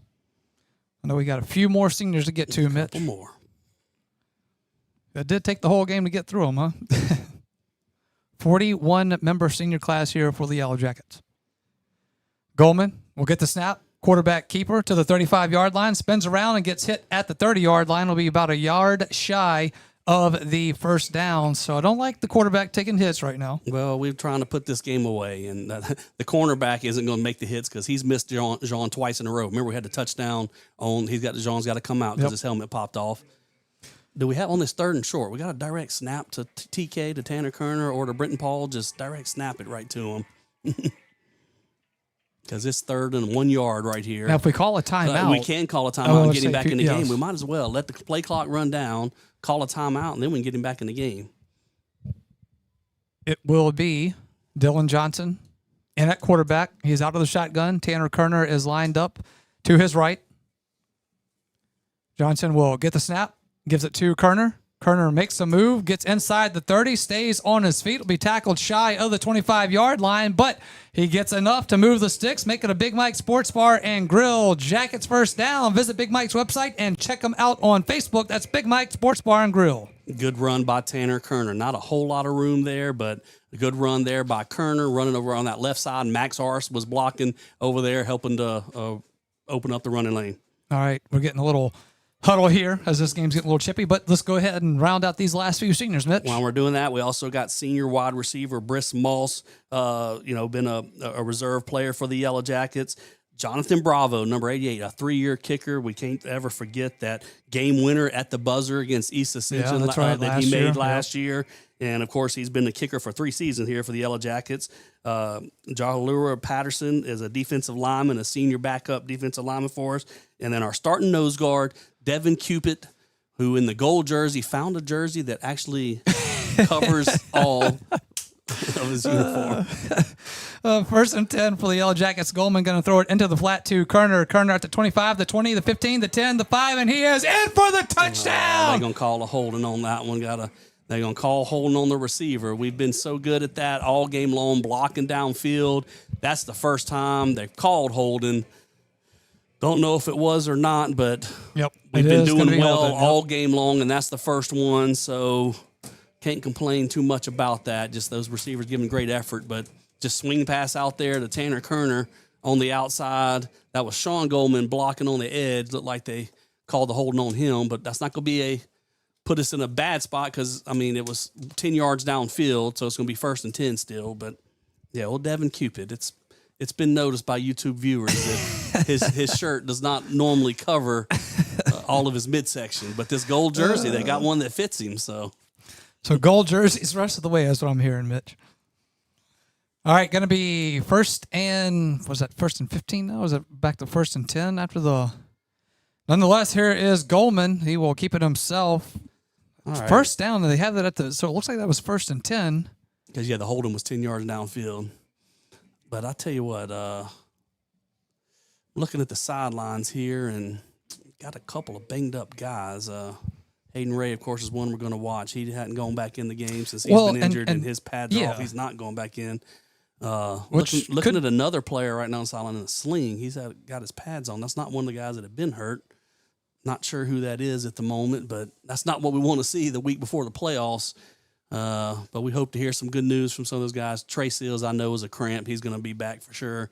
And then Hayden Ray, we'll just see what his injury is later on. 2nd and 7 for the Yellow Jackets. It is the 23-yard line of Santa Maria. Here's the handoff in the backfield. Is that Enzo Landry coming in? Enzo Landry in the backfield, yep. I like some Enzo Landry in the backfield.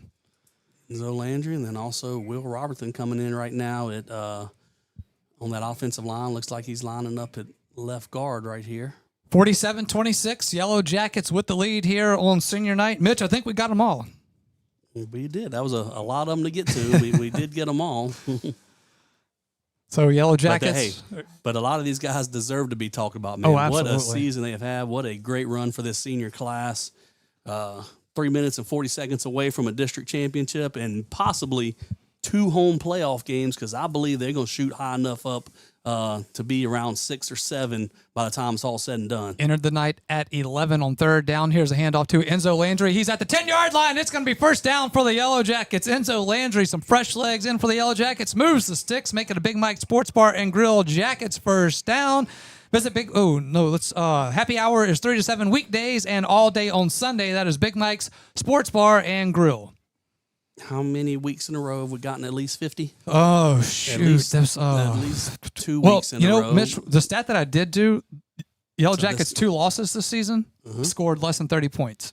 Every other game we have won, obviously, and it's been 30 or more. 28 against Central and 20 against East Ascension.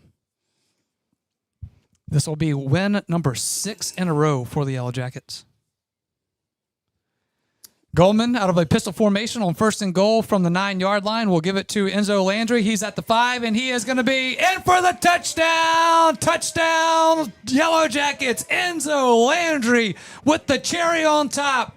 Yellow Jackets 53, Santa Maria 26. What a run for the senior right there. Enzo Landry, who quite honestly was in the rotation a lot more last year as a junior. A lot of kick returns and some offensive running back last year, but hadn't been in the rotation as much this year. But here he is on senior night, capping it off, like you said, the cherry on the top with the touchdown run to finish it off in style and once again put us over the 100 mark. Well, you called it there, Mitch. Here is Bravo's extra point. Extra point will be through the uprights, and the extra point is good. Yellow Jackets 54, Santa Maria 26. We're back after this on Yellow Jackets football. 4 decades, Smith Accounting is celebrating its 40th anniversary. With Randy Smith, along with Mickey McMorris and a terrific staff, Smith Accounting Services can handle all of your accounting needs. Personal taxes, computerized payroll services, corporate income taxes, business taxes, and bookkeeping. Smith Accounting Services, 227 East Railroad, Denham Springs. Celebrating 40 years of service, count on it at Smith Accounting Services.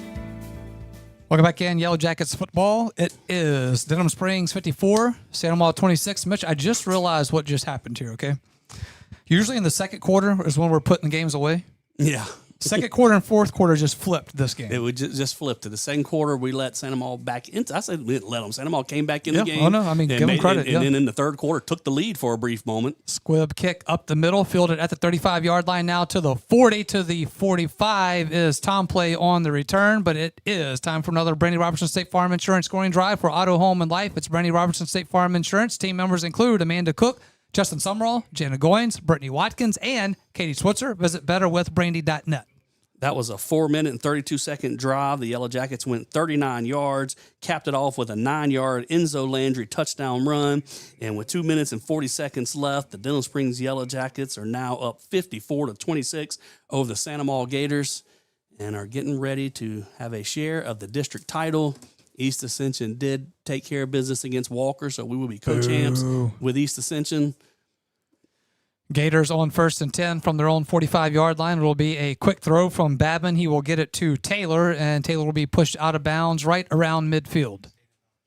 That can't be Jacob Deal, huh? I thought he was out for the number 21. Did he get into the game as a senior and just make a tackle? 21, Jacob Deal. Am I correct on that? I mean, that is, unless the gold jerseys are different, which I don't believe they would. He's got something on his leg. Look at him getting in and making a tackle here after Make a note, missing ask every Coach game Beard since about the Jamboree. On second down, we have a backup quarterback now. I missed that. That is going to be Kuntz coming in for the Gators. So backup quarterback Brock Kuntz is now in, and he completes the pass for a first down for the Gators. Tackled by another senior, Lucas Gillen. And look, if we're talking about, team's the most important thing, but we're talking about some individual awards as we start getting to the end of the year. I can't see any way Jean Goldman didn't wrap up the district quarterback of the year and possibly MVP award. Yes, I was going to say he is. Kuntz out of the shotgun now. Has pressure coming. He is going to throw it as he was being harassed by the Yellow Jackets defensive front line. Jeremiah Ardoin. That was a screen pass. Jeremiah Ardoin almost picked that one off. What a senior day present that would have been if he'd have been able to pick off that screen pass, to finish this out. But like I said, Sean Goldman, what a year he has had. Sean Goldman, his brother, a lot of those guys have put together record-breaking numbers for Yellow Jackets. Kuntz on second down will throw it to the Gator sideline. Will be incomplete. Intended receiver was Isaiah Johnson. So, Mitch, I'm just going to go ahead and say it. When you can make the other team put their backup quarterback in with a few minutes left in a district game, that a team that is 7-2, let's go. Personal foul, face mask. So, getting some face. Look, Cedric Polk coming out the game, senior inside linebacker right here. getting a few guys rotating in there. I saw senior Caden Shute in there on the pass rush at nose guard right now, getting in there, causing havoc in the backfield. Minute 30 left here in this fourth quarter. Denham Springs 54, Santa Maria 26. It will be Brock Kuntz out of a pistol formation, will hand it off in the backfield. That is going to be Hickerson on the run, and he will go forward. Picks up about 2 yards on the carry. And if we got a moment here while the clock is working down, let's give a little shout out. The freshman football team undefeated did finish the undefeated season. They beat Santa Maria. I went to that game, close game, 30-28, and finished off the undefeated season. The JV, I believe, finished 7-2 on the year. A lot of seniors. We're going to lose a lot of guys, but we're going to have a good group coming up next year as well. Under a minute left here. It will be a handoff in the backfield, getting across the Yellow Jacket 20-yard line to about the 17. That is is that Hickerson again? That was, no, they got okay, they got, was it? No, they I definitely can't got tell. Number 20. Okay, yeah. But more importantly, Caden Shute with a tackle. Caden Shute's in there with a tackle, and also Carlos Gonzalez, a couple of seniors racking up some stats on senior night. Clock running down with 30 seconds left here in this fourth quarter. It is Kuntz from the shotgun on third down. We'll hand it off. That is going to be another new running back here. This time it is Rashad Williams, and that should just about do it. And then sophomore Drayden Goldman said, don't forget about the younger brother Goldman in there with a tackle for loss on that play. Clock will run down with 10 seconds left here in the fourth quarter. They will let it run out, and Yellow Jackets will win 54-26. A share of the District 5-5A title is coming to the Harold Butchwax Fieldhouse. Yellow Jackets win, and you can win by visiting Bank Plus for all of your personal and business financial needs. That is Bank Plus, 822 South Range Avenue in Denham Springs. Yellow Jackets 2025 district champions here on senior night from Yellow Jacket Stadium. The final, Denham Springs 54, Santa Maria 26, sends us to the Ralph Sellers Chevrolet postgame show, brought to you by Ralph Sellers Chevrolet just over the Amite River in Baton Rouge. It is Ralph Sellers Chevrolet, located at 15015 Florida Boulevard, and is open for your automotive needs, ready to serve you at a Chevrolet location familiar to you for over 40 years. Parts manager at Ralph Sellers Chevrolet is Jim McChristian, a proud supporter of the Denham Springs Yellow Jackets. Come visit Ralph Sellers Chevrolet. It's a party in Denham Springs tonight. District champs are back after this. It's Yellow Jackets football. Fire and water, cleanup and restoration. Serve Pro of Livingston. The #1 choice in cleanup and restoration is Serve Pro of Livingston. Whether it's water damage, fire damage, mold, storm, or construction issues, let the highly trained professionals at Serve Pro of Livingston clean and restore your property and make it like it never happened. Serve Pro of Livingston is prepared for just about anything and is open 24/7, so Serve Pro is faster to any disaster. Serve Pro of Livingston, Florida Boulevard, Denham Springs. Soon to be at the old Albertsons. Fire and water, cleanup and restoration. Serve Pro of Livingston. Denham Springs High School football broadcasts on YouTube at DS Jacket Vision. Please subscribe. Family Radio 91.9 FM and on the net at johnfineproductions.com are brought to you in part by BJ Pawn and Gun, Mr. Gaddy's Pizza, Liberty Auto Sales, Cypress Pharmacy and Gift Shop, Burning Lotus Tattoo of Denham Springs, and Quality Furniture Restoration. We thank you for your support and patronage of these local businesses. If you're a small business owner in the Denham Springs area, think about everything you need to help your business succeed. You need a plan, happy customers, steady cash flow, and an insurance agent that gets you. State Farm agent Brandy Robertson runs a small business in the Denham Springs community area too, and she understands the unique needs of local business owners. She will make it easy to choose the right protection at the right price. Because one thing you don't need is insurance stress. Call State Farm agent Brandy Robertson for your small business needs. Like a good neighbor, State Farm is there. Bond Roten Eye Clinic is your full-service eye care specialist. Dr. Hunter Bond and Dr. Chris Roten and their staff expertly handle all of your eye care needs. A former Jackets football player, Dr. Hunter Bond is proud to serve the Denham Springs community that gave so much to him. You can visit Bond Roten Eye Clinic at 222 Veterans Boulevard in Denham Springs or call 791-2020. That's Bond Roten Eye Clinic in Denham Springs with locations in Hammond and Amite. Peak Performance Physical Therapy is excited to announce the opening of our newest clinic location in Watson. We are located at 32871 Highway 16 at the corner of Amite Church Road and Highway 16. And don't forget about our Denham Springs Clinic located at 145 Aspen Square next to Spectrum Fitness Club. At Peak Performance Physical Therapy, we treat the athlete and everyone. If your saving for retirement approach involves the phrase, "I'll get around to it someday," Edward Jones can help. When it comes to meeting your goals, time can be on your side, and there's no better time than now to get started toward your retirement goals. Edward Jones financial advisors Scott Landry and Sims White can help. Stop by their office at 179 Del Orleans. That's Scott Landry and Sims White at Edward Jones, 179 Del Orleans, right across from the post office. Edward Jones, making sense of investing, member SIPC. Denham Springs High School football broadcasts on YouTube at DS Jacket Vision. Please subscribe. Family Radio 91.9 FM and on the net at johnfineproductions.com are brought to you in part by Brandon Rishu with Smart Move Real Estate, Baton Rouge KOA Campground in Denham Springs, the law office of IVL Graham Family Specialists, Brian Russ, owner OK Computers and Auto Sales, Dr. Chip Bankston and Baton Rouge Orthopedic Clinic, and Pony Up Restoration is now open at the Old Dave's Hardware. We thank you for your support and patronage of these local businesses. Welcome back in to the Ralph Seller Chevrolet post-game show. It is Denham Springs 56. Wait, is that right? 54-26. They turned the scoreboard off way too early for me right now. 54-26. Yeah, my goodness. Let me get that down. I was so excited about the district championship. Just got a little carried away there in the commercial break. But Mitch, man, what a night here on senior night. This group caps off a 8-2 regular season, 5-1 in district play. You've won 6 games in a row now.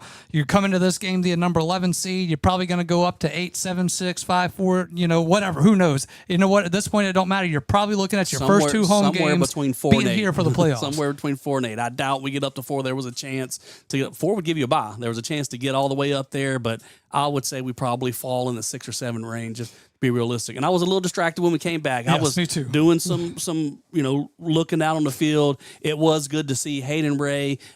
He didn't go back in the game after his injury, but he was walking in the line to shake hands with players. He's not on crutches. He doesn't look like he needs help to get on the field. He's walking okay. We'll see how that injury plays out. Of course, he's going to be needed as we go into the playoffs, and I still can't tell what player that is that has his arm in a sling right now. I noticed that. He had a helmet in his hand, but he didn't have his jersey with him. I don't know who it was, and not sure where that came from, but anyway, as you get into the playoffs, you want to be healthy. You want to be 100% healthy if we can be. And as we mentioned, Christian Ferguson, we got good news with that, one of our senior offensive linemen. Hopefully we get him back soon, and then hopefully some of these other injuries aren't too severe. Well, while we're looking at it here, and, again, the final 54-26, Yellow Jackets with the win there. But, again, Yellow Jackets 8-2 regular season, one of the best regular seasons they've had in a while here. I think 7-3 that year. We went to the quarterfinals was the regular season. It should have been 8-2. I thought they were 7-3 that year. I could go back on that and check on that, but I thought it was 7-3. Nonetheless, the second half here for the Yellow Jackets starts off with, how Sandoval does the onside kick after the penalty after the end of the second half. So everything that they wanted to do, they did there, and then they get it. They get the turnover on the kickoff, and then they get a quick touchdown strike, and it's like, oh boy, here we go. We had a shootout. 20-0 lead with what? I don't have my sheet here. Yeah, probably about it was about 19 5 to minutes. Yep, with 5:04 Well, okay, left. they scored with 5:04 to cut it to 19-7. So we were up 19-0 with 6 minutes left in the second quarter. They scored 26 points in a row because they went up 20. Or did we block? Was that when we blocked the kick to tie it 26-26? Yes. But we fell behind by 1 point at one point. Yeah. So just but anyway, we're not going to go down each score. We fell like behind. I mean, they scored a bunch in a row to catch up to us. They took the lead for a brief moment. The offense answered back at that point after Sandoval had finally gotten a couple stops. And then from that point on, the offense kept going. The defense made a couple of stops, and Sandoval was forced to go for it on 4th down a few times. And then we got the stops on 4th down, and the offense kept doing their thing and getting points on the board with touchdown drives each time we had opportunity. Yeah, and let's just look at that second half, how it started off. Sandoval does get the ball to start the second half on that turnover. Yellow Jackets unable to get that onside kick, and they go. They took 56 seconds off the clock, and they were in. It was a 48-yard touchdown strike from Babin to Blanchard, 2-point conversion. They went for 2 there. It was no good. 20-19. It was 20-19. Sandoval was up, and then we went up 26-20 with 8:34 left in the second on a Goldman 22-yard touchdown pass. That extra point was good, and then so Sandoval then scored after that. When you look at the drive results here, it's touchdown Sandoval, touchdown Denham, touchdown Sandoval, touchdown Denham, finally Sandoval had the punt, touchdown Denham, and then the snowball starts rolling downhill. But yeah, that blocked extra point, how big did that become? I mean, because that gave us a little bit of life, a little bit of momentum that we didn't fall behind right there. I could see some excitement from the players coming off the field, a little bit of excitement on the sidelines that we didn't fall behind 27-26. It made it 26-26. Devin Mack with that block right there. And we expected a lot of points in the game. We said beforehand it wasn't going to be a 10-7 final, and took Sandoval a little while. Our defense did a great job in the first quarter and a half. Then once Sandoval got going, they put a few touchdown drives together in a row, but then we got that momentum back on our side. Look, that can be really huge going into the playoffs. I mean, if Coach Beard really had his way, he probably would have wanted something like that. We have really done such a great job the last 5 weeks of getting the lead early and just putting teams away and pounding them into submission and really winning some games easily. We needed to face some adversity. We needed some things not to go our way, to have to toughen up and make something happen. And Sandoval punched us back. They came back and they scored 20 in a row, and then they scored another touchdown. And so it was 26-26, and a lot of things we were wobbly a little bit, but then we steadied the ship. Made the adjustments that we needed. Like I said, Coach Prescott, when we started doubling the inside slot receivers, got a little safety help on those guys that kind of shut down what Sandoval was getting their big plays on. And then we got those stops, and the offense found the room they needed to. Even give the offense a lot of credit. Even when we were short some offensive starters in the fourth quarter, had a cramp with Trey Seals, and Hayden Ray was out with a little bit of an injury, and had a few guys step in and do the job that they needed to get done. Brenton Paul run the football, Tanner Kerner run the football, and John Goldman, the third guy running the football, was able to keep that threat of all pass, run, all of it together, and really keep the drives going. Yep, we are going to take a time out here, but before we do, I want to thank all of you who are tuned in tonight on DS Jacket Vision. I know we had a good audience watching there. We're up to about 500 people watching live there towards the end there as this game got really exciting. And thank you all so much for being such a part of this the entire regular season. We've still got a lot left. I think this Yellow Jackets team could really go on a run here in the playoffs. We're going to talk about that when we come back after this. But thank you all so much. As always, we do come to you at DS Jacket Vision. Make sure you give it a like and subscribe. We're also on Family Radio 91.9 FM on the web at johnfineproductions.com. And again, we found out that a couple of our loyal listeners do like the old school radio. That was Mr. Buddy Mincy was listening up in Mississippi at the hunting camp, and then Mark Boyer was listening in Eunice, and Dr. Hunter Bond, who said he hadn't seen the YouTube thing, so we're going to fix that. So remember, folks, a link today. There you go. Hunter Bond got a link tonight. He asked for a link for the YouTube. Well, and even if you don't watch it here live, remember it's always on demand. All you got to do is go back and pull it up there on the DS Jacket Vision page, and it will live there. I do know that a lot of people that are here at the game do go home and watch it later on. Definitely know some of the players do that. They know what plays they want to go see, but the parents like to go back and listen to it. And if I get the wrong offensive lineman pulling, and it wasn't the center pulling, I said the wrong name, I'll know that I got to get that fixed and know that Bryson McCabe was pulling and lead blocker on those plays. So I'll get those straight. Chris, could you do a quick thing, get the picture of the shot of our Yellow Jackets and some of the Gators over there? I want to show you all this. This just goes to show you that, they got called up, towards the end of this one. The referees just try to calm everything down, and we just missed it. But some of our guys went over to some of the Sandoval Gators, and they hugged and took some pictures together. That's the kind of sportsmanship you want to see in a battle like this. And, I'm sure with the officials may have called them to have a little chat because of what happened in Week 4, but we're not going to get into that because we are district champs. Our share of the district title coming to the Harold Butchwax Fieldhouse. And I think even Coach Beard himself has alluded to it. Maybe what happened after that game was the spark that this team needed they haven't lost to since. Really kick it in gear, because we have been on fire since that moment. And, what happened, and then the punishments that came down took place, and we moved on from that, and that team has played together and played as a unit together with each other ever since that moment. It's been impressive to watch. To use a term from Nick Saban, we're moving on. I ain't talking about it. Moving on. Next question. All right, we're going to take a timeout. We're going to come back here and roll on with the Ralph Seller Chevrolet postgame show. Stay with us. We're back after this on Yellow Jackets Football. For all your flooring and carpet needs, it's Floor Store Carpet One. At Floor Store Carpet One, they offer prompt, quality personal service. They'll take care of you right away. The Floor Store Carpet One has an extensive product line: wood, carpet, plastic laminate, ceramic tile, natural stone, countertops, and showers. The Floor Store Carpet One also carries luxury vinyl tile, which many customers rave about, serving the community since 1984. The Floor Store Carpet One, 1/2 mile from the Amant River Bridge on Florida in Denham Springs. 4 decades, Smith Accounting is celebrating its 40th anniversary. With Randy Smith, along with Mickey McMorris and a terrific staff, Smith Accounting Services can handle all of your accounting needs. Personal taxes, computerized payroll services, corporate income taxes, business taxes, and bookkeeping. Smith Accounting Services, 227 East Railroad, Denham Springs. Celebrating 40 years of service, count on it at Smith Accounting Services. The tradition continues. The Whistle Stop has been serving Denham Springs for years, and they're still doing that, but are now locally owned by former Jackets Brandon and Courtney Rishu. The Whistle Stop has the same friendly staff, the great coffee and French cuisine, and wonderful service. And don't worry, Brandon owns the joint, but he won't be cooking up any of the delectable cuisine or brewing the coffee. He'll let the professionals handle that, as they have for years at the Whistle Stop, East Railroad Avenue in the heart of Denham Springs. Your local sporting goods store is Sportin' Center. Sportin' Center has all your Denham Springs and surrounding school shirts, caps, clothing, and fan gear. And Sportin' Center is more than just athletics, offering services for businesses and organizations. Sportin' Center does in-house monogramming, screen printing, laser engraving, and large format printing. They can handle all of your advertising, promotional, and sign shop needs with personal, one-on-one customer service. Serving Livingston Parish for close to 50 years. Sportin' Center, 205 South Range Avenue. Sportin' Center, more than just a sports store.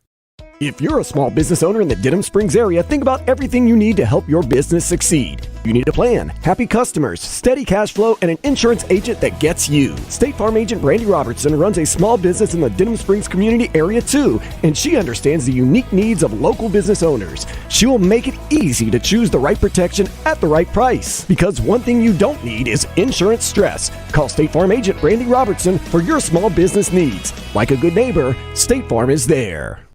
Bond Roten Eye Clinic is your full-service eye care specialist. Dr. Hunter Bond and Dr. Chris Roten and their staff expertly handle all of your eye care needs. A former Jackets football player, Dr. Hunter Bond is proud to serve the Denham Springs community that gave so much to him. You can visit Bond Roten Eye Clinic at 222 Veterans Boulevard in Denham Springs or call 791-2020. That's Bond Roten Eye Clinic in Denham Springs, with locations in Hammond and Amite. Denham Springs High School football broadcasts on YouTube at DS Jacket Vision. Please subscribe. Family Radio 91.9 FM and on the net at johnfineproductions.com are brought to you in part by Livingston Parish Clerk of Court Jason Harris, Family Wellness and Healthcare of Louisiana, El King Company, Performance Collision Center, Denny Pauline with 5-Star Printing, Horace Wilkinson State Farm Insurance, Sport Clips, and Dr. Brandon Wax with the Eye Center of Denham Springs. We thank you so much for your support and patronage of these local businesses. As we welcome back in to the Ralph Sellers Chevrolet postgame show, 54-26, the final here from Yellow Jacket Stadium on senior night, where 41 seniors capped off a 8-2 regular season, 5-1 district play, and a share of the District 5-5A title. Mitch, before we go any further, do we want to mention about what happened today with the district, possibly? We'll talk about that later. That's next year. You know what? Let's enjoy this. You're talking about future districts and future schedules and all that kind of stuff. Spoiler we'll worry about that alert, later. we may be in a different district next year. We'll worry about that later. But yeah, Mitch, good to take care of Santa Mall tonight, because we might not see them next year. Well, that's what I was going to get. And Coach Beard wouldn't want that. He had mentioned that Santa Mall had our number the last few years, and we hadn't played well against them for a couple of seasons. So to get back on track tonight and to beat Santa Mall, especially the way we did pull away from them in that second half, if we don't see them next year, then it's good to get one up here. And this way, yeah, absolutely. And Mitch, speaking of that, talk about what this offense has done this year. If you look at your season schedule there, if you're seeing there on screen, I mean, just the amount of points that this offense is putting up is just ridiculous. And I think someone was asking how many times have we scored 50. It's been a good bit of them. They're sitting there doing the math right there, but. You just look at, like I said earlier, the only 2 losses the Yellow Jackets have had, they have scored under 30 points. So and that Central loss, Central's playing defense and they got some credit there too. But we had several players cramping in that fourth quarter that we were missing. Most importantly, Sean Goldman. That took away his threat to run the ball. Remember, we had to lead and was trying to milk the clock a little bit at one point, and his threat of run wasn't there in that fourth quarter. And so that was some issues in that game. We might could have gotten over 30 there if needed. But, first of all, I'm going to start with Coach Fournier.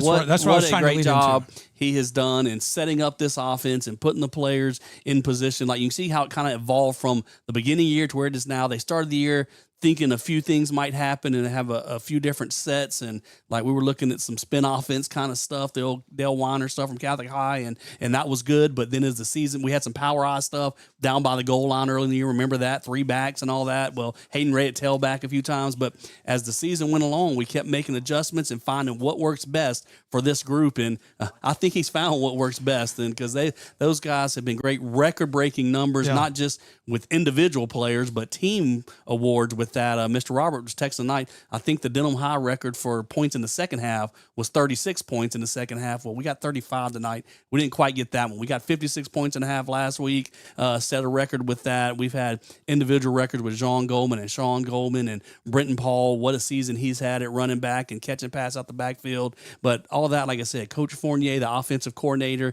he's the one that has set it all up. He's the one that has designed, who's going to be in what positions. And then, of course, he calls the plays as well. Coach Beard is definitely hands off when it comes to offense. He's not on the headset trying to suggest this play or that play. It's Coach Fournier's offense, and they've done, you see the numbers when we had the records up there, right there, all the points that have been scored. And so a lot of credit there with Coach Fournier and, of course, his offensive staff, all those guys that have worked across the board with that group, just done a great job. Well, I give a lot of credit to first-year wide receiver coach Brian Berry, a John Fine alumni here who helped us out during baseball and will be moving to women's basketball and assistant coach here for the Lady Jackets after football season, which hopefully is about another month from now. So, Mitch, what happens and now? Also, Brian gets a lot of credit, Coach Berry working with the receivers, but Coach Hillebrand and Coach Carl Dijon working with the offensive line. That was the question mark coming into the season. We had a lot of new guys and didn't know how that was going to work, and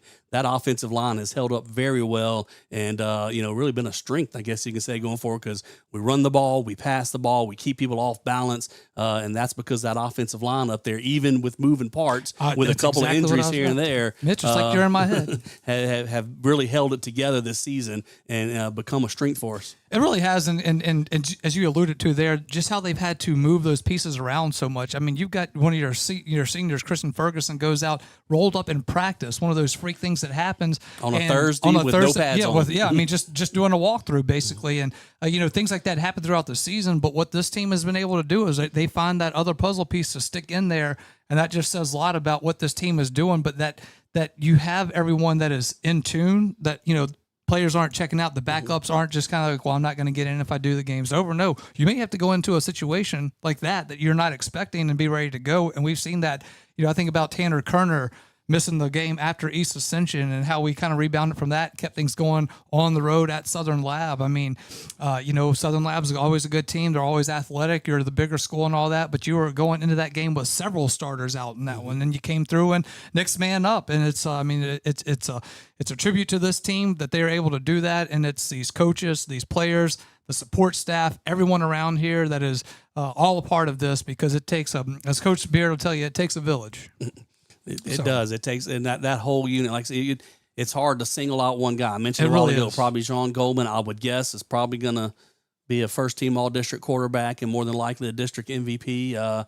But, I mean, all those guys on the offense, like I said, Brenton Paul has been such a key. Tanner Kerner, that 1-2 punch with both of them running the ball. Trey Seals, anytime people put all their focus on to Sean Goldman, you got Trey Seals over there that's making big plays. Of course, Sean with the record-breaking receiving touchdowns. Hayden Ray with his blocking and catching and running after the catch ability. Yes.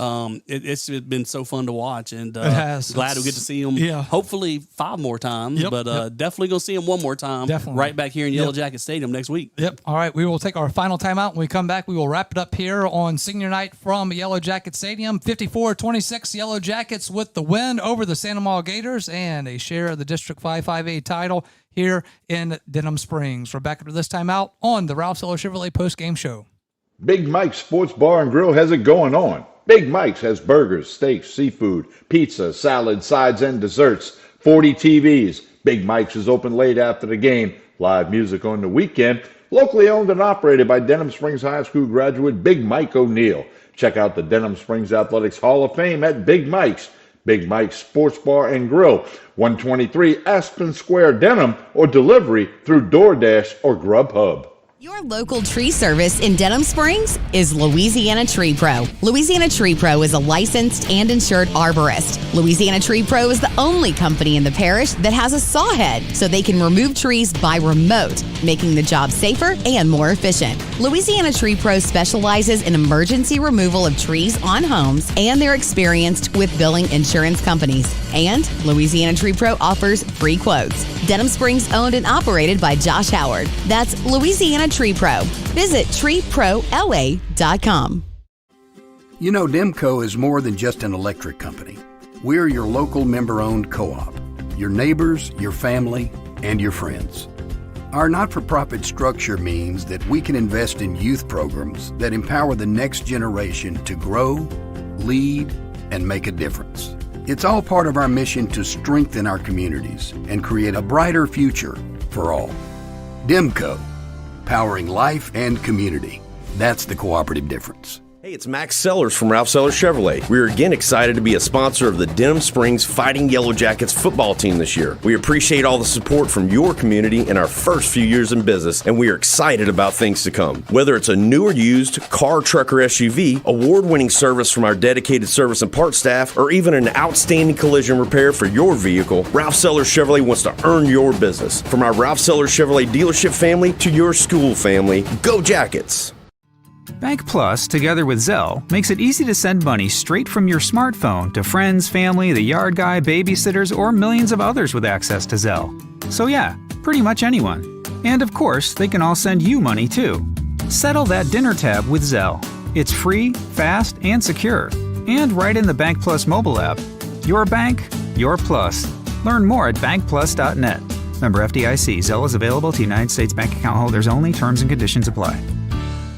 Denham Springs High School football broadcasts on YouTube at DS Jacket Vision. Please subscribe. Family Radio 91.9 FM and on the net at johnfineproductions.com are brought to you in part by Forest Grove Plantation, Liberty Auto Sales, Shea Landry Closing Attorney, Milestone Title, Triton Outpatient Clinic, Livingston Parish Assessor Jeff Taylor, Modad One Individual Sewage Treatment System, and Duke Seafood and Steakhouse. We thank you for your support and patronage of these local businesses. Since 1898, the Livingston Parish News, an award-winning media outlet, has served as the news source for our community. The Livingston Parish News is available in print and online at www.livingstonparishnews.com. For complete and comprehensive coverage of what is making news in Livingston Parish, as well as Livingston Parish sports, we have you covered. Opinions, politics, lifestyle, and the arts. No matter how big or small the story, the Livingston Parish News is your source for community news in our parish. Serving Livingston Parish for more than 120 years, it's the Livingston Parish News. It is the Ralph Sellers Chevrolet postgame show, 56-20. Oh, excuse me, I do it again. 54-26, the final here. Yellow Jackets over the Amant Gators. Yellow Jackets 8-2 regular season now in the books, and 5-1 in District 5-5A play, capturing a share of that district title. East Ascension did their job against Walker tonight, took care of that one. So co-district champs here for those two teams. And going back to it, that was the East Ascension, the last game. The Yellow Jackets lost 6 in a row now for Denham Springs and looking to just keep that streak going. And, you know, Mitch, what I'd been thinking going into this one, and I think I may have told you before the game off air that, you know, I kind of found myself a little sad today, like just realizing that it was week 10. We're towards the end of the regular season, just how much fun we've been having this season. And, you know, I attribute a lot of that to the crew that we have now with Amin Figueroa back at the studio still doing his thing, Chris Ledoux, our addition to the camera this year, Darren Ferrente, all the homework he had in the offseason that I gave him, John Fine, who shows up and, you know, does whatever he does. And then you at the same time come rolling in, you know, just kidding, district champs for, parish champs rather, for about 640 or so.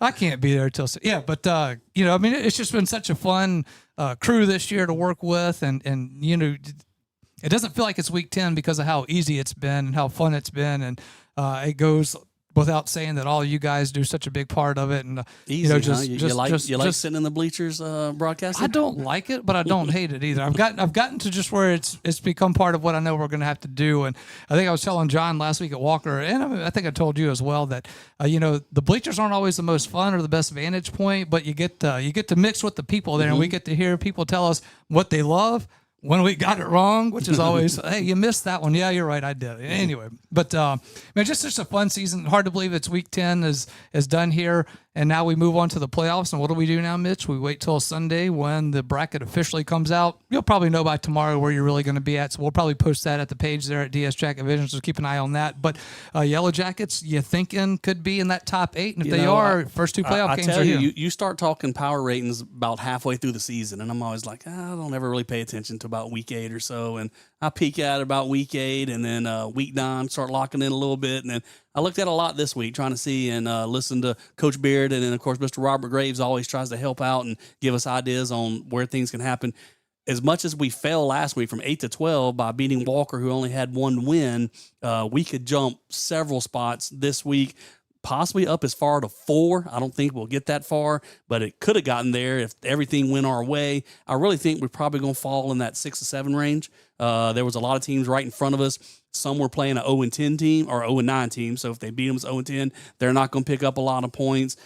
Central was playing a 1-9 team. They jumped us last week, but I feel that we were ahead of them the week before. We should jump back because beating Santa Maria with 7 wins and them beating Scotlandville with just 1 win, we'll probably slide ahead of them. West Monroe and Ruston were playing. If Ruston beats West Monroe, we'll jump ahead of West Monroe. So probably about 6 or 7 is where I think we'll probably end up. And I think that's the spot where you want to be. Talking to Coach Beard, he said, I understand if you're nicked up and you need that bye, I get it. But, I wouldn't like it at this point where your offense just continues to keep clicking. I mean, you want to keep that train rolling downhill. And hats off to this entire program, man, for what they've done this year. 8-2 regular season, 5-1 in district play, 6 wins in a row. You dismantle another team here. You know what stood out to me? I mentioned it once before, but we lost to EA, and we didn't play that well against EA. They kind of manhandled us a little bit. I didn't feel that we were in that. I mean, there were some plays we had a chance to made, but they took care of business against us, and we didn't leave that game feeling good. But that next week on the coaches show and in interviewing with you, he was talking to win a district championship. We got to do this to win a district. And like those guys didn't lose for a moment, doubt themselves. And that goal was still ahead to go try and win a district championship. We did get an upset when it was Prairieville that beat East Ascension. They gave us a chance to win the district championship, but we had to handle our business. And boy, from that moment on, they really did. But it really stuck with me when Coach Beard said the very next week he was still talking about winning a district championship, even though we started District 0-1. And, but we handled, not only did we win the rest of the games, but we pretty much blew out every opponent. And then Santa Maria was battling here until the back end of the third quarter when we put that one away. Sure enough. And, I mean, well said. I mean, I don't know how else you could say it there. You overcame some adversity here tonight, which was a good thing. I think, as you had mentioned earlier, is you want that right now going into – you want to see how your team can respond to it. You want to see – when they get hit, do they hit back? And they did. And then, once this offense, like I said, I feel like Santa Maria stymied us a little bit in that second quarter and kind of got us out of sync a little bit. But once we got back in sync, off to the races. And you're always learning. And like I talked about, like with Coach Fournier and the adjustments they make throughout the year and Coach Prescott and all of that, I think back to remember that 2019 LSU team that we think the greatest offense of all time. Well, we played a game back, about 2/3 way through the season against Auburn, and we couldn't score in the red zone for whatever it was. Auburn was doing some tricky stuff to us, and we had an issue, kicked a lot of field goals that game, and they figured we got to come up with some new red zone action and some to get the ball in the end zone and not kick field goals, and they found adjustments, and they made them. So each time when teams do something to you, and you learn from it. And in the second quarter, they made a couple stops on some short yardage plays. Santa Maria did, and they stopped us on 4th down once or twice, I believe, on 4th down. But in the second half, if we had a short yardage situation, Coach Fournier dialed up a play that worked, and we got the first down and eventually got touchdowns. All right, that is going to do it for us here from Yellow Jacket Stadium. The final is Yellow Jackets 54, Santa Maria 26. Yellow Jackets 8-2 on the season, 5-1 in district play. And that will do it for us for the Ralph Sellers Chevrolet postgame show, brought to you by Ralph Sellers Chevrolet, just over the Amant River in Baton Rouge. It is Ralph Sellers Chevrolet, located at 15015 Florida Boulevard, and is open for your automotive needs. Ready to serve you at a Chevrolet location familiar to you for over 40 years. Parts manager at Ralph Seller Chevrolet is Jim McChristian, a proud supporter of the Denham Springs Yellow Jackets. Come visit Ralph Sellers Chevrolet.